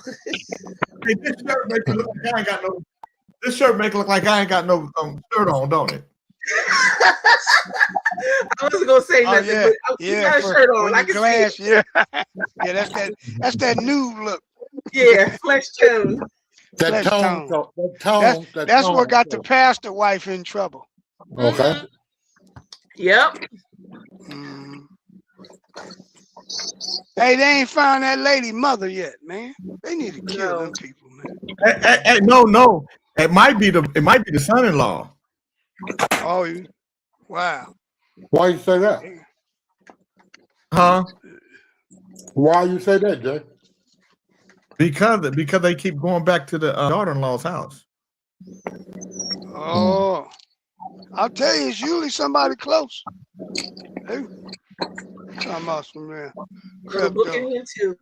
See, I, y'all probably think I'm crazy, but I think they need to cut their head off in public, on TV, cable. Shit, something. Stop it. We too soft on. We too soft on crime. Now we know you got some bodies in the back of that truck. No. Cut their head off. You don't go around and taking somebody's mama. I wish somebody would take my mama. God bless them. Man, that's crazy, man. That woman took that man. Come on, man. And then she feel like it's my fault because my mama, I don't know if her mama got that kind of money. They probably after the daughter money. Uh-huh. The daughter. Oh, he owed a debt. He owed a debt. He owed a debt that he didn't pay. They told him, don't fuck around and get your mom-in-law key. Right. Make no sense.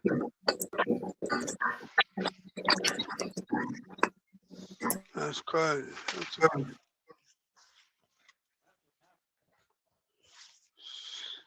Wow.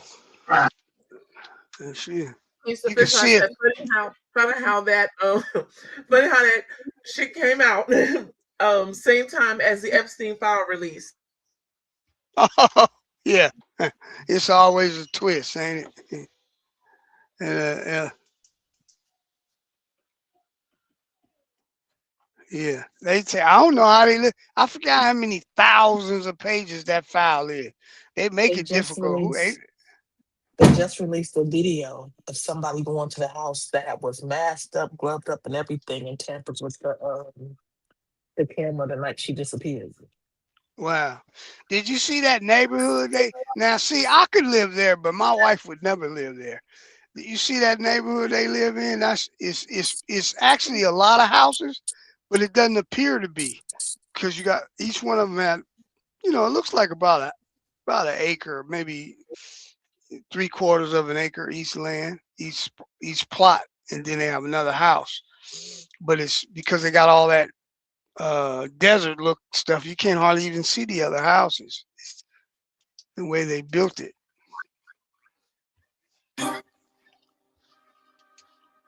They got all kind of shit out there, snakes and all kind of shit. I don't know if I want to be out there.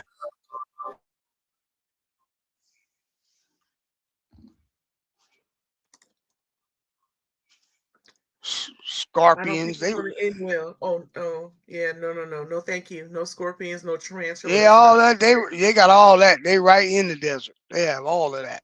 No, thank you.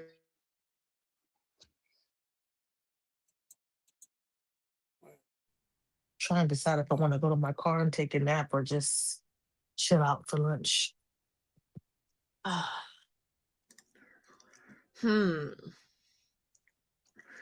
You have the office to yourself, sister, where it's quiet? Right now I do, because everybody else just left for lunch. So I might just close the door and put my head down. Go with what's most comfortable. Yeah, because the car is probably going to be cold because I have to walk into the garage and I probably end up having to burn some gas, turning the heater on. And you already got comforts in there going already. Yeah, I already got my heater, my space heater is right at me right now. I'll tell you, I don't know what it is. I don't know if it must be because I have low iron because I'm always cold. My heater is always on here in my office.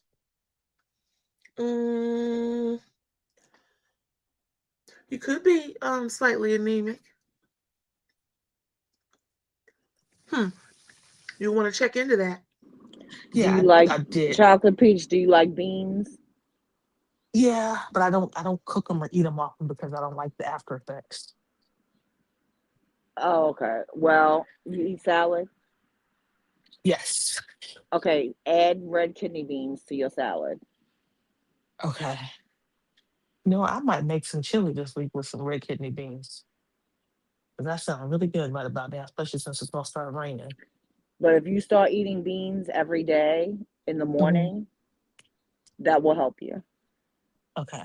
I just started taking an iron pill because of perimenopause and the excessive stuff. Yeah, my iron is Well, low. look up beans and perimenopause. This all goes hand in hand. Okay.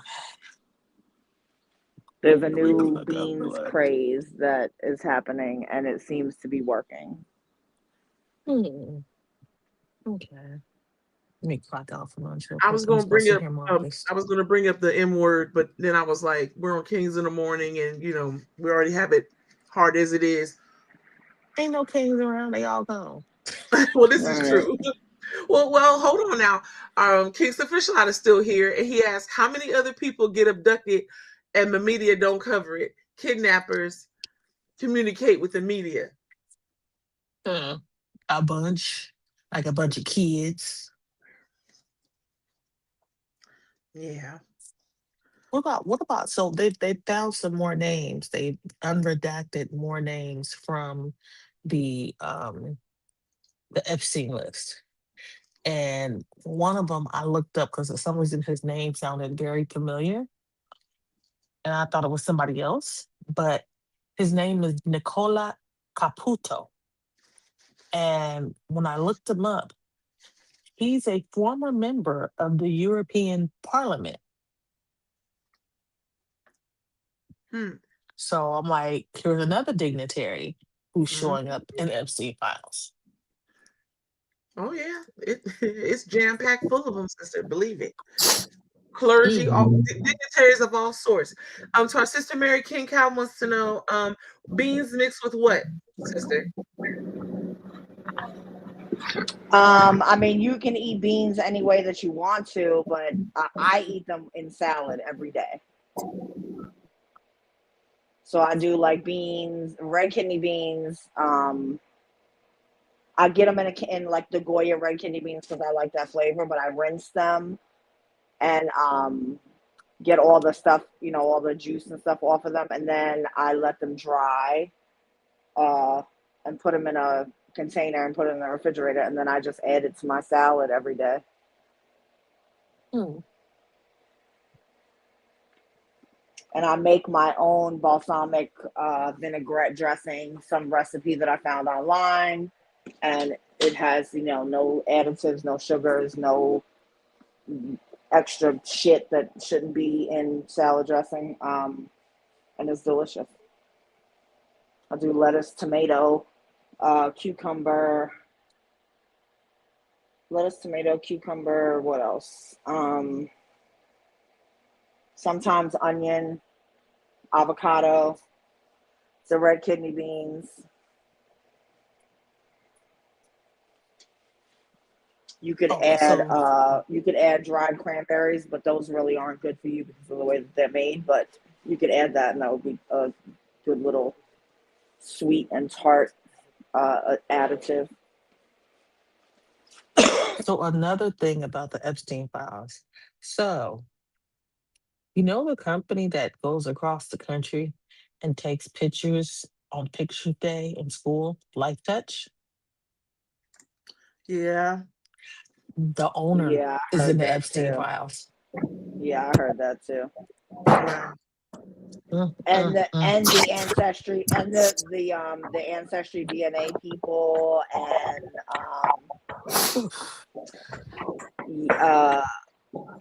I actually heard that Savannah Guthrie's mother was somehow tied to someone that started a company that used to scrub the internet of stuff that nobody wanted to be out there, and that was tied to the Epstein files. I heard something like that too. I cannot, deny or confirm whether that's true or not, but I did hear something about that. Wow. And then for her, the woman is the Giselle to say that I'll exonerate. I will say whatever clears Donald Trump's name if he gives me clemency. I'm like, you Hessa, lock her ass up and throw away the key. I mean, we're looking at a woman who went out willfully and looked for girls to bring to grown men. So I suppose she'll say anything. Mm-hmm. Or do anything. Just, Nasty heifer. Wow. She'll say anything. King Fred, would you like to do the honors and bring us backstage for the day, sir? Yeah, y'all, come on with us. They're going to get naked in the back here. All right, y'all, have a great day. What you talking about? You're gonna get tired of messing with me, I told you. Come on out the back. Come on in the back. We're going to be in fart. the back. We're getting butt naked in the back. You old fart. Wow. Even if they did get naked in the back, you couldn't get it up. Uh-oh, that's wishful thinking on your part. And to that note, sister, I guess we'll get out of here. Same bat time, same bat station tomorrow. Yep. Yes, indeed. King Chief, I'm glad you enjoyed your snack, sir. We're on our way in the back, though. Glad you enjoyed your snack.